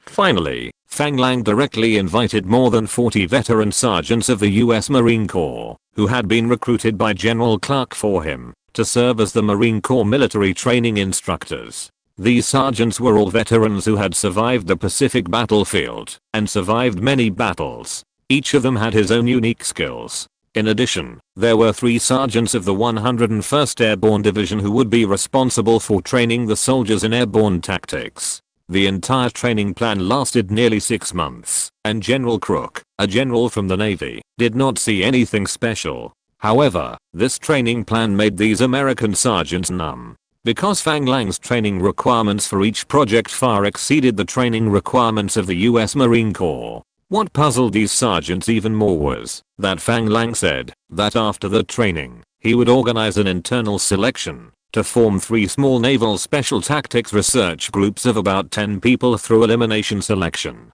They didn't know the specific research content, because after being selected, the training of the soldiers would no longer require them to participate. Instead, Fang Lang, the highest commander of the First Fleet, would be in charge. This Naval Special Tactics Research Group is a combat unit directly under the First Fleet Command. If you can pass Fang Lang's training and successfully become a formal member of this group, you will be directly awarded the rank of 2nd Lieutenant. In other words, this will be a combat team composed entirely of officers. When this news reached the ears of every Marine Corps soldier through Fang Lang's speech, the training enthusiasm of the entire unit was directly ignited. This is an opportunity to upgrade from a soldier to an officer. In peacetime, without military merit, it is simply an impossible task to upgrade from an ordinary soldier to an officer. Chapter 239 Arrival. After arranging the Marine Corps, Fang Lang handed the screening of the naval personnel of the aircraft carrier to Chief of Staff de la Tour, but he began to worry about the recruitment of pilots. Brazil now also has an air force. During the entire World War II, the Brazilian Air Force cooperated with the US Air Force and carried out more than 2,000 flight missions. This Air Force, which was established entirely with the support of the Americans, is a flying brigade with 350 P-47 Thunderbolt fighters, which are divided into 4 squadrons: red, blue, yellow, and green. The brigade commander is Major Nero Mora. After the war, he was promoted to Air Force Colonel and served as the Minister of the Brazilian Air Force. When Fang Lang's First Fleet was established, the Brazilian Air Force was still under the command of General Moraes, the commander of the Expeditionary Force. Therefore, the Brazilian Navy allocated 10 fighter pilots and 10 P-47 Thunderbolt fighters from the Air Force to join the First Fleet. It can also be seen from here that the Brazilian Air Force is an incomplete air force. It only has fighters and can only perform combat and reconnaissance missions. There are no bombers and transport planes. In Fang Lang's eyes, this is an incomplete air force. It can be said that the Brazilian Air Force during this period was very weak. Once Fang Lang's aircraft carrier formed combat effectiveness, it would have about 100 naval aviation forces. This number reached about 1/3 of the entire Brazilian Air Force. That is, the Brazilian Air Force was weak and had less say than the Navy, so it did not dare to compete with the Navy. Otherwise, it would be strange if the Air Force of 1/3 of the entire Brazilian Air Force did not fight for it. Here we have to talk about the Army's covetousness for this Air Force. Originally, when this Air Force was first established, it was established in the name of the Army Aviation. However, because during the war, the Air Force was assigned to the separate command of the US military, and the Brazilian Army did not actually command this nominal Army Aviation unit. After the war, the Brazilian Army wanted to reincorporate the Air Force into its ranks. Unfortunately, this Air Force, which had been under the command of the US Army Aviation, already had a completely independent command system. And with the help of the US Air Force, he had the idea of becoming an independent army, and after returning to China, he went through a series of political games. In the end, President Vargas agreed to the idea of the Air Force becoming an independent army, which offended many bigwigs in the Army Department. Later, General Dutrescu may not have been without this reason. So, in fact, the Air Force is not having a good time now. The Navy is about to have its own aircraft carrier and naval aviation. If it still tries to dig into the corners of the Brazilian Air Force at this time, it will inevitably cause a strong backlash from the Air Force. And then a series of unnecessary troubles will be triggered. Therefore, on the issue of building naval aviation, General Crook repeatedly emphasized to Fang Lang that he should not take advantage of the Brazilian Air Force. He should use his existing aviation power to develop his own naval aviation. But looking at the 10 pilots under his command, and thinking about the 100 pilots needed on the aircraft carrier, Fang Lang had a headache. The aviation force is not like the army soldiers. They can just put a farmer to train for a few months and throw him on the battlefield to kill the enemy and serve the country. This is a high-tech branch of the army, and it has certain requirements for physical fitness. Although it does not have to be as high as in later generations, it is not something that can be done by just grabbing a few people. As a last resort, Fang Lang can only think of a way from the students who are still studying in school. Fang Lang directly ordered the 10 naval aviation pilots of the current First Fleet to bring relevant certification materials to high schools in various states of Brazil to recruit flight trainees. In order to build a naval aviation academy in Natal, Fang Lang had to apply to the Brazilian Navy again to purchase 10 PT-19 trainer aircraft. Fortunately, the Navy also knew that the situation was special and included the additional funds in the aircraft carrier procurement plan. After more than a week of busy work, Fang Lang finally sorted out the work of the Natal Naval Base. Just when Fang Lang wanted to take a breath and go back to his hometown in Sao Paulo to accompany his family, he received a call from General Crook of the Navy Department. The appointment of the new brigade commander of the Marine Corps has been officially made. The colonel named Mr. Waldo Granma will take office as early as tomorrow, so Fang Lang should be prepared. This made Fang Lang very unhappy, and he felt that this guy was in conflict with him everywhere. Originally, Fang Lang thought of ignoring the other party and going home directly to let the other party go empty-handed. However, considering that he was a superior, if this really happened, it might make many people embarrassed. Therefore, Fang Lang had to give up his original plan to go home and quietly wait for the new Marine Corps commander in Natal. Surprisingly, Colonel Waldo Granma did not wait until the next day to report. That afternoon, when Fang Lang was still in the office asking General Clark for advice on aircraft carrier tactics, he received a report from his subordinates that a plane took off from Rio de Janeiro and had just contacted the tower. It was about to land at Natal Airport, and among the passengers on the plane was Colonel Waldo Granma. He hoped that the naval base could do a good job of receiving him. "What do you mean? How big a figure is this? You want me to pick him up at the airport?" Fang Lang was furious when he heard the news. But soon he laughed again. With such a personality, Fang Lang didn't have to worry. This guy did such a foolish thing. Either he wanted to embarrass him on purpose, or he was really low in emotional intelligence. Fang Lang hoped that the other party belonged to the latter. But no matter what the situation was, it only proved that this guy was not smart enough. Ask Sirioraki from the second section of the logistics department to come to my office to see me. Regardless of whether the other party really had low emotional intelligence or wanted to embarrass him in this way to improve his reputation in the new unit, Fang Lang would not really listen to him and go to the airport to greet him. Yes, sir.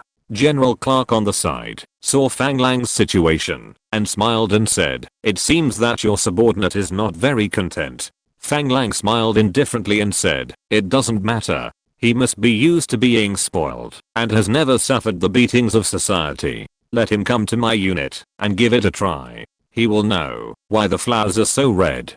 Haha. You are really interesting. Then let's continue studying. Of course, no one can stop my enthusiasm for learning and improvement. The two continued to pick up the previous learning progress. After a while, the office door was knocked again. This time, it was Lieutenant Sirioraki, the head of the second section of the logistics department, who came. "Sir, you're looking for me?" Now the natal head of the Brazilian Intelligence Bureau has joined Fang Lang's First Fleet Logistics Department, and his external identity has always been an officer of the Logistics Department. He was originally a second lieutenant in the Brazilian Intelligence Bureau, but after the last incident with the Akubu family, Fang Lang has helped him get the rank of lieutenant. Except for a limited number of officers in the First Fleet who know his true identity, most people think that he is really an ordinary officer of the Logistics Department. Many officers have doubts about what the second section of the Logistics Department does.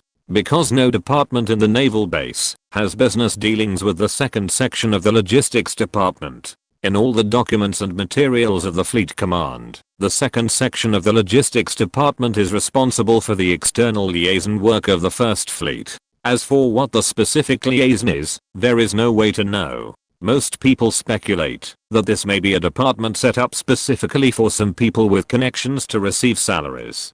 Because most of the people in this department are elusive, no one knows how many people work here. Even the director of the logistics department never assigns them tasks. Although the station is in the base, the personnel of this department rarely show up in the base. Even their entry and exit of the naval base is a special passage, which is guarded and inspected by their own personnel. Have you heard about the new Colonel Commander in our Marine Corps? Fang Lang paused his study, walked to the door, and whispered to Lieutenant Sirioraki. "I heard about it." Lieutenant Sirioraki nodded, simply answered Fang Lang's question, and didn't say much. "His plane will arrive soon. You can find a few people to pick him up.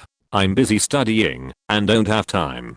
If he has any requests, you can do it yourself. Do you understand what I mean?" Fang Lang did not let the staff department arrange for someone to receive a new Marine Corps commander. Instead, he asked the second section of the logistics department to be responsible for the reception. If Lieutenant Sirioraki still didn't understand what was going on, he would have no use. A cold light flashed in his eyes, and the corners of his mouth slightly curled up. Lieutenant Reich nodded with a fake smile and said, "Yes, sir." Fang Lang smiled, didn't say much, patted him on the shoulder, turned and went into the office, and continued his study. Lieutenant Reich didn't stay for long, and went straight back to his office at the naval base. He picked up a blank file and carefully wrote down the name of Waldo Granma. Judging from the situation, it was obvious that a new file was to be established for this colonel in the second section of their logistics department. About half an hour later, a Pan American Airlines passenger plane from Rio de Janeiro landed at Natal Airport.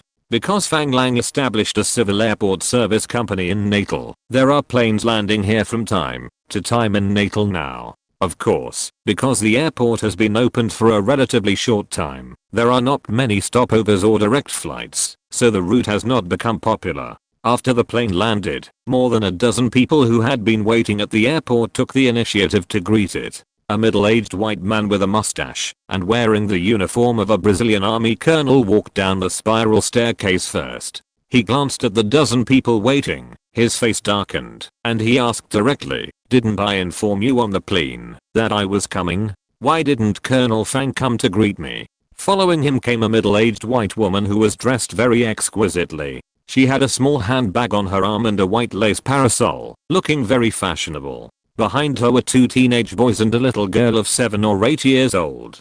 Behind them was a group of army soldiers carrying large and small bags of luggage. They looked completely unlike military men, and instead looked a little funny, like servants. The person in charge of meeting you at the airport was a young man in a naval lieutenant uniform. After hearing Colonel Waldo Grandma's question, he quickly stepped forward to explain, "Sir, I'm really sorry, but everyone is currently receiving training from the American Advisory Group and we really can't spare the time to come. I'm the adjutant assigned to you by the 1st Fleet. My name is Alberto Dill, you can just call me Dill.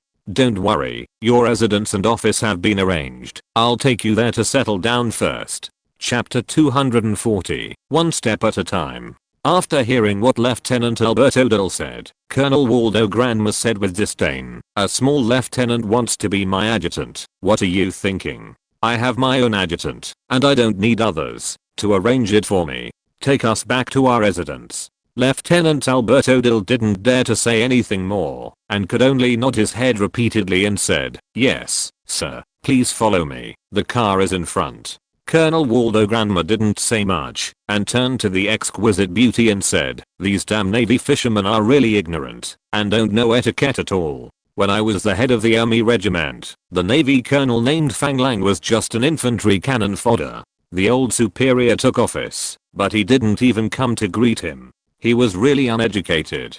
The exquisite beauty wore a small white hat on her hair, and a piece of white decoration in the shape of a fishing net hung on the brim of the hat. She looked very elegant. After hearing what her husband said, she covered her nose and frowned slightly, saying, "No wonder I smell a faint fishy smell. It turns out that they are all fishermen. You'd better arrange for someone to clean our home. If I smell such a fishy smell every day in the future, I will vomit." Colonel Waldo Grandma smiled and said, "Don't worry. Tomorrow I will organize all the people to clean up the sanitation nearby. Let these damp fishermen enter civilized society in advance and experience it." After hearing his words, the lady smiled with satisfaction, turned her head, and looked at the soldiers carrying luggage behind her, and scolded, "Be careful, these suitcases are very valuable. I'm talking about you. How can you put the suitcase on the ground? If it gets dirty, you lick it clean for me." The soldiers behind them were so scared that they were silent and hurriedly raised the suitcase that had not touched the ground a few points. The couple did not notice that the faces of the people who came to greet them began to look ugly. Lieutenant Alberto Dill, who was in the lead, had a cold light in his eyes. He looked at the soldiers carrying luggage with a thoughtful look in his eyes. Under the guidance of Lieutenant Alberto Dill, everyone came to a row of Willys jeeps parked next to the runway. Before inviting everyone to get in the car, Colonel Waldo Grandma frowned and said, "Why are there only military jeeps and no cars for senior officers?" Lieutenant Alberto Dill hurriedly stepped forward to explain, "Sir, the vehicles in our naval base are only trucks besides jeeps, and there are no cars for senior officers. Dear, this won't work. You have to hurry up and ask the logistics department to purchase 2 cars. Otherwise, it will be too inconvenient for me and the children to go out. This jeep is leaking everywhere, and I don't know how much dust it will collect." Mrs. Grandma's delicate voice sounded behind. Colonel Waldo Grandma said with a smile on his face, "Don't worry. When I apply for the purchase of tank equipment, I will also purchase 2 cars. I guarantee that you and the children will not be blown by the wind or wet by the rain. Now, dear, please bear with me for a while and take this broken jeep back to your residence first." After that, he looked at the back seat of the jeep and felt that it was obviously not very hygienic. He said to Lieutenant Alberto Dill, "Don't you usually maintain your vehicles? Look at how dirty this seat is. Hurry up and find something to pad it." Lieutenant Alberto Dill was stunned when he heard it. It doesn't make sense. Why is it dirty when it was just before the reception? Could it be that his men were lazy? You must know that Fang Lang has very strict requirements for the hygiene standards of the army. Whether it is a warship or the environment in the base, the maintenance requirements of military equipment are very strict. All places must be cleaned at least twice a day, and the military police will check every corner of the sanitation every day. If the military police's white gloves are stained with dirt in that place, the consequences will be very serious. Not only will the person in charge of this sanitation area be in trouble, but his 3-level direct superiors will also have to review. In addition, it will affect everyone's allowance. This cannot be blamed on Fang Lang's abnormal requirements. It is really an army with so many people living together. If you are not careful, it may cause infectious diseases. Therefore, Fang Lang can't be careless. In addition to strict requirements for hygiene, Fang Lang also has very strict requirements for the appearance of the army. I remember that in my previous life, when I was studying and participating in military training, the instructor taught everyone to fold tofu blocks. Fang Lang also wanted to promote it in the First Fleet, but because his fleet has been stationed in the tropics for a long time, there is no opportunity to use quilts, so he can only ask everyone to tidy up the bed surface. It looks very pleasing to the eye. At first, the officers and soldiers of the First Fleet complained, but after a long time, everyone discovered the benefits of this. In addition, Fang Lang formulated a strict reward and punishment system. For their own honor and their own allowances, everyone gradually developed a good habit of keeping clean. Therefore, when Lieutenant Alberto Dill heard that his men had unqualified hygiene, his face changed, and the soldiers around him also changed color. The driver of the car turned his head and looked at the place pointed by Colonel Waldo Granma. But no matter how they looked, they didn't find any dirt. Lieutenant Alberto Dill even reached out and touched the seat and the floor, but didn't see a trace of dust. It stands to reason that this kind of jeep without doors should have some dust after driving for a while. But Natal is a coastal city. In addition, there is no industrial base nearby that can pollute the environment, and the air quality is still very good. As long as the car is not driven to the muddy road outside the military camp, the car will basically not be dirty. Seeing his clean palms, Lieutenant Alberto Dill didn't understand that the other party didn't find any hygiene blind spots at all, but was clearly picking faults. He suppressed his dissatisfaction and said with a smile, "Sir, please wait a moment. I will go find a blanket for you to cushion." But Colonel Waldo Granma shook his head with a dark face and said, "It's so sunny now, why bother looking for a blanket? Take off your uniforms and use them as cushions." Lieutenant Alberto Dill looked at his Navy uniform and then at the other party's Army uniform and had some guesses in his mind. But no matter what the situation was, he could not accept using his uniform as a cushion for the other party. This was not a question of cleanliness at all, but a question of dignity. Therefore, the smile on Lieutenant Alberto Dill's face finally disappeared, and he put on a serious expression and said to Colonel Waldo Granma, "I'm sorry, Colonel, the military uniform represents the honor of the soldiers. I cannot accept the request to use our uniforms as cushions for your family." Colonel Waldo Granma obviously did not expect that a small lieutenant officer would dare to refuse to execute his orders, and in front of his family, which made him lose face. The already gloomy face turned darker. "Second Lieutenant, do you understand the consequences of disobeying orders? Report to the commander. I'm a soldier.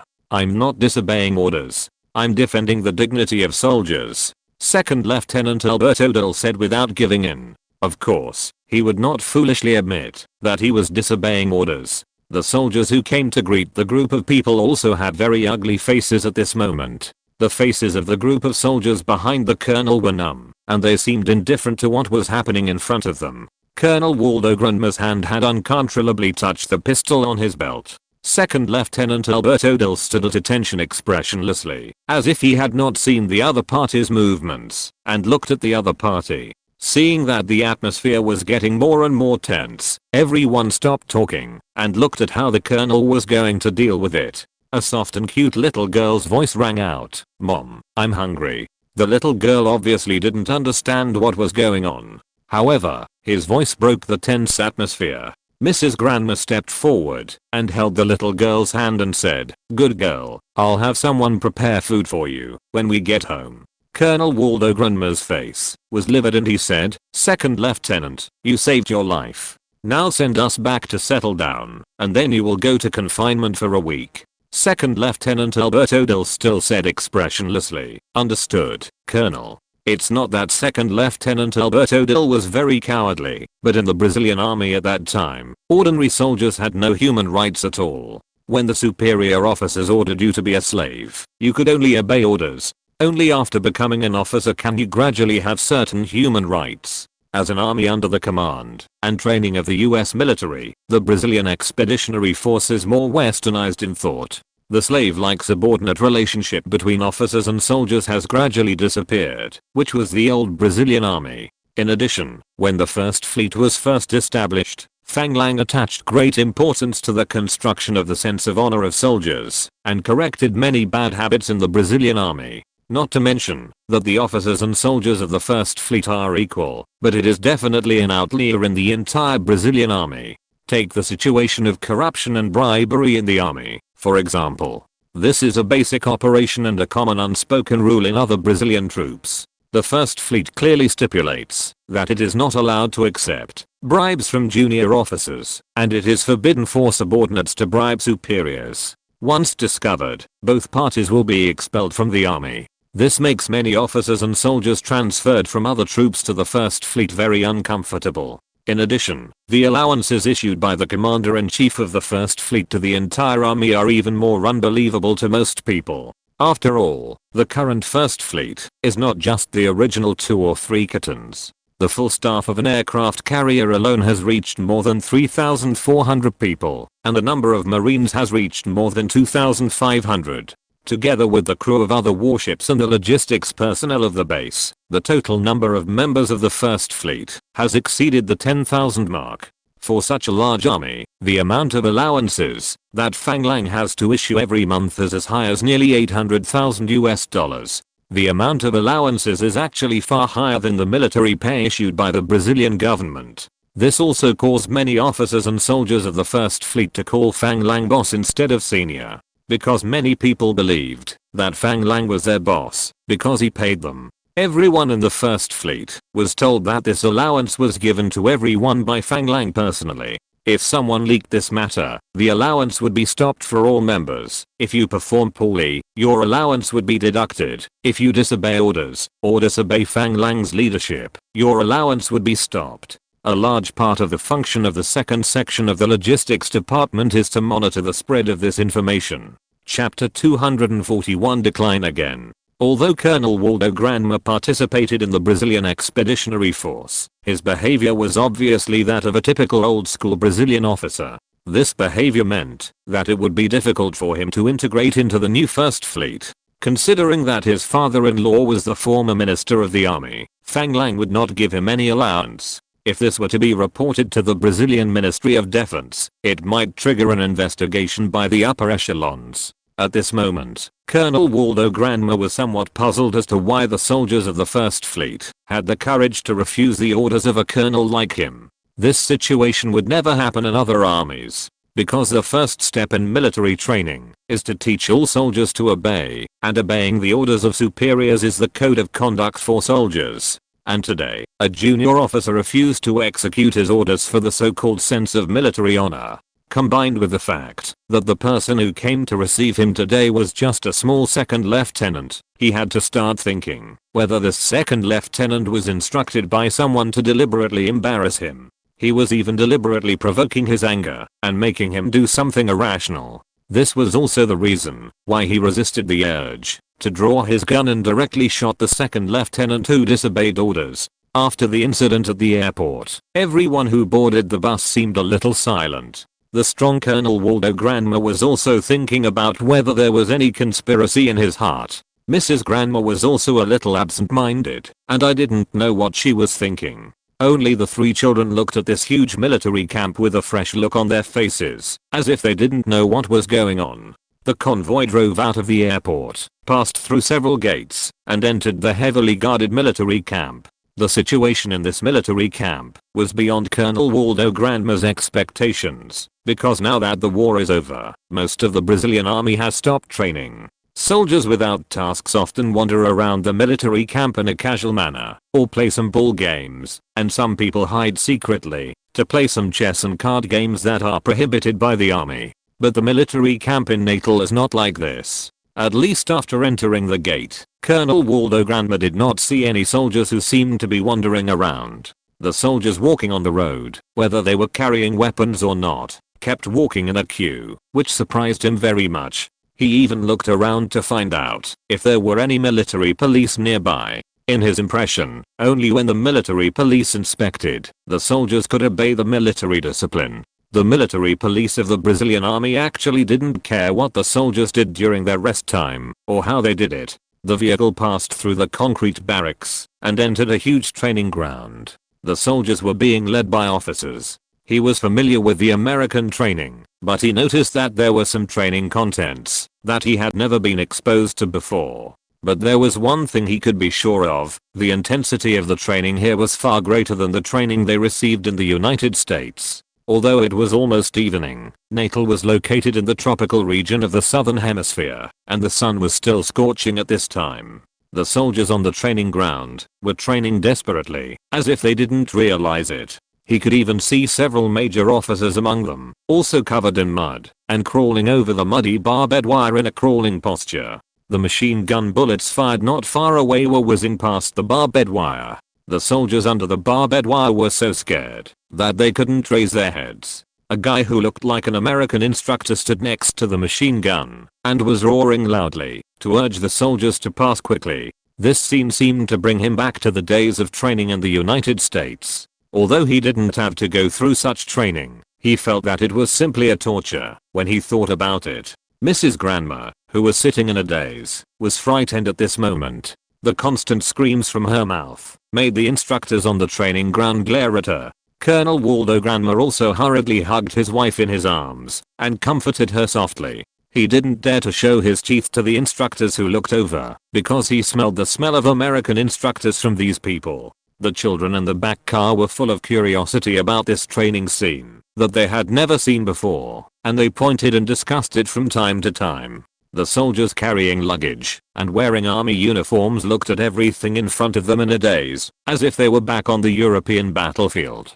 Finally, the vehicle passed through the training ground and came to a beach. Mrs. Granma's mood finally eased. Born in Rio de Janeiro, Mrs. Granma is not someone who has never seen the sea. However, when the vehicle passed through the busy training ground and saw the beach again, Mrs. Granma actually felt excited, as if she had survived a disaster. But the good mood did not last long, and Mrs. Granma saw a scene that made her feel very unsightly. A group of soldiers in shorts were supervised by the instructors to do push-ups in the sea water. The moment they lay down, they were submerged in the sea water and could not breathe at all. I don't know if the instructors did not shout out the command, so the soldiers did not support their bodies. This is more like a breath-holding training. It's really unsightly. Such a beautiful sea view and such a beautiful beach actually let a group of big-headed soldiers train here.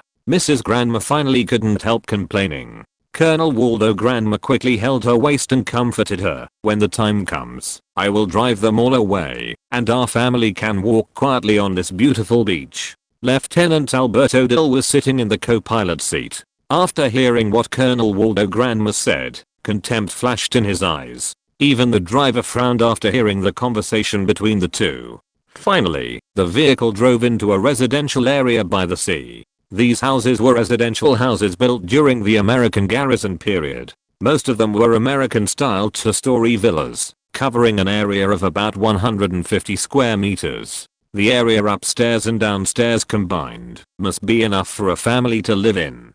After the convoy turned a corner in the residential area, it stopped in front of one of the houses. After seeing the house, Colonel Waldo Granma nodded with satisfaction. Mrs. Granma was obviously very satisfied with the house, and a rare smile appeared on her face again. "Sir, this is the house I have arranged for you." Lieutenant Alberto Dill handed a small cloth bag to Colonel Waldo Granma, signaling him to open the door himself. Colonel Waldo Granma took it and handed it to Mrs. Granma. Mrs. Granma took the small cloth bag with excitement and walked to the door. The colonel looked around and saw several giant warships parked on the seashore not far away. He was deeply shocked. Then he said to Lieutenant Alberto Dill indifferently, "Who are my neighbors?" Sir, the school level officers of our base all live here. But I don't know who lives in which house. Lieutenant Alberto Dill answered the colonel's question politely. He didn't really not know who lived in these houses. But after today's brief contact, he decided that it would be better not to tell the colonel in front of him about some things. Then do you know where Colonel Fang Lang is? I think I need to talk to him. Colonel Waldo Grunmer showed no respect for Fang Lang, the commander-in-chief of the First Fleet, which made Lieutenant Albert Dill and others very dissatisfied. The lieutenant knew that he was just a second lieutenant officer, and it was impossible for him to conflict with the colonel in front of him. However, as an officer of the second section of the Logistics Department, he had made up his mind to use a magnifying glass to stare at the arrogant and domineering army colonel in front of him. He secretly made up his mind not to let him catch any handle. If there is a chance, he must let the other party know who is the boss in the First Fleet. Sir, I think Commander Fang should be in the office now. Because recently he has been discussing the strategy and tactics of the aircraft carrier battle group with Major General Clark of the advisory group. He is very busy at work. If you want to see him, I can make an appointment for you. Advisory group. Is it the US Military Advisory Group? Yes, sir. Colonel Waldo Grunmer thought, no wonder the instructors he met at the training ground today are so similar to the training instructors of the Expeditionary Force. Are those soldiers in training that we saw on the road today the Marines under my command? Lieutenant Alberto Dill curled his lips in his heart with disdain when he heard the colonel's question. What do you mean by the Marines under your command? They are the Marines of the First Fleet, the Marines belonging to Colonel Fang, and you are just a new outsider. If you can't get the recognition of Colonel Fang, you are nothing. Of course, these can only be thought about in the mind, and the face still has a smile. Of course, sir. I remember that these soldiers have all experienced recruit training. Why do they have to go through such high intensity training again? Colonel Waldo Grunmer said the question he had always wanted to ask after seeing the enthusiastic training scene in the base. Because he knew very well that if the troops were always in a high intensity training state, he would not be able to stop the training and take over the command. He was not willing to repeat the training experience in the United States. Being exposed to the sun and wind every day, torturing oneself, only sick people would think of doing it again. Now that there is no war pressure, he does not understand why Fang Lang organized the troops to conduct such high intensity training. The daily consumption required for such training is very scary, not to mention the loss of guns and ammunition. The food expenses alone are at least 3 levels higher than usual. Is the Navy so rich? If Fang Lang knew what this guy was thinking, he would definitely spit on his face. It's not your money, what's your business? If you don't use it, how can Shatter Company carry out its business? Who should I sell the weapons and ammunition of the arms company I founded? What a fool. It's a pity that he asked Lieutenant Albert Dill. I don't say whether Mr. Lieutenant knows the answer to this question. With what Mr. Lieutenant is thinking now, he would say he doesn't know even if he knows. So, the lieutenant said as expected, sir, this kind of question is not something that a small lieutenant like me in the staff department can answer. If you want to know, you can ask Colonel Fang. I only know that this training will last for 6 months. The training mobilization meeting was chaired by General Crook, the chief of the Navy's general staff. According to the general, he will come to inspect the results in 6 months. Chapter 242, 3 and End. Hearing the answer from Lieutenant Alberto Dill, the colonel felt that he was not feeling well. After 6 months of training, would he have to join the training team again? He had no right to stop the training mobilization presided over by the Chief of the Navy General Staff. Moreover, the Chief of the General Staff would come in person to inspect the training results 6 months later. If the effect was not good, it might be his fault. For a moment, Colonel Waldo Grunmer regretted that he should not have reported so early. Lieutenant Alberto Dill could not understand the colonel's mood, but continued to ask about the colonel's arrangements for today. Sir, do you need me to make an appointment for you to visit His Excellency the Commander-in-Chief? Lieutenant, I'm tired all the way today, so I won't meet Colonel Fang for now. Please tell Colonel Fang that I want to meet him tomorrow morning. The colonel finally had to choose to take the initiative to meet Fang Lang, but he still stubbornly said that he wanted to meet him. instead of using the tone of a subordinate visiting a superior. From this, it can be seen that in the heart of the colonel, Fang Lang is always unconvinced. It is not known whether it is because the other party is his former subordinate, or because the arrogance of the army makes him unable to bow to the navy. In the eyes of others, this kind of person is hopelessly arrogant and ignorant of the times. Yes, sir. Then I will help you make an appointment with the commander-in-chief. I don't know why. At this moment, the colonel felt that Lieutenant Alberto Dill's words always made people very uncomfortable. For a moment, he couldn't find a word to refute, so he could only turn around helplessly and walk into his new home. Lieutenant Alberto Dill looked at the back of the colonel, disappeared at the door of the house, turned around and got into the car, and the smile he had been maintaining disappeared instantly. Colonel Waldo Granma, I'm really sorry. I was discussing aircraft carrier tactics with American consultants yesterday and was unable to go to the airport to pick you up in person. Please don't take it to heart. The next morning, the colonel still appeared in Fang Lang's office. Fang Lang was very enthusiastic about the arrival of Colonel Waldo Granma and gave him enough face. He went to the headquarters downstairs to receive him in person, and after a long exchange of pleasantries, he took him into the office. It was as if he had no idea what happened yesterday. Colonel Waldo Granma did not think he had done anything wrong yesterday, so he did not have any psychological burden. Colonel Fang, it's all in the past. Since you are really busy with military affairs, I won't bother about it. I came here today mainly to confirm when I can start taking over the work of the Marine Corps. Fang Lang seemed unaware of Colonel Waldo Granma's attitude. Instead, he said with admiration, of course, anytime. Alas, you don't know that I'm now overwhelmed by the shortage of carrier-based aircraft pilots. I don't have time to take care of the affairs of the Marine Corps. I'll let each battalion commander be responsible for it. It's just right that you are here and I can relax a little. How about this? Wait a moment. I'll have someone call the 5 battalion commanders of the Marine Corps over.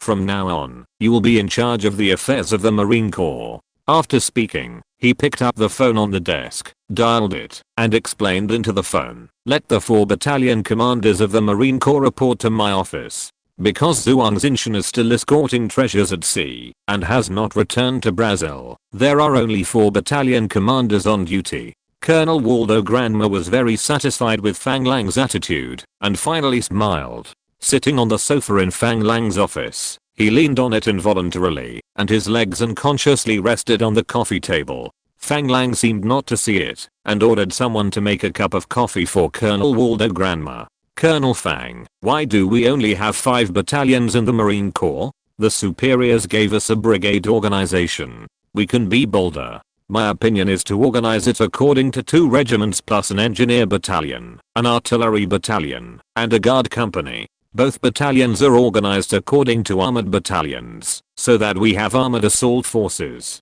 You are also a veteran who participated in the European War, and you should know that armored vehicles are the future of the army. Hearing Colonel Waldo Granma talking about his ideas, Fang Lang listened to his opinions carefully like a student. Seeing Fang Lang listening with relish, the colonel felt that he had found a rare soulmate and spoke more vigorously. From the blitzkrieg of German tanks to the tank clusters of the Soviet Union, he was eloquent and exaggerated. Fang Lang listened to the other parties boasting seriously and soon came to a conclusion from his words. That is, tanks are the future, and an army without tanks cannot be called an army. Finally, the other party may have been thirsty, so he took a sip of coffee. Fang Lang took the opportunity to cough twice, nodded seriously, looked at the other party with expectant eyes and said, Colonel, you are really amazing. I'm so excited to hear you. I admire you. I admire you. After hearing Fang Lang's praise, Colonel Waldo Granma also blushed and felt that he had met a soulmate. Fang Lang continued, I have benefited a lot from listening to the Colonel's judgment on the future combat methods of the Army. However, we are the Navy, and I want to know what your thoughts are on the positioning and tactics of the Marine Corps. I wonder if you can share them with me, so that I can learn from them. Hearing Fang Lang's words, Colonel Waldo Granma's hand holding the coffee suddenly stopped in midair. His head buzzed, and he almost couldn't wrap his head around it. After a long while, he hesitated and said, Marine Corps? Isn't the Marine Corps also the Army?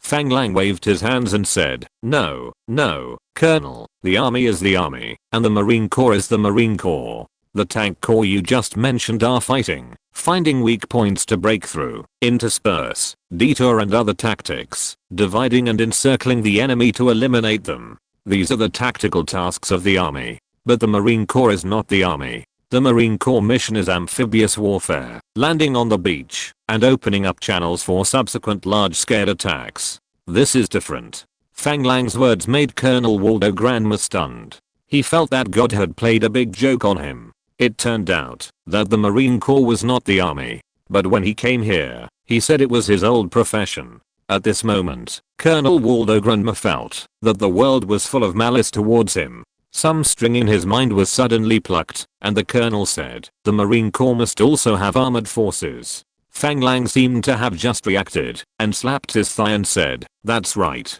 The Marine Corps must also have armored forces." After thinking for a while, he said, "Alas. It is the Navy's thinking that has imprisoned me, and I forgot that the Marine Corps must also have armored forces. I wonder what Colonel thinks about the tactics of the Marine Corps armored forces. You might as well tell me, so that I can think about it."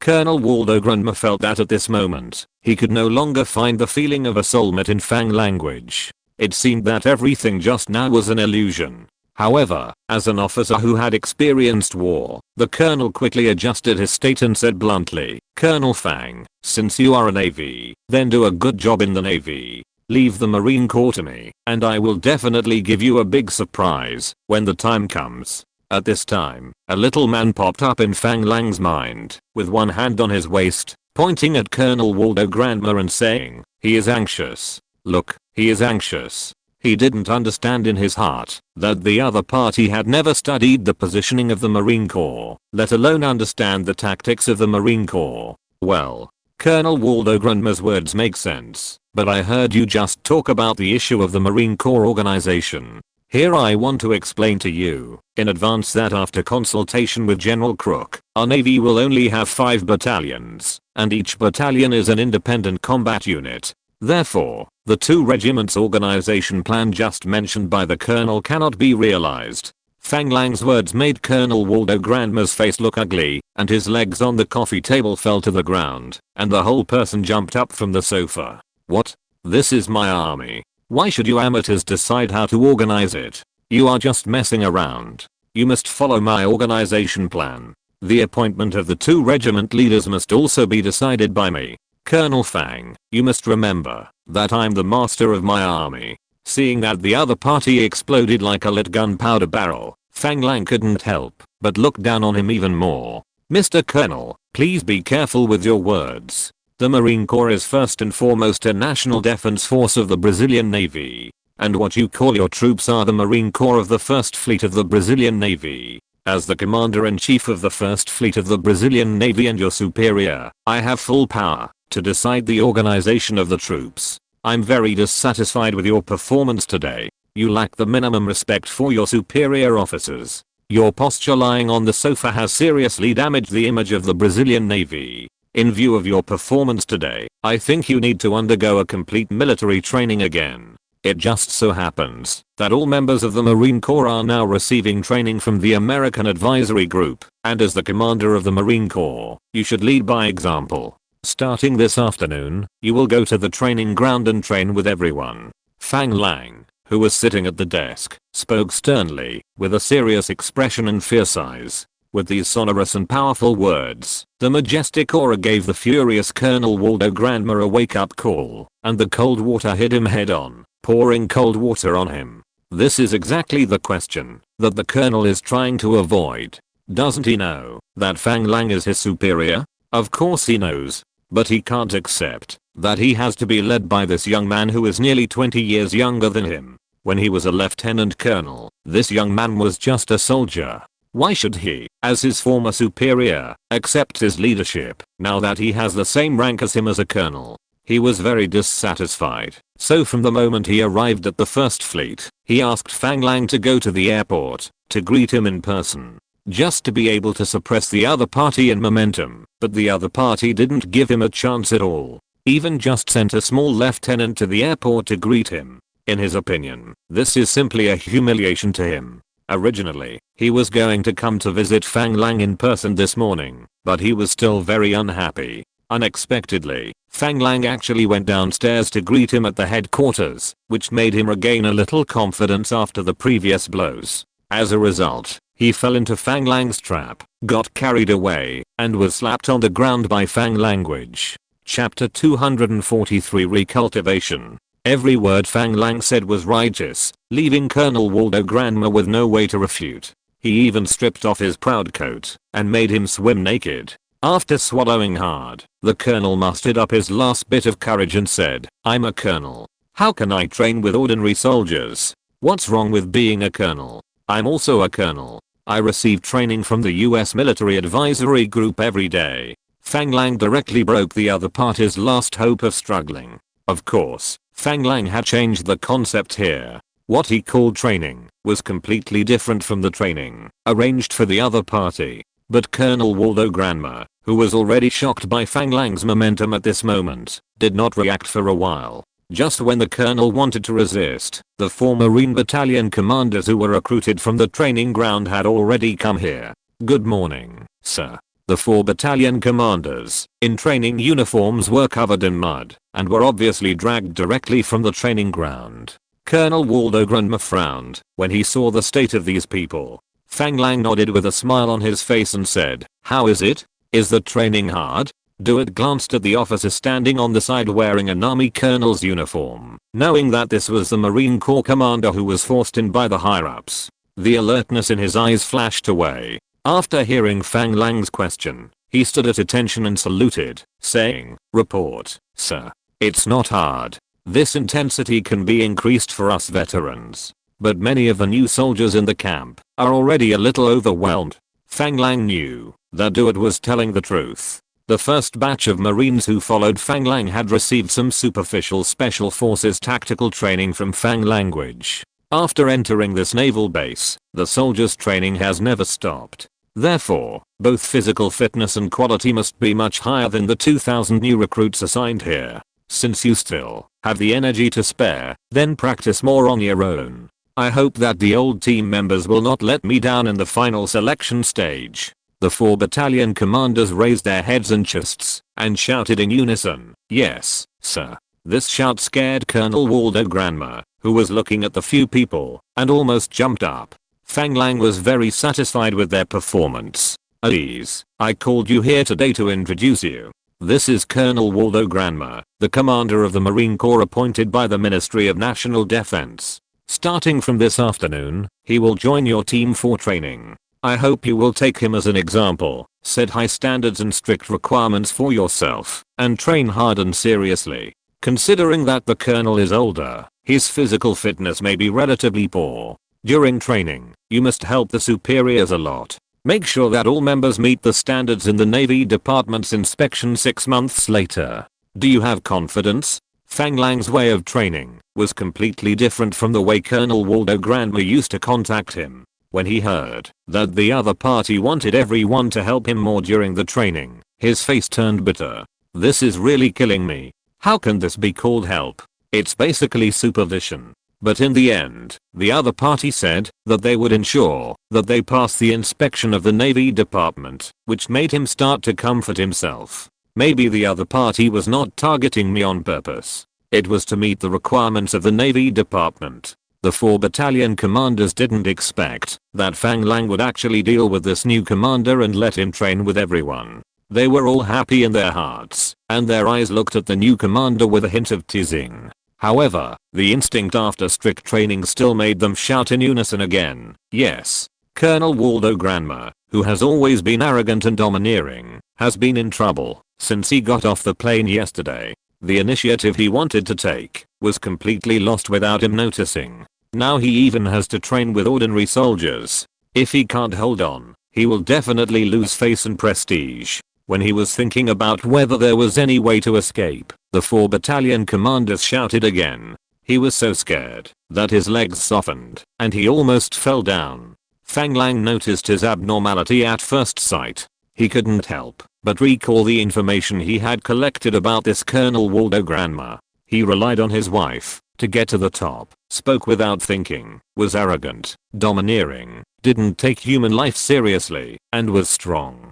No matter how you look at it, these personality traits should not be so easily grasped by him. The soldiers shouting in unison almost made the other party lose their balance, which is inconsistent with the intelligence. Could it be that he was replaced by someone? Wait, relying on his wife to get to the top, being born as a son-in-law, his status in the family should not be high. He was kicked from the army to the navy, and there was no news of any disturbance in the army department. Either his father-in-law's influence has declined, or he was marginalized by his father-in-law. Considering that his father-in-law is an old-school officer, most of the powerful people in the Ministry of Defense are officers of the Brazilian Expeditionary Force who participated in the European War. These people have accepted the so-called democratic ideas in Europe and the United States. Will they conflict with the old-school ideas? The answer is yes. Then, it is very likely that his father-in-law's influence is declining. Maybe this appointment is the last bit of friendship he has used. Even if it is not a decline in influence, but being marginalized by his father-in-law, it can only mean that Colonel Waldo Grandma is not as confident as he appears. The psychology of later generations believes that a person will show off what he lacks. So, could the toughness and arrogance shown by this colonel be due to this mentality? Combined with the other party's performance, after being severely reprimanded by himself. The possibility of this situation is very high. If this is true, the guy in front of him is simply a paper tiger. Chairman Mao really doesn't lie. All imperialism is a paper tiger. This old guy is probably just a paper tiger with a good appearance. Thinking of this, Fang Lang decided to brew the other party well. Pretending not to notice the other party's unbearable performance, he continued to speak loudly to the 4 battalion commanders. Please tell me, and your new commander loudly, what is our training slogan? The 4 battalion commanders shouted in unison again reflexively. We will shed blood and sweat but not tears, and we will not fall behind, even if we lose skin and flesh. Colonel Waldo Grandma felt a little dry in the mouth and his face turned pale when he heard this slogan. Fang Lang did not give him a chance to continue thinking, and said loudly to him, Colonel Waldo Grandma, please tell me loudly, do you have the confidence to complete the training mission? For a while, the office fell into a strange silence, and everyone's eyes turned to Colonel Waldo Grandma. This made the colonel's head a little confused, his palms sweating, and his body began to tremble slightly involuntarily. Seeing his performance, the 4 battalion commanders looked at him with amusement, ridicule, and disdain. But Fang Lang was 80% sure in his heart that this guy might really be a paper tiger. The toughness and arrogance he showed were all to cover up his lack of confidence. It seems that it is not easy to be the son-in-law of the Minister of the Army. If his speculation is true, and he really has some ability, Fang Lang would not mind keeping him. After all, it is easy to control the other party if you know the real situation of the other party. But this guy is actually an idiot who regards human life as worthless. He only knows how to use human lives to fill the war. He has been transferred to the Marine Corps, but he is still holding on to the tank theory he learned from the Army. He is completely unaware of the difference between the Army and the Marine Corps. He has never even thought about taking the initiative to study the tactics of the Marine Corps. This is not an idiot. It seems that General Crook has also made a mistake. However, there is no rush to get rid of him now. If the rank and qualifications of his own people are not enough to get promoted, then it may cause a new trouble. Compared with an uncontrollable newcomer, the guy in front of him is obviously more in line with his own interests. After 2 light coughs, to remind Colonel Waldo Grandma, Fang Lang softened his tone and said, Colonel Waldo Grandma, are you confident? The 4 battalion commanders felt a chill when they heard Fang Lang's slightly gentle tone. Colonel Waldo Grandma finally reacted and said nervously, yes, I'm confident. Hearing that the other party finally answered his question, Fang Lang smiled with satisfaction. It's good that you are confident. Then you can go down and get to know each other. Do it. You take the colonel to the logistics department to get the Navy uniform. As an officer of the Marine Corps, how can you always wear the Army uniform? Colonel Waldo Grandma will change into the Navy training uniform in the afternoon and report to the training ground on time. Do you understand? The 4 battalion commanders responded in unison, but Colonel Waldo Granma seemed a little timid and hesitated to speak. Fang Lang ignored him, but picked up the documents on the table and read them. Seeing this situation, Colonel Waldo Granma knew that he should leave. He could only follow the battalion commander out of Fang Lang's office. He took the initiative to close the door. What the colonel didn't know was that the document Fang Lang was reading was the background information about the colonel, including every word the colonel said. After leaving the airport yesterday, it was recorded in detail. Fang Lang focused on the description of the interaction and conversation between the colonel and his wife by the intelligence personnel. From the description in this document, the colonel and his wife have a very good relationship, and the colonel even behaves like a wife-loving maniac. As for whether these are true or performances, we have to wait for the confirmation of the intelligence department. Fang Lang can't be blamed for being too cautious. It's really that the position of the commander of the Marine Corps is too important. Although there is a guess about his performance today, guesses are just guesses, and unverified guesses are just fantasies.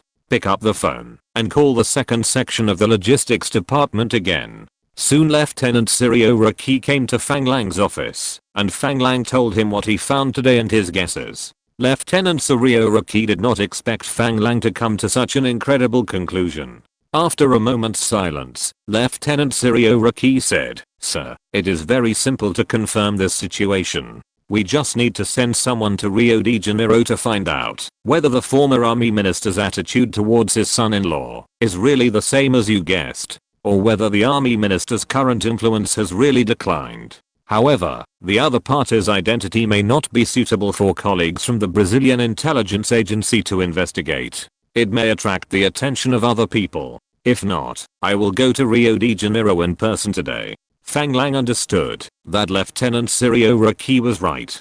In order to confirm this guess, he only needed to investigate the situation of the colonel's father-in-law. But the other party's identity was too sensitive. If the guess was wrong, it might lead to serious consequences. If you're listening to this novel on a channel other than Fanfic World, it means they downloaded and uploaded it without effort. We cordially invite you to visit our channel, Mundo Fanfic Novelos. There you'll find the original version of this story and you can explore many other novels of various genres. We're waiting for you to immerse yourself in a world of incredible novels. Chapter 244 Caught the Tail. After repeated consideration, Fang Lang rejected Lieutenant Sirio Raki's proposal to go to Rio de Janeiro to investigate in person. Although Lieutenant Sirio Raki is now working at his own naval base, his actual job is still the head of the naval branch of the Brazilian intelligence agency, as the head of a local intelligence department, leaving his job to go to the capital to investigate the former minister of the army. It would be a big deal if he was discovered.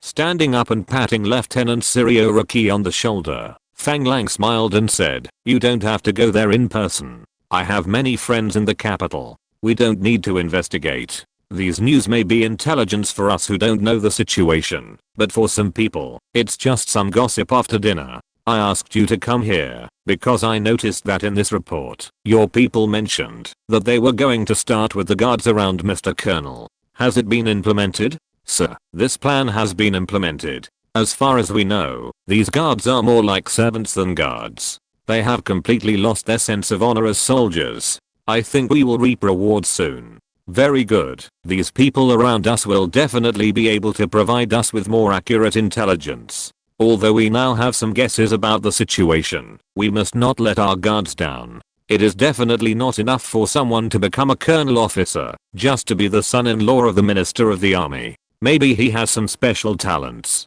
"Yes, sir, I understand. Please rest assured that our people will soon infiltrate Mr. Colonel's entourage to ensure that all of Mr. Colonel's actions will not escape your eyes." Fang Lang nodded with great satisfaction. Intelligence work cannot be overemphasized. With fast and accurate intelligence support, Fang Lang will not be blind in doing anything or making any decision. After Lieutenant Sirio Reich left, Fang Lang called Major Blackwell's office directly. "Haha.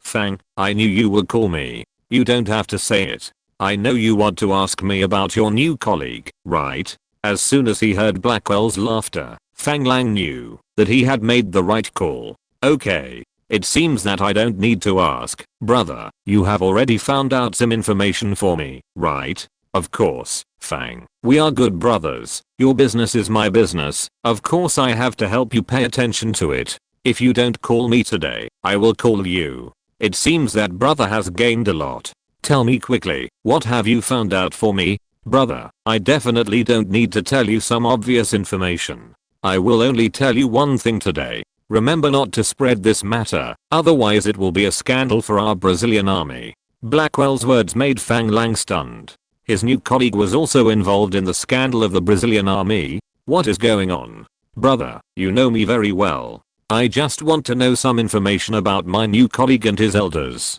I'm not very interested in scandals. I don't think you need to tell me about this kind of thing. Fang Lang was not interested in the scandals in the Brazilian army. After all, some things can be understood in depth, but some things are better known as little as possible. After all, curiosity kills the cat.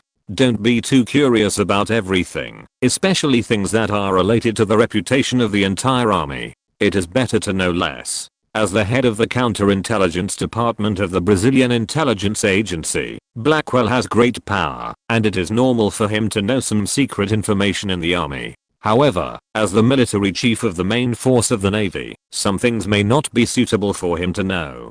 Haha. Fang, I like your personality. This scandal is just related to your new colleague. The news I got is that your new colleague sold a batch of weapons and equipment brought back from Europe. He used the money to buy a property in Rio de Janeiro, and I don't know who reported it to the army department. The military bosses directly notified his father-in-law, which made his father-in-law lose face and embarrassed. However, in the end, the matter was suppressed. But he couldn't get along in the army. Just when you were going to form the Marine Corps, his father-in-law put his old face on it and went to Mr. President. Good guy. He is really brave. He dared to sell the arms brought back from Europe. So it seems that General Crook's worry that this is the behavior of the army mixing sand with the navy is not established. After thinking about it, Fang Lang denied it again. Only the Brazilian Army Department knew about this matter, and outsiders did not know. Could it be that no one in the Army Department was willing to take the initiative to come to the Navy, and it happened that Colonel Waldo Granma had such a serious problem, and the officers of the Army Department, while selling the face of the former Army Minister, came to take advantage of the situation and solved the problem of the candidate for entering the Navy. Think about the background of this colonel, who is the son-in-law of the former Army Minister and has been serving in the Army. He naturally has the attributes of the army, and no matter what, the Navy people can't really accept him. So, this is a perfect sand that happens to be just right. However, this colonel is also very courageous. He actually thought of arms. Selling arms? Is it only this time, or has it always been operated like this? This can't be a long-term and stable arms business. If so, it doesn't make sense that only he is involved. Could it be that the former army minister is the main culprit, and this guy is just a handler? Fang Lang blurted out his doubts involuntarily. This situation is not impossible. After all, making money. Not shabby. According to what Fang Lang learned, this Colonel Waldo Granma had a very ordinary family background, and was born in an ordinary peasant family in Amazon state. Only after joining the army did he have the opportunity to leave the countryside and get in touch with the outside world. As for this guy's appearance, it is indeed very consistent with the aesthetics of the Western world in this era, which is what we often say is very handsome. Even now that he is middle-aged, he is still very handsome. Fang Lang has never seen his wife, and does not know what she looks like, but she is probably conquered by this guy's handsomeness. Otherwise, the daughter of the minister of the army would definitely not look down on a soldier from the countryside. Brother, your brain is really quick, but you are probably wrong this time. Our army's original equipment was not good, and it can even be said to be backward. We have counted the batch of arms purchased from Germany before the war, and there was no shortage. More importantly, our army minister's family has a huge coffee plantation, and there is also a lot of land in Rio de Janeiro. He should not be involved in the business of reselling arms. According to the information I got from the Army Department, this should be the first time for Colonel Waldo Granma to do this business, and he was easily found out by the Army Department. Hearing that Blackwell overturned his inference, Fang Lang shrugged indifferently. After all, this was just an idea that suddenly popped up in his mind, and he didn't expect to find out the truth directly. It would be interesting if this guy really did this business for the first time. What made him take such a big risk? Is he short of money? As an army colonel, he shouldn't be short of money. Even if he is short of money, why didn't he lack money before? But now he is short of money? Haha. Fang, do you want to be a detective? Let me tell you this. We don't know why he wants to do this business, and we don't want to know. We just need to know that he really did this business and someone found evidence. This matter was not investigated by our intelligence bureau, but by their army department, after receiving the letter of accusation. And the case has been closed. We can't touch this case again. Do you understand what I mean? Fang Lang certainly understood what Blackwell meant. You took the case that others had closed and investigated it in depth. The most important thing is that the person involved in this case is the son-in-law of the Minister of the Army, even if the Minister of the Army has pushed it down. But the person involved is also a colonel, and some things should be stopped in moderation. Otherwise, you don't understand the rules of officialdom. I understand. I just want to discuss it with you, because these are all doubtful points. But you are right. The Army Department has closed the case, so we should not delve too deeply into it. Your information has helped me a lot. Of course, I will go to Rio de Janeiro in the next 2 days. When we meet, we will have a good gathering. Last time, we found a good place for a gathering. Then it's settled. That's what I'm waiting for you to say. I heard Teach say that to me. Unfortunately, our wallets are not thick enough. I'm waiting for you, the big boss, to come and show me. Fang Lang certainly understood what place Blackwell was talking about. This reminded him of the mansion he arranged for Adair Redondo to buy. He didn't know how it was being cleaned up now. If it was cleaned up, he could just play with everyone in his Navy club, which would be much safer than outside. It seems that he has to go to Rio de Janeiro this time. Fang Lang certainly would not refuse Blackwell's request. This friend was still very helpful to him. Fang Lang must maintain this relationship. Therefore, he readily agreed to the other party's request. Then the two of them talked about all sorts of things, and it took half an hour before they hung up the phone. After hanging up the phone, Fang Lang fell into deep thought. He felt that there must be a reason why Colonel Waldo Granmer sold this batch of arms. Just as he and Blackwell said, why did the colonel, who was not short of money before, start to be short of money now? What is the reason for the lack of money? Why should the money from selling arms be used to buy another property? Wasn't the original house good? Since the old Minister of the Army didn't know about his behavior, then the reason for his lack of money must have nothing to do with his family. Or is there another reason? Lighting a cigar, leaning back in the office chair, looking at the sea view outside the window, Fang Lang fell into deep thought. Slowly, one thought after another emerged in his mind, and he ruled them out one by one. Finally, Fang Lang thought of the most likely explanation, and he no longer hesitated. He found General Clark of the advisory group, and through General Clark's introduction, he met Lieutenant General Mark, who was in charge of commanding the Brazilian Expeditionary Force. After many twists and turns, he found the American liaison officer who was in charge of connecting with Colonel Waldo Granmer in the Expeditionary Force. The information provided by the American liaison officer confirmed Fang Lang's guess. He couldn't help but reveal a fox-like smile on his face. Chapter 245, What I Saw. Just when Fang Lang was very happy about catching Colonel Waldo Granmer's tail, an immigrant ship departing from his hometown Shanghai docked in Porto Alegre, Rio Grande do Sul. As the ship docked, the dock soon became lively. Fang Lang Group's immigration company now receives a batch of immigrants from his hometown almost every 2 days.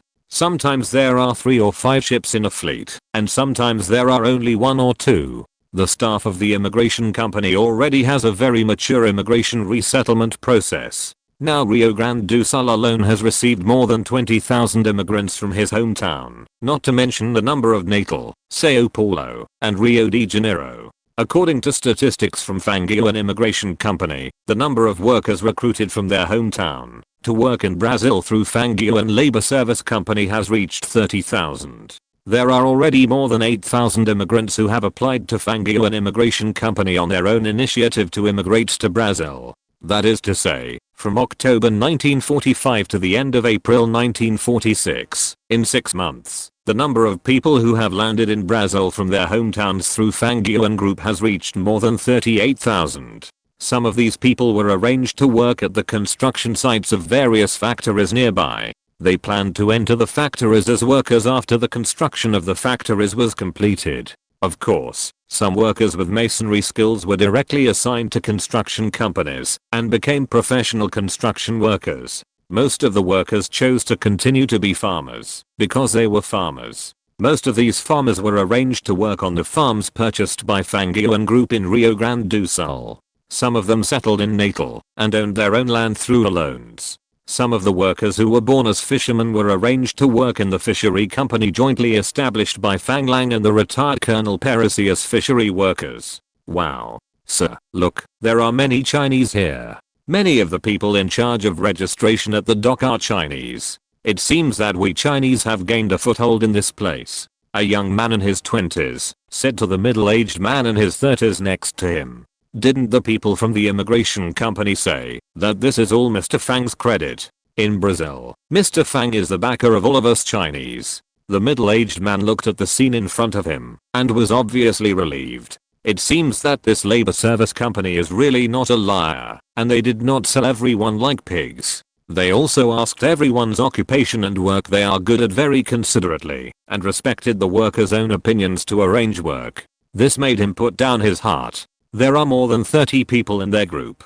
Although they look no different from ordinary people, if you observe carefully, you will find that the eyes of these people are obviously different from those of ordinary people. Especially the middle-aged man in the lead has a very sharp look. It can be seen at a glance from these Chinese, who are responsible for registration, that many of them should have just immigrated here not long ago. Because everyone's demeanor and spirit are still somewhat different from those Chinese who originally lived in Brazil. This group of people are not laborers recommended by hangmen or government officials, but immigrants who actively applied for immigration through immigration companies. Therefore, they line up at the dock and do not need to line up with the laborers. Instead, there is a channel dedicated to direct registration of immigrants. There are 2 immigration staff in the channel. With the cooperation of 2 local Chinese in Brazil, they are responsible for handling immigration procedures for Chinese who actively apply for immigration.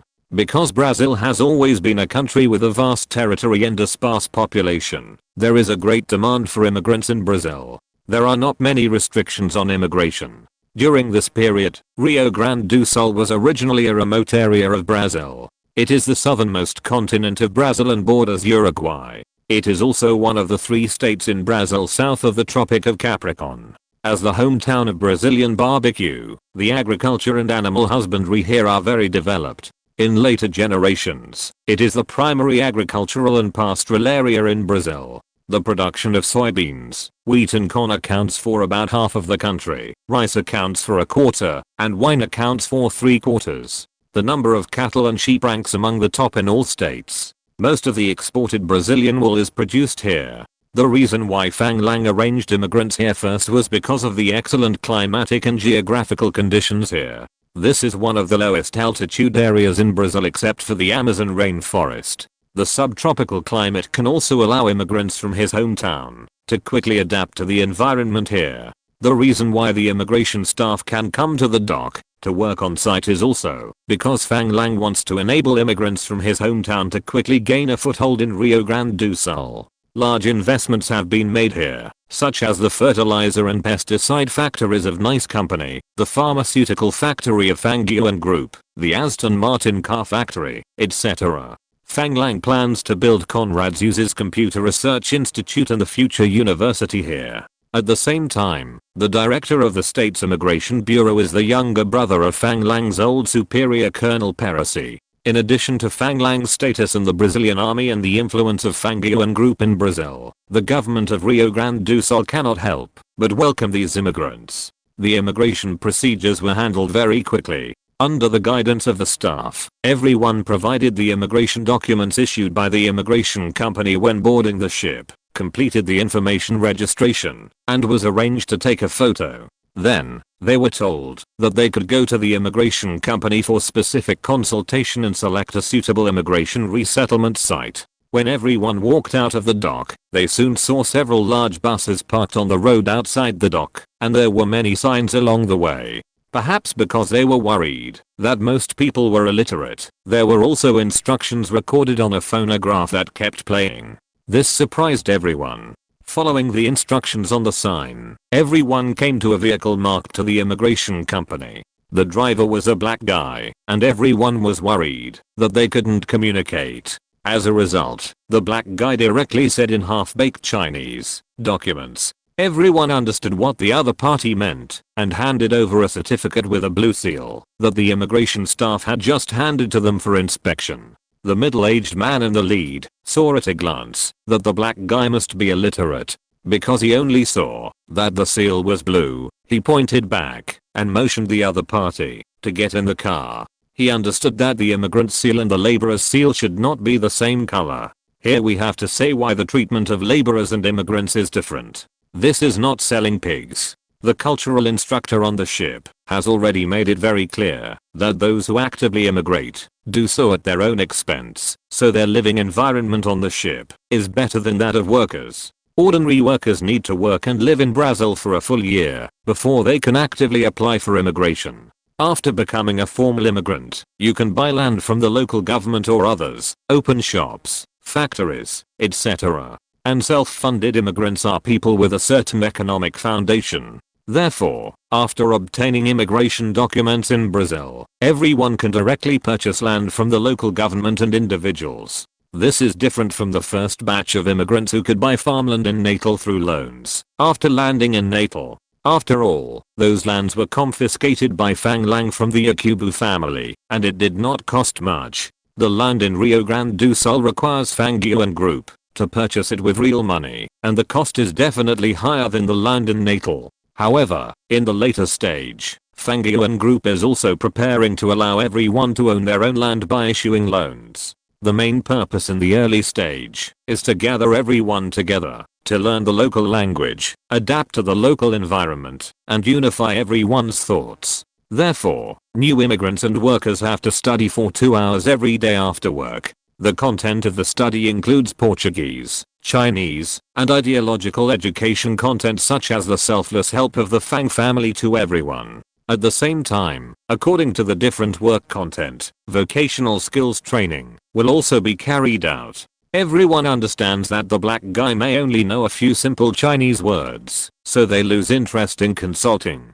Soon, the car was full. The car slowly left the dock and drove into the city. The exotic scenery along the way dazzled everyone. Some of the architectural styles were what everyone had seen in Shanghai, and some were what everyone had never seen. As everyone pointed and talked along the way, the car drove into a 4-story building. After driving for half an hour, everyone saw the big words Fang Lang Immigration Company on the door at a glance, and it was obvious that they had arrived at their destination. After getting off the car one by one, they walked into the immigration company building. There were 2 Chinese women sitting on 2 desks on the left. When they saw someone coming in, they greeted directly. "Are you a new immigrant who just arrived? Please come to my place to register first. We will provide you with 5 days of free food and accommodation. I hope you can decide your future destination within 5 days. If you want to stay here for more than 5 days, you will need to pay for your own food and accommodation."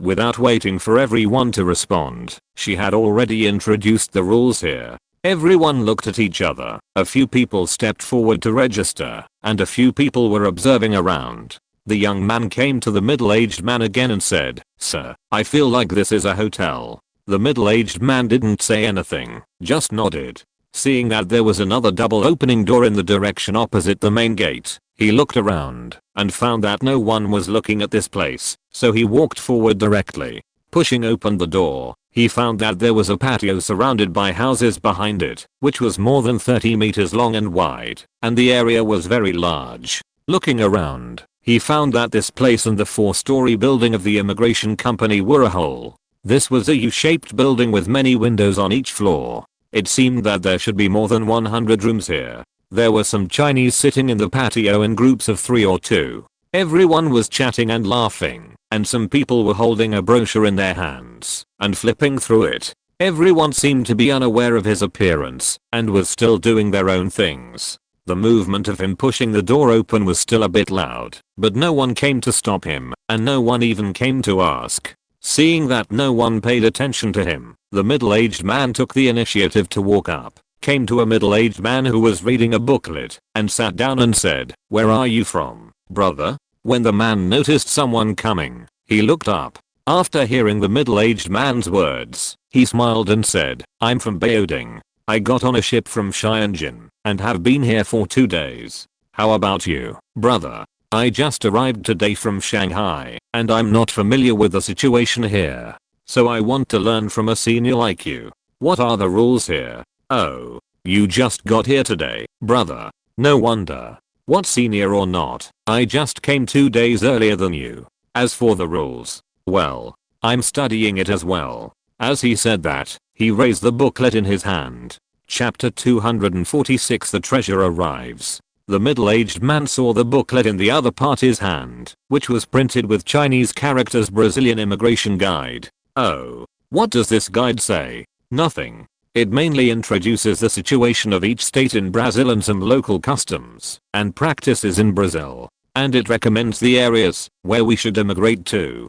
Don't they assign us here?" "Haha. Brother, do you want the immigration company to assign us directly? Workers will only be assigned jobs according to the skills they have mastered. We are immigrants. Of course we can decide where to go by ourselves. This is the freedom that the cultural instructor said. This is our freedom." After hearing what the other party said, the middle-aged man was obviously relieved. It seemed that this immigration company was not a scam. "Brother, where can I get this booklet?" "Hey, haven't you registered at the front desk yet? The girl there will explain it to everyone." "Haha. There are a lot of people queuing up in front. I'm just thinking about it and looking around. Have you considered where to immigrate to?" "Hey, it's such a big thing. How can it be so easy to make a decision? I would like to find a big city to do some small business, but the biggest problem now is the language barrier. I'm hesitating whether to buy a small farm nearby and settle down first. It seems that you are also a businessman. I wonder what business you are in." "I'm sorry to make you laugh, brother. I used to open a garment store in Shenzhen, and the business was barely okay. But the Japanese were so powerful in Shenzhen, so I had to go back to Beijing. I thought that after the Japanese surrendered, I could go back to Shenzhen to continue my business. Unexpectedly, as soon as I arrived in Shenzhen, my eldest son got into trouble that he shouldn't have, and I had to find a place to hide. Isn't this just the right time to see the promotion of the immigration company? So, after 2 days here, do you feel that this immigration company is a scam?" "Hey, I'm a cautious person. I was worried at first, but after 2 days, I felt relieved. The immigration company doesn't restrict your freedom at all. You can do whatever you want. I just went out for a walk this morning, thinking about taking a look at the local environment, but I don't speak the language, so I can only guess. It's really hard." "Oh, how is the situation outside? No one is making things difficult for you?" "Hey, I just encountered a policeman checking my documents. It's the same here as in my hometown. They just want to take the opportunity to blackmail me. Fortunately, I exchanged some local rails at the front desk. I spent some money to send them away." After chatting with this immigrant who came a few days earlier than him, the middle-aged man chatted with others. After seeing the door he came in through was pushed open, a young man nodded to him. The middle-aged man got up and left the patio and returned to the front desk. The girl at the front desk handled some procedures for him with ease. She repeatedly explained, "Sir, you have just arrived in Porto Alegre. The documents from the immigration office will not be delivered until tomorrow morning. If you go out on the street without documents, it will be very troublesome to be caught by the police. So, please try to stay in our company today. The first room on the left side of the corridor behind me is our company's immigration consultation center. You can go there and talk to our colleagues about the matters that need to be paid attention to when immigrating. You can also go to the room on the right to participate in some training courses. We provide language and vocational training courses for a long time. If you have determined the immigration location, you can also go to our local immigration company office to participate in these trainings or seek help. Please remember that Fang Lang Immigration Company will be your permanent home at any time. If you encounter any difficulties in Brazil or need help, please contact us as soon as possible. We will provide help to the best of our ability. I don't know why, but the middle-aged man felt very relieved after hearing the little girl's words. He was in a foreign country, and there was a place that told him that it would always be his home, and he could come to him when he needed help. This also made the middle-aged man feel relieved. In the next 5 days, the middle-aged man traveled around the city of Porto Alegre and found several places where workers from his hometown worked. He asked about their work and life. He also rented a car and went out of the city to 2 immigration sites in the suburbs to check the resettlement of immigrants. Although there were still some minor flaws, he was generally satisfied. He had a clear understanding of the lives of immigrants and workers from his hometown, which made him feel relieved. The middle-aged man returned to Fang Lang, an immigration company in Porto Alegre, and found the girl at the front desk and said, "Miss, please help me contact Chief Fang Lang and tell him that a friend from my hometown wants to visit him." Of course, everyone in Fang Lang group knew Fang Lang's identity. Since the other party could call out Fang Lang's name and identity, he was obviously someone who knew Fang language. The girl did not dare to refuse, so she could only say, "Hello, sir. I don't know what your name is. I can report your request to you. I'll tell you whether Commander Fang is willing to see you. We have to wait for the reply from above." The middle-aged man did not hide it either, and nodded and said, "My name is Zhang Zhe. You can tell him that I'm an old acquaintance in the sea off Shanghai, and I'm here to visit you." It turned out that this man was the major of the Military Control Commission, Zhang Zhe, who had boarded Fang Lang's warship in the sea off Shanghai. It was just that I didn't know why the major of the Military Control Commission appeared in Porto Alegre, Brazil, thousands of miles away. About 2 hours later, Zhang Zhe, who was lying in the room of the immigration company, received a notice from the staff of the immigration company that Fang Lang agreed to see him. However, because Fang Lang was far away at the Natal naval base in the northeast corner of Brazil, Zhang Zhe needed to take a plane to go there by himself. Hearing that Fang Lang was willing to see him, Zhang Zhe was obviously relieved. The current situation of their group of people is actually similar to defection. After all, the rule of the Military Control Commission is to allow entry but not exit. However, the backbone members of the Military Control Commission Shanghai station suddenly appeared in Brazil at this time. It is obviously abnormal. There was no airport in Porto Alegre at that time, so everyone had to pack their luggage and take a car for a whole day to reach Sao Paulo. After a night's rest in Sao Paulo, they flew to Natal Airport. When Zhang Zhe and others set off from Porto Alegre, Fang Lang was counting the treasures that Qiqingshan and Zhuangzinshan brought back from Germany in the vault of the Brazilian Development Bank in Natal. After a careful count, the amount of gold transported back this time reached nearly 200 tons, with a value of more than $200 million. With this money, Fang Lang no longer has to worry about funding shortages for many of his projects. Is everything going well along the way? Fang Lang patted Qiqingshan and Zhuangzinshan on the shoulders, looking at their tired expressions. It was obvious that they were very tired, but Fang Lang estimated that it was mainly due to too much mental pressure. After all, with such a huge fortune, the two slept with one eye open throughout the journey, fearing that there would be any mistakes. Be wary of everyone around you, worried that someone would be tempted by the money and do something to kill for money. Fortunately, everyone was an active duty soldier, so they resisted their greed and successfully transported the wealth back to Brazil. Boss, the journey was smooth, but I was very nervous all the way and couldn't even sleep. Fortunately, we arrived safely. Qiqingshan also breathed a sigh of relief. He understood Fang Lang's intention of arranging him and Zhuangzinshan to escort the treasure together. They were both the people Fang Lang trusted the most. Fortunately, everyone withstood the test this time. Zhuangzinshan said a little shyly, "Boss, am I really the battalion commander now?" I'm just a second lieutenant platoon leader. If I'm directly promoted to battalion commander, will it have a bad impact?" Fang Lang smiled and patted his arm and said, "We are brothers. If I don't promote you, who should I promote?" "What? Don't you have the confidence to be a good battalion commander? If you don't have the confidence, just say it, and I'll replace you." "Alas. No, there's nothing to be unconfident about. Just obey your orders and listen to your instructions. I'm good at this, Zhuang Xinshan said hurriedly. Hearing Zhuang Xinshan taking the opportunity to show his loyalty, Fang Lang smiled and didn't say much. Qingshan whispered on the side, "Boss, I just heard someone at the door say that the Marine Corps has a new military director. What if he is not on the same page with us? What, isn't the head of the Marine Corps do it?" Zhuang Xinshan also wondered on the side. Fang Lang smiled at the two and said, "Don't worry. It's okay. I'm the highest commander of the First Fleet. What's there to be afraid of?" At this time, Fang Lang has already grasped the weakness of Colonel Waldo Granma. After Fang Lang returns from the United States to receive the aircraft carrier this time, he will be able to easily control the other party. At that time, no matter whether the other party is a real tiger or a paper tiger, it will not escape from his palm. When the two saw Fang Lang's confident expression, they knew that they didn't need to worry about these problems. At this moment, Fang Lang was already thinking about how to use such a large fortune.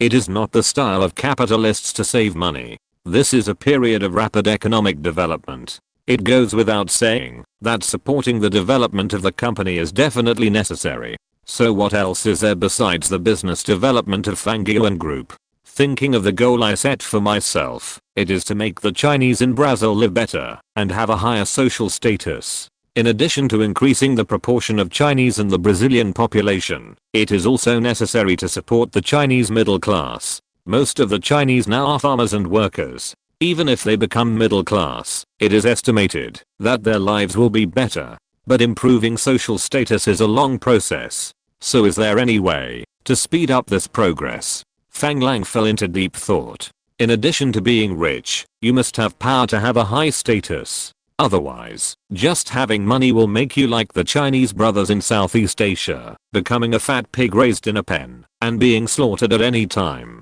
If you want to have power, of course you have to work in government departments and the army. With me in the Navy, I can easily open a promotion channel for the Chinese. At least in my first fleet, I can give priority to promoting Chinese soldiers. In addition, the current strength of the Air Force is very weak. It is a good time for Chinese to infiltrate. Once Chinese people appear in the top of the Air Force, the promotion channel for Chinese in the Air Force will be opened. Of course, the army cannot be let go. Now the scale of the Brazilian army is not large. As long as the Chinese are encouraged to actively join the army, in the future, the power of the Chinese and the Brazilian military will become decisive. This ensures that any force that wants to take action against the Chinese in Brazil will have to see whether the Chinese who hold military power will agree. Brazil is a capitalist country. In addition to working in government departments, you can also participate in local parliamentary elections. As for becoming a member of parliament, in addition to being rich, you also need support and votes. When the Chinese population reaches a certain number, the number of Chinese parliamentarians will definitely increase significantly. Chapter 247. An old friend comes to join.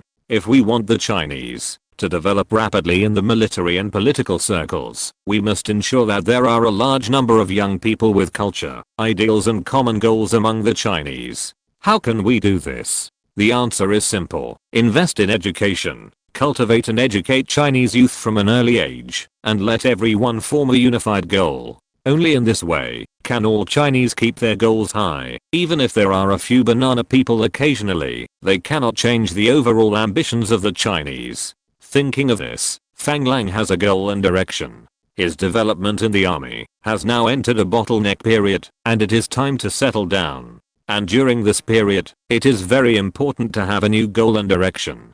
At noon the next day, Fang Lang met Zhang Ze, the former major intelligence officer of the Military Control Commission who came from Porto Alegre, in a cafe outside the naval base. Commander Fang, thank you for taking the time to meet me in your busy schedule. This is the second time Fang Lang has seen Zhang Ze. It seems that there is no big change, but Fang Lang can feel that the other party obviously has lost his original spirit. Major Zhang, now that the war has been won, why don't you enjoy the fruits of victory in your hometown? Why do you come to our remote little place? Fang Lang's words made Zhang Ze smile bitterly, and he said with a bitter expression, Commander Fang, you are joking. I'm no longer a major of the Military Control Commission. From the moment I boarded the immigration ship in Brazil, all of us have been deserters of the Military Control Commission. Once the whereabouts are discovered by the Military Control Commission, we will be sanctioned. Oh. Why is that? Shouldn't you have a bright future? Why do you leave your hometown at this time? Fang Lang really felt strange. After all, these people were obviously not lurking here. This place is too far away from his hometown now, and there is no need to pay too much attention to the movement here. Even if more people were moved out of his hometown, it should not be a big deal for his hometown. After all, the hometown should be under currents now, and various forces are on the eve of a desperate competition. How can you have the energy to pay attention to an immigration company that can send penicillin and large amounts of wealth to officials at all levels? I wonder if Chief Fang has heard about Boss Day's plane accident? Zhang Ze was so bold that he said directly to Fang language. Fang Lang's heart moved when he heard this, and he immediately understood who the other party was talking about. He didn't expect that the other party would take the initiative to mention this matter. Although he had not heard of this matter in this era, but he had heard of it in the decryption program in the previous life, but that was all inferred by later generations, based on historical data and information, and the real situation was only known to the parties involved. He nodded and said, well, I have heard about it, but I don't know the reasons. Could this matter be related to you? Zhang Ze waved his hands repeatedly and said, no, Chief Fang, don't misunderstand. We have nothing to do with Boss Day's plane accident. What I mean is that we were affected by this incident and had to flee our hometown. This made Fang Lang even more curious. Oh, tell me about it. Zhang Ze looked a little hesitant, but he finally gritted his teeth and said, in fact, we are all confidants of Boss Day. When Boss Day was here, we received a lot of preferential treatment. But after Boss Day's accident, we began to be excluded, and most of us retired from our original positions. This is also normal. After all, a new emperor chooses new ministers, and most of us are mentally prepared. But later, someone actually blamed us for the accident of Boss Day's plane, and wanted to use us as scapegoats. Of course, we couldn't admit it. But that bastard who was Boss Day's secretary actually ordered people to escort us back to Jinling for trial. Fortunately, I had some connections in Nanjing at the time, and we received the news in advance. So, I boarded your immigration ship directly. After taking a deep look at Zhang Ze, Fang Lang smiled and said, are you sure that this matter has nothing to do with you? If this is true, you will be even more confused when you run away. Zhang Ze sighed deeply, then said, yes. How could we not know what you said? But you don't understand the Military Control Commission. Once we are really escorted back to Nanjing, no matter whether the final result shows that it is related to us or not, we can't escape the order of execution. It's a death sentence anyway, and we can only choose to escape death. If that's the case, what about your family? As far as I know, the Military Control Commission doesn't say that the family will not be affected by the disaster. I didn't expect that Mr. Fang knew the Military Control Commission's style of doing things so well. As soon as we received the news, we notified the family members to find a way to board the Brazilian immigration ship nearby. As for the current result, we don't know. Whether we can escape and reunite in Brazil depends on the arrangement of fate. Hearing Zhang Ze's words, Fang Lang smiled and shook his head, not commenting on the other party's words. The other party is a professional intelligence officer, and he can't even compare to professional actors in lying and acting. Just listen to it as a story, don't take it too seriously. Since Mr. Zhang has already immigrated to Brazil, shouldn't he hide and avoid being hunted? Why did you come to see me? Commander Fang, the news that we are hiding in Brazil must not be hidden from the eyes of the Military Control Commission. No matter where we hide, we can't escape their pursuit. If we go directly to the immigration point and are found by them, we will definitely be defeated one by one and will die. Brazil is your territory. I came to you in the hope of getting your asylum. This answer was beyond Fang Lang's expectations. A major intelligence officer of the Military Control Commission actually told him that he wanted to seek his asylum. This kind of thing was simply full of fantasy in Fang Lang's eyes. regardless of whether what the other party said was true or false. Even if what he said was true, if the Military Control Commission knew that he had taken in the other party, would his labor recruitment plan be affected? Fang Lang would not accept that his plan would be affected by a few defected Military Control Commission spies. You are too kind. Too kind. I'm just a Brazilian naval officer. How can I say that Brazil is my territory? As for asylum, I dare not ask for it. After all, the recruitment of laborers in our Fangyuan group and my hometown is still ongoing. If this affects our family's business, my father will tear me to pieces.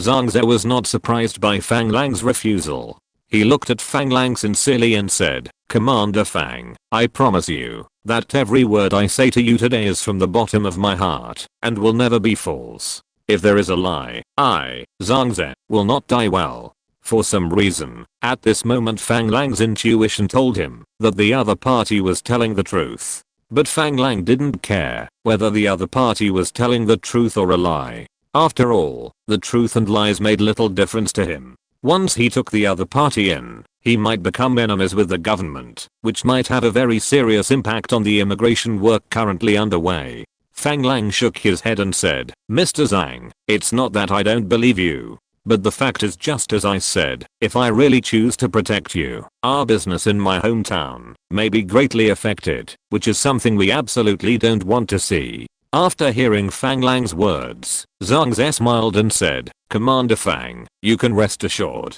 that no matter what you do, my hometown will not stop doing business with you. Hearing Zhang Ze's firm tone, Fang Lang was a little confused and asked, Oh, Mr. Zhang, why are you so sure? Because Mr. Fang provides penicillin. The officials of the government have made huge profits from the penicillin you provided, and now even the 4 major families have intervened.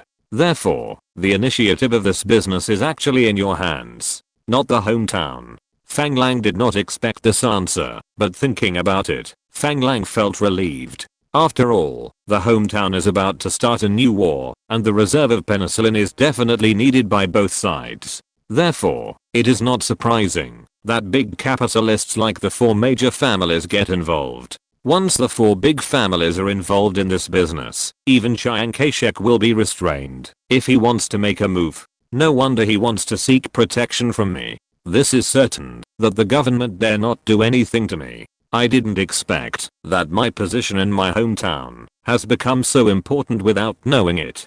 But even so, Fang Lang was a little hesitant to accept this group of military commanders. After all, the military has a bad reputation, and if it's not good, it may suffer a backlash, and then Fang Lang will be in big trouble. But even if it's as you said, what benefit can I get from my protection? Your roots are all in your hometown, and I have no interest in my hometown. Hearing that Fang Lang was still refusing, but his tone had obviously changed, Zhang Ze was delighted and said quickly, Commander Fang, although our roots are all in our hometown, however, our skills can definitely help you. There are a total of 33 people in our group, 13 of whom are intelligence personnel lurking in Shanghai. The longest time they have been lurking in Shanghai is as long as 7 years, and the shortest has been lurking for more than 4 years. Their intelligence gathering capabilities are very good, and no clues can escape their eyes. 8 of them are professionally engaged in intelligence analysis and telecommunications work. The last time they analyzed the abnormal intelligence of the ships at the Shanghai terminal, they analyzed it through some subtle clues. The remaining 12 people are excellent action masters, good at disguise, reconnaissance, assassination and other work. I think our abilities will definitely be able to help you. Fang Lang was somewhat moved by Zhang Ze's words. These were all real intelligence experts who had fought against the Japanese. Their abilities were definitely far superior to those of the current Brazilian Intelligence Bureau, and might even be superior to the CIA, which had not yet been established. If he used them well, they would indeed become a sharp sword. But would this sword obey his command? Or would it backfire on him? He was not sure. In the upcoming Cold War, the war on the intelligence line was very fierce. Although Brazil, where he was not the main battlefield of both sides, it was also an important area for both sides to compete. He did not want to get involved in this trend, but he also wanted to avoid some possible dangers. It was very necessary to have an intelligence force of his own. Zhang Ze saw Fang Lang's hesitation and took the initiative to say, "Commander Fang, you can rest assured about our loyalty. We are all homeless people, and our biggest concern now is our families. If you are worried, we can place our families in the place you specify." Fang Lang knew very well what the other party meant. This was to use their families as hostages. Once they betrayed him, he could use their families as his own. Chapter 248 Suspects need to be used. Fang Lang looked at the other person deeply, trying to tell whether he was sincere.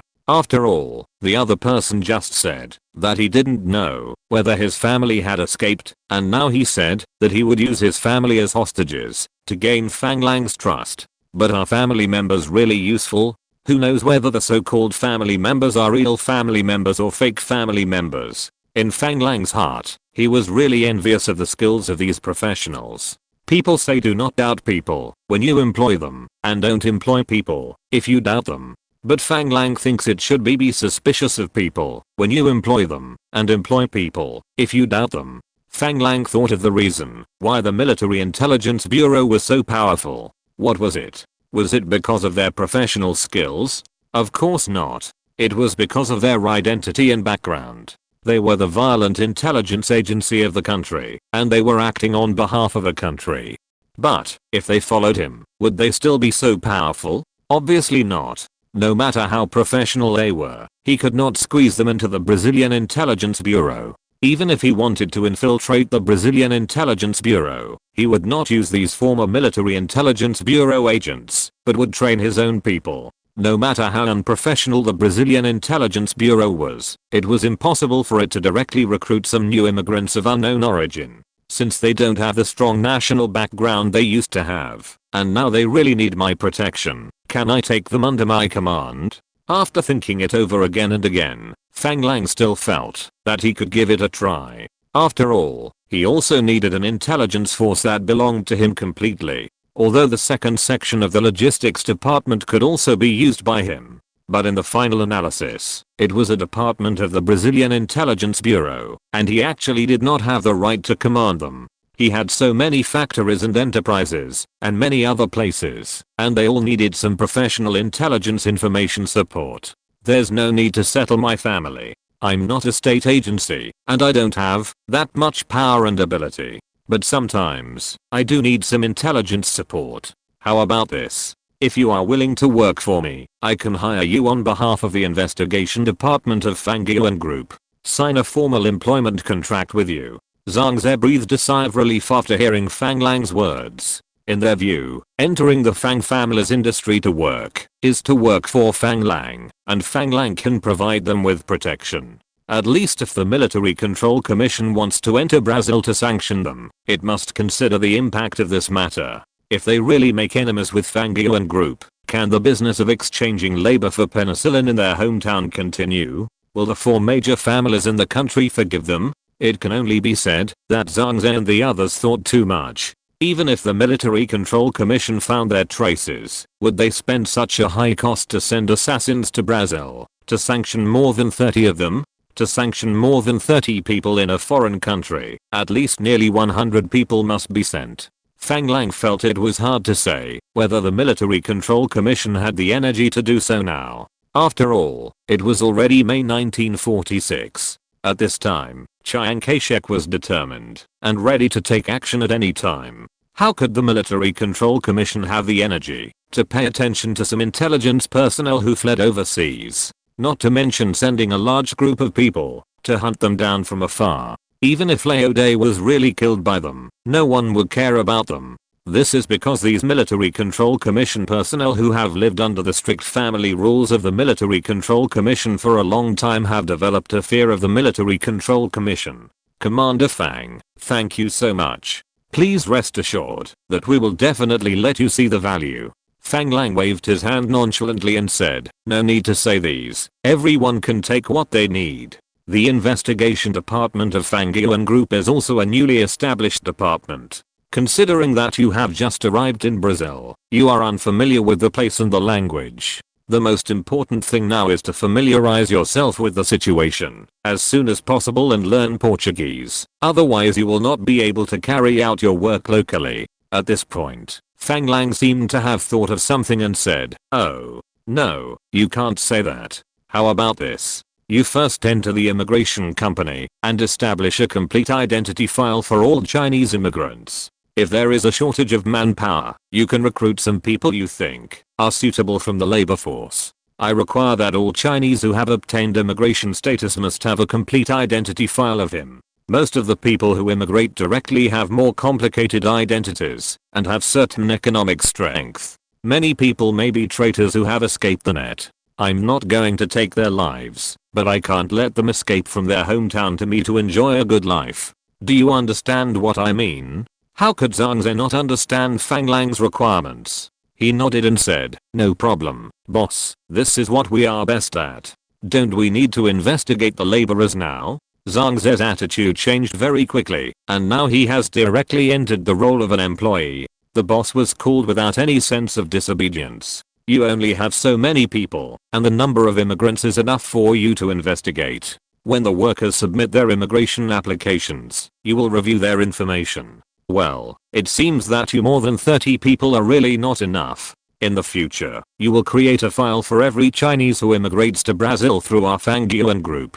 I will let the immigration company give you the information for review for everyone who submits an immigration application. Only those who pass the review can we help them submit their immigration applications. For those with identity problems, let them work as laborers for a few more years. Just treat it as labor reform for them. Originally, before all immigrants or workers boarded the ship, the immigration company would fill out a personal file for each immigrant and worker, and after entering Brazil, it was this information that was submitted to the Immigration Bureau. But it is actually very difficult to ensure the authenticity of this file, otherwise there would not have been Japanese pretending to be Chinese and boarding the immigration ship. Fang Lang Group does not have the energy to conduct a detailed investigation of the background of these people, mainly because there are no professional staff. Now that we have these military professionals, we can just organize this work. Immigrants are different from laborers. Many laborers were sold to labor companies by the hangman or the government.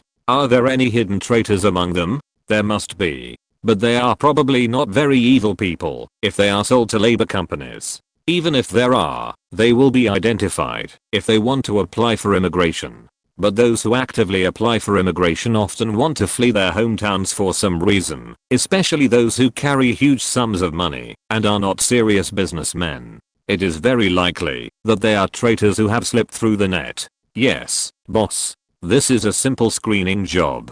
But it's too far from home, and some situations may not be verified. If necessary, can we use some means? After hearing Zhang Ze's words, Fang Lang was silent for a while. The means of the Military Control Commission were not ordinary means. If they were not handled properly, people would die. This was not what Fang Lang wanted to see. Using means on immigrants might have a negative impact. After thinking about it, Fang Lang still refused. There is no need to use means. Let's do this. All people with doubts will be marked. These people will be forced to be sent to less developed inland areas for centralized management and residential surveillance. But if suspected Japanese are found, means are allowed, but no obvious physical scars can be caused.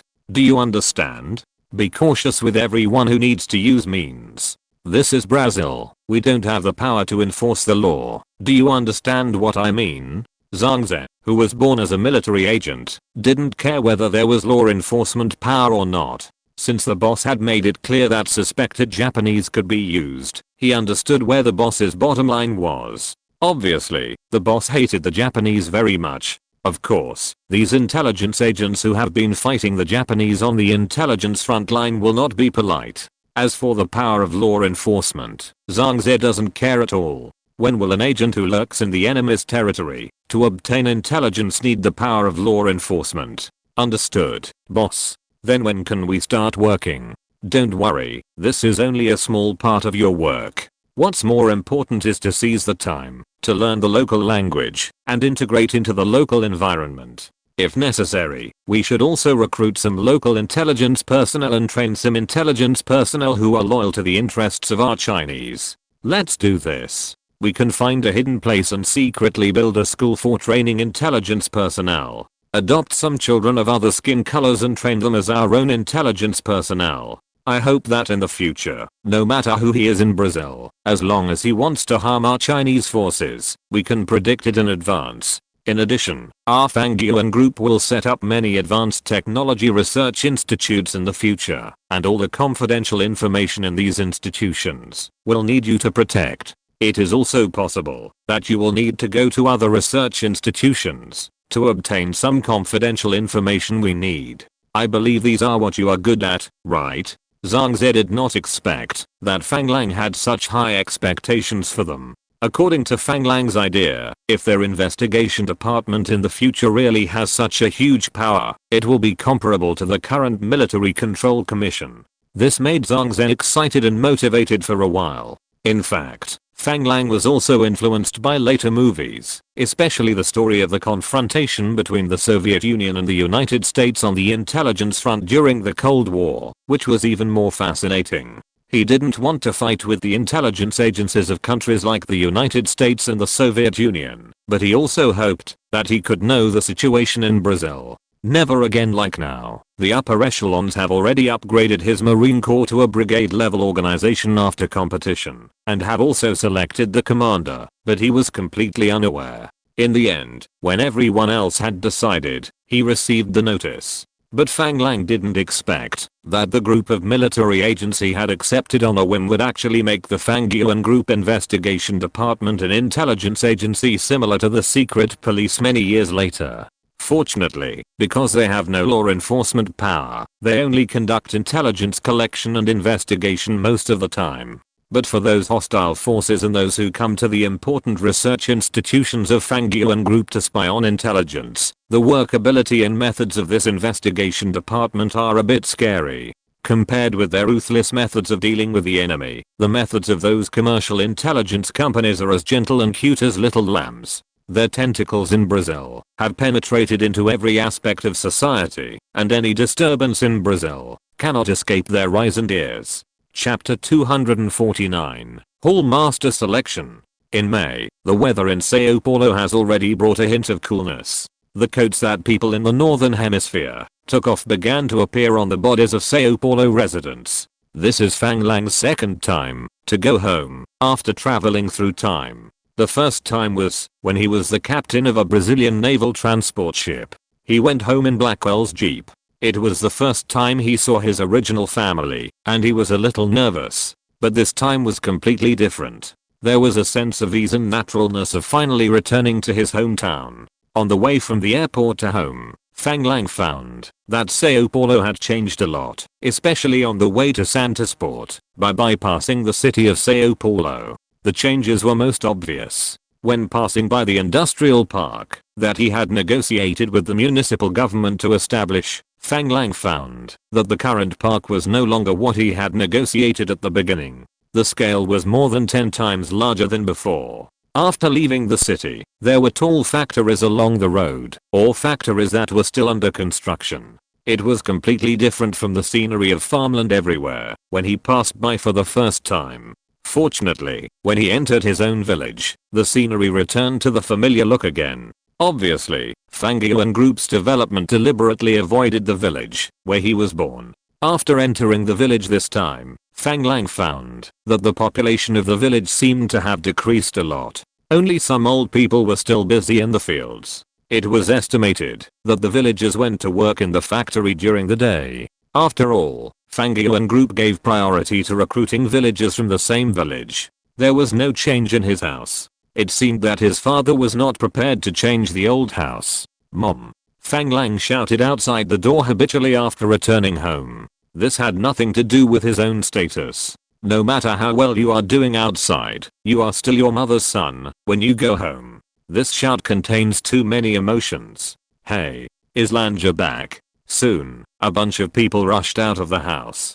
Before leaving, he called his family and said that he would go home today. He also repeatedly told everyone not to go to the airport to pick him up. It seems that his family has received the notice and is waiting at home.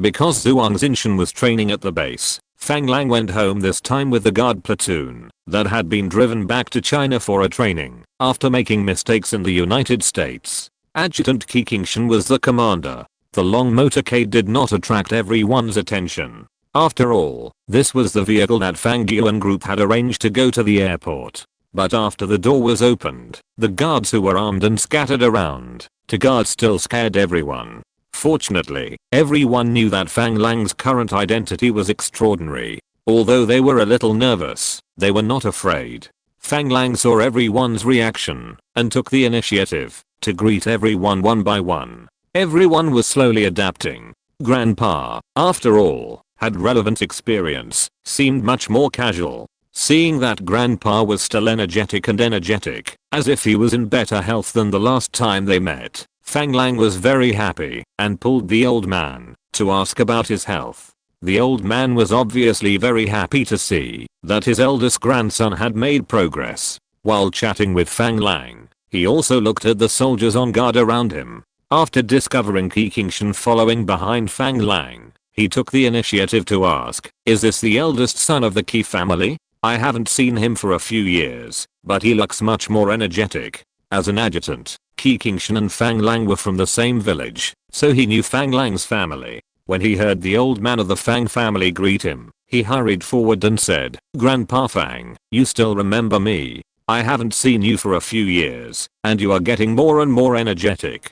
But I still feel a little scared when I see your cane." He said it with a scared look. This caused everyone to laugh. It turned out that Qiqingshan and Fang Lang were very naughty when they were studying at home. They were both the kind of naughty boys who would go crazy if they were not punished for 3 days. So, like Fang Lang, they enjoyed the education of Grandpa Fang's cane. After hearing what Qiqingshan said, Mr. Fang also laughed and scolded, "You bastard, you have made a name for yourself now. No wonder I heard your father say a few days ago that he would find a wife for you." Qiqingshan was a little embarrassed, but the expectation in his eyes still did not escape Fang Lang's eyes. Fang Lang smiled and said, "Now that you are back home, you can go back to your own home to accompany your parents and family, and you don't have to follow me. I have nothing to do at home. Hurry back and see which girl your father has chosen for you." Although the Chinese living in Brazil have accepted the local Brazilian custom of free love, for those men and women who have reached the age of marriage and have no partner, they will still arrange blind dates in the village according to the tradition of their hometown. Because of the shy character of the Chinese, there are actually not as many people who rely on blind dates to get married in the free love group. This is also the main reason why this Chinese village can still maintain Chinese blood in the 3rd generation. Qiqingshan was also very happy to hear Fang Lang give him a holiday. After all, this is also his hometown. When he arrived next to his home, it was impossible for him not to want to go home. After saluting Fang Lang, he said a few words to everyone. After turning around and explaining a few words to the guard platoon leader, he couldn't wait to pick up his luggage in the car and go home. After watching Qiqingshan leave, everyone also walked slowly into the house. In addition to Fang Lang's mother, there were also grandfather and younger brother at home today. Uncle, aunt and uncle's 2 children were also there. His father was still at the company and had not returned. According to his mother, his father would not return home until after get off work in the afternoon. After all, Fang Xinshan is now the chairman of Fang Yuan Group, and his work is still very busy. What surprised Fang Lang the most was that Fang Lang's uncle Fang Xinshu was also at home. "Uncle, aren't you in charge of immigration and labor recruitment in your hometown?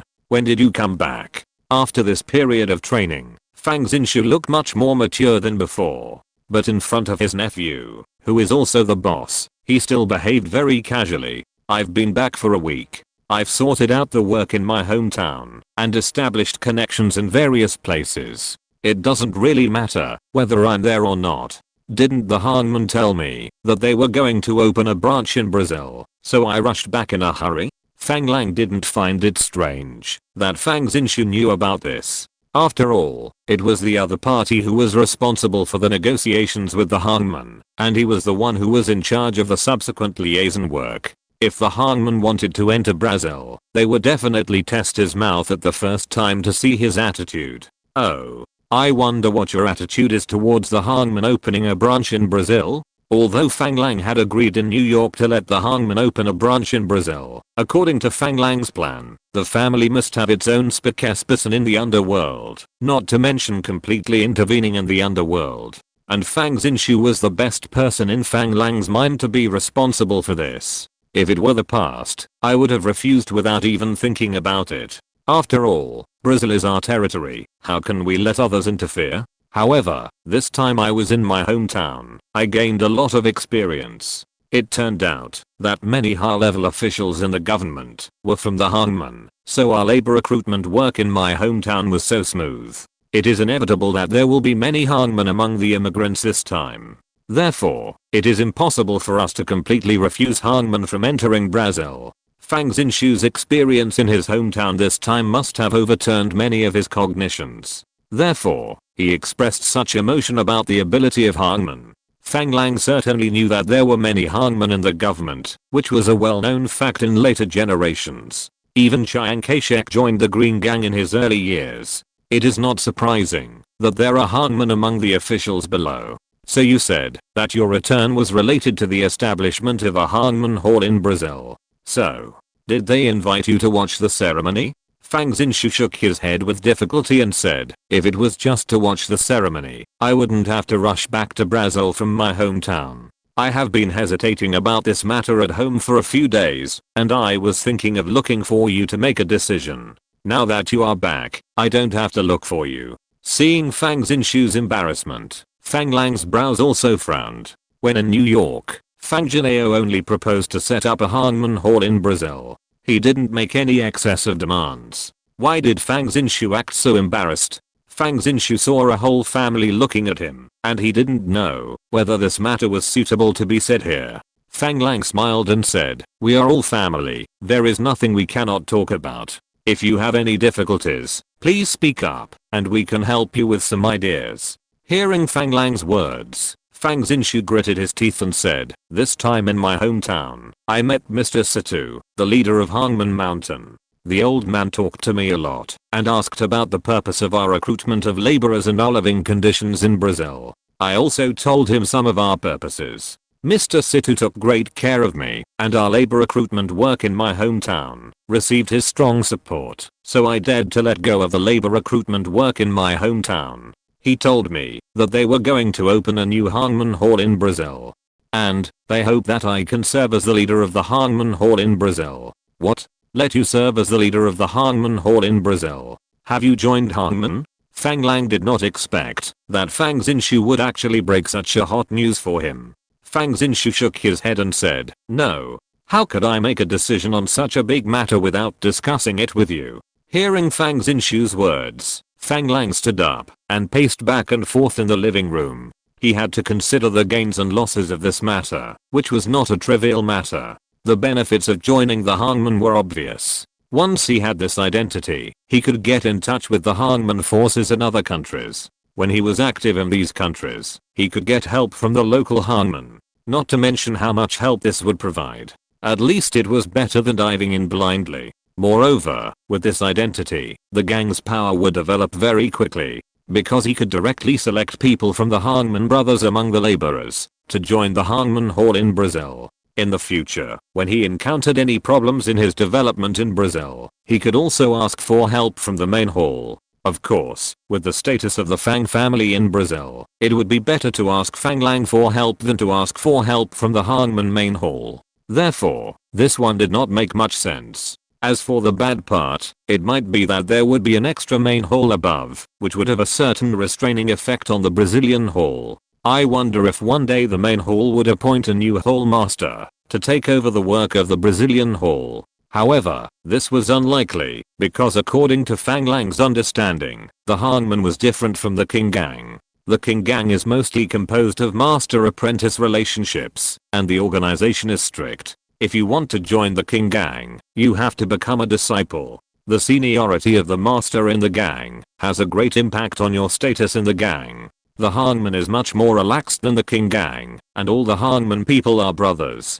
The hierarchy is not as strict as that of the King Gang, and the degree of freedom of each hall is still very high. Even if you want to change the hall master, he must be elected from the Brazilian hall. Another bad thing is that you may need to hand over a portion of the profit to the main hall every year. Chapter 250 Hangai Hall.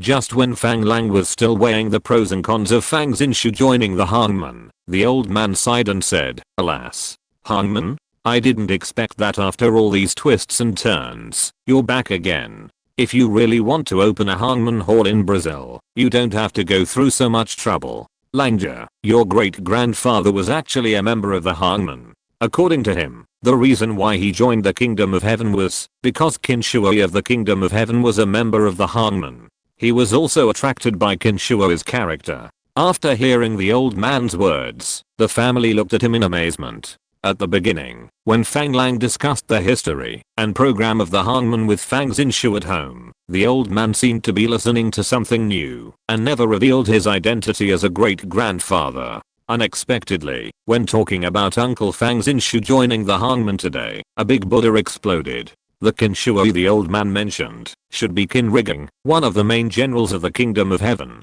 But Fang Lang did not expect that the Prime Minister of Xiangun, one of the 8 first rebels of the Heavenly Kingdom, was also born in Hangman. It seems that the people of Hangman are really flexible. In order to participate in the anti-king cause, they actually joined the god-worshipping society. Grandpa, when we discussed hangman at home before, I didn't hear you say that my great-grandfather had such an identity. Fang Lang asked hurriedly. Seeing that the whole family was looking at him, the old man sighed and said, "Hey, at the beginning, your great-grandfather didn't mention the hangman to me. It was not until he was old and always liked to recall some past events that I heard about this organization from him. But your great-grandfather said that there are many branches of hangman in his hometown, and some people do some things that are not presentable. It makes him feel ashamed, so he rarely mentions this identity. As for why I didn't say the rules and codes of hangman when you discussed them,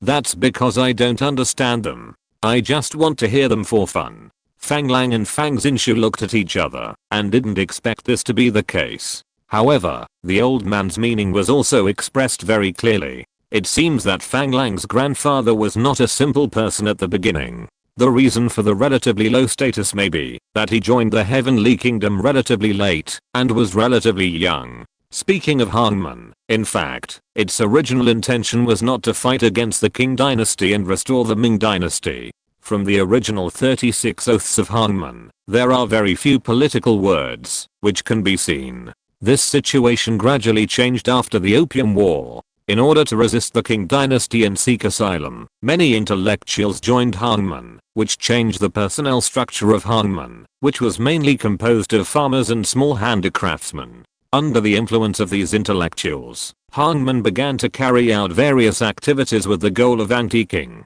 But many hangman disciples are also using their identities to do some illegal activities. In the piglet trade in the late Qing dynasty, hangman disciples personally abducted, sold, and transported Chinese laborers, and made huge profits in this sinful transaction. In the southern provinces, hangman disciples monopolized the trade of liquor and opium, and also opened many casinos and brothels. People who joined hangman came from all walks of life, and the members came from mixed sources. These hangman disciples who engaged in illegal business made hangman's reputation of loyalty plummet. So what Grandpa Fang said about not being able to be on the stage should be referring to these people and things. But my grandfather has passed away for so long, and we haven't joined hangman. How can we directly establish a hangman hall without going through hangman? Hangman halls established in this way will not be recognized by hangman halls in other parts of the world. The identity of hangman is not passed down from generation to generation. It doesn't mean that if my grandfather is a member of hangman, they will be members of hangman. Therefore, Fang Lang felt that his grandfather's thinking was still a little too simple. Fang Xinshu also understood this, so he shook his head and said, "Dad, it's not that simple. If we want to set up a hangman hall, first of all, we must be hangman ourselves. If you haven't opened a hall and your name is not on the list, who will recognize your identity?" After hearing what the two said, the old man didn't say much, but stood up and went to the shrine, pulled out a drawer and opened it. Fang Lang didn't understand what the old man was doing, so he hurried over to help him. But he saw the old man took out a piece of red silk wrapped in the drawer and handed it over. Fang Lang took it quickly. Then he heard the old man say, "At the beginning, your great-grandfather said that this was what he brought out, called the token of Hangai Hall. Take a look, is it useful?" Fang Lang and Fang Xinshu looked at each other. Unexpectedly, there was another thing like this in the shrine at home. Why didn't they notice it before? Fang Lang handed it to Fang Xinshu and asked him to open it. He then went forward to help his grandfather's hand and let him sit on the recliner. After Fang Xinshu took it solemnly, he signaled his nephew Fang Tao, who had been watching the fun, to clean up the things on the table.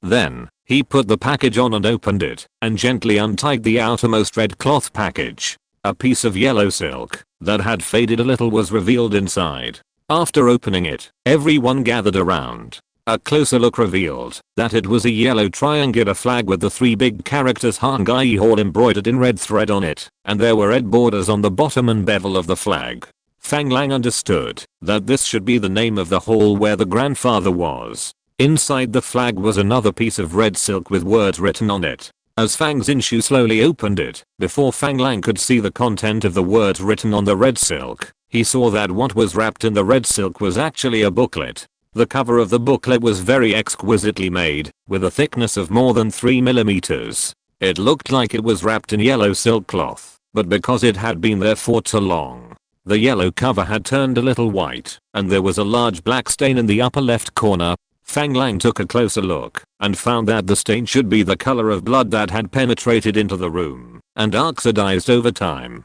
On the right side, from top to bottom, a few traditional Chinese characters were written very clearly. Hangai Hall roster. Fang Xinshu's eyes widened when he saw the roster, and he looked at Fang Lang in disbelief. Fang Lang's eyes just happened to meet Fang Xinshu's, and the two of them changed from shock to surprise. This roster is of extraordinary significance. With this roster and the flag of Hangai Hall, Fang Xinshu can directly carry out activities in the name of Hangai Hall. He can even directly invite hangmen all over the world to witness that hangman Hangai Hall has been reborn in Brazil. The history of this hall is obviously earlier than that of Hangman Zhigang Hall. In this way, even if the headquarters of Hangman is Zhigang Hall now, the subordinate relationship between the two halls will become less obvious. It is obviously very beneficial to the Fang family. As Fang Xinshu picked up the roster to check it out, Fang Lang noticed the red silk wrapped in the roster, which should not look simple. On this somewhat whitish red silk, in the middle, there were 4 large characters written in black pen: uphold justice and eliminate evil. Above the large characters, there was a slightly smaller font that read red peony with stamens, and below it was white peony in bloom. On the right, was written 2 dragons competing for pearls, and on the left, was written 2 phoenixes facing the sun. The fonts were not beautiful, and it was impossible to tell the level of calligraphy. The person who wrote these characters should not have a very high level of education. Even the character 2 dragons competing for pearls looked more like a typo. However, when Fang Lang saw this red silk, he felt that this thing should not be simple. As for what its specific function was, he might have to ask the people in the hangman to know. Fang Xinshu flipped through the roster and said, "Langja, do you think these things are useful?" Fang Lang looked at Fang Xinshu, who was obviously smiling, and said, "Whether they are useful or not, you can ask them and find out.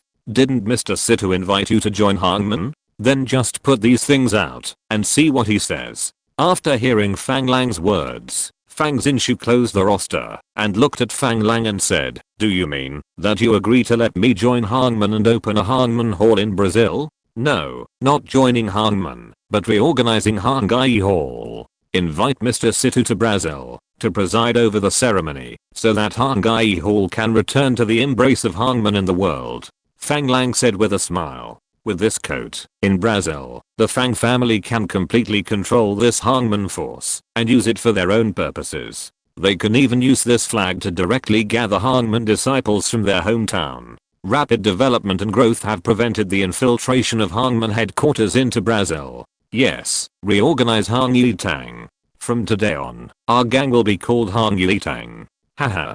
Fang Xinshu laughed triumphantly after he finished speaking. But before he could finish laughing, he was hit by the old man's cane. "You are too proud of yourself. Things haven't even started yet. How do you know that others won't trip you up? You are already old, but you haven't learned to be steady."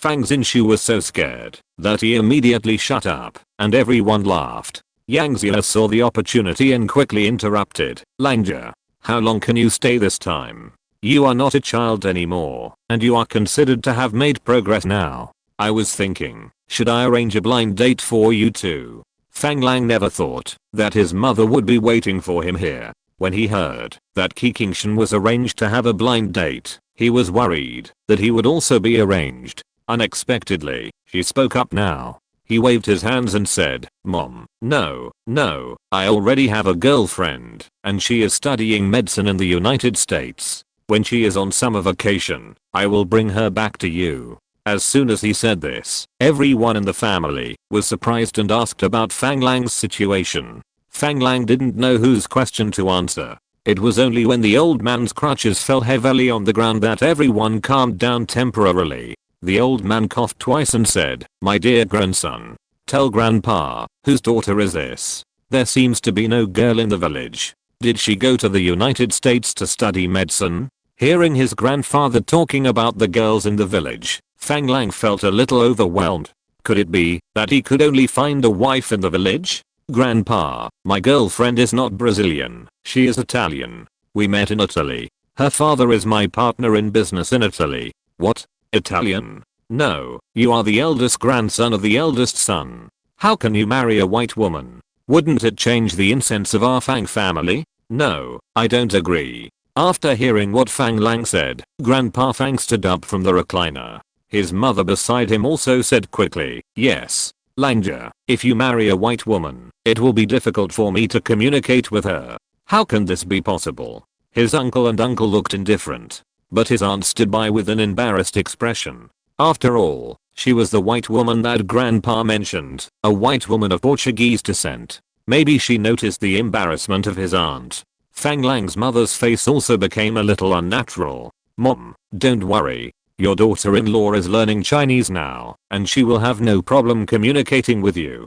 Grandpa, don't be so old-fashioned. It's a different era now. There are not many Chinese women in Brazil. If I still look for a girlfriend in the village, I will have to marry a close relative. Unexpectedly, the old man insisted. What close relative marriage? Grandpa's cousins can get married, so why can't the Chinese girls in the village? I don't care. You are the eldest grandson of the eldest son, and you must marry a Chinese. Then my grandson must also be a yellow-skinned Chinese. End of this chapter. Thank you very much for reaching the end. Don't forget to like. Looking for more exclusive content and immediate access? Subscribe to our Patreon. Remember, every like, subscription, or donation encourages us to continue. Thanks to everyone. See you in the next video.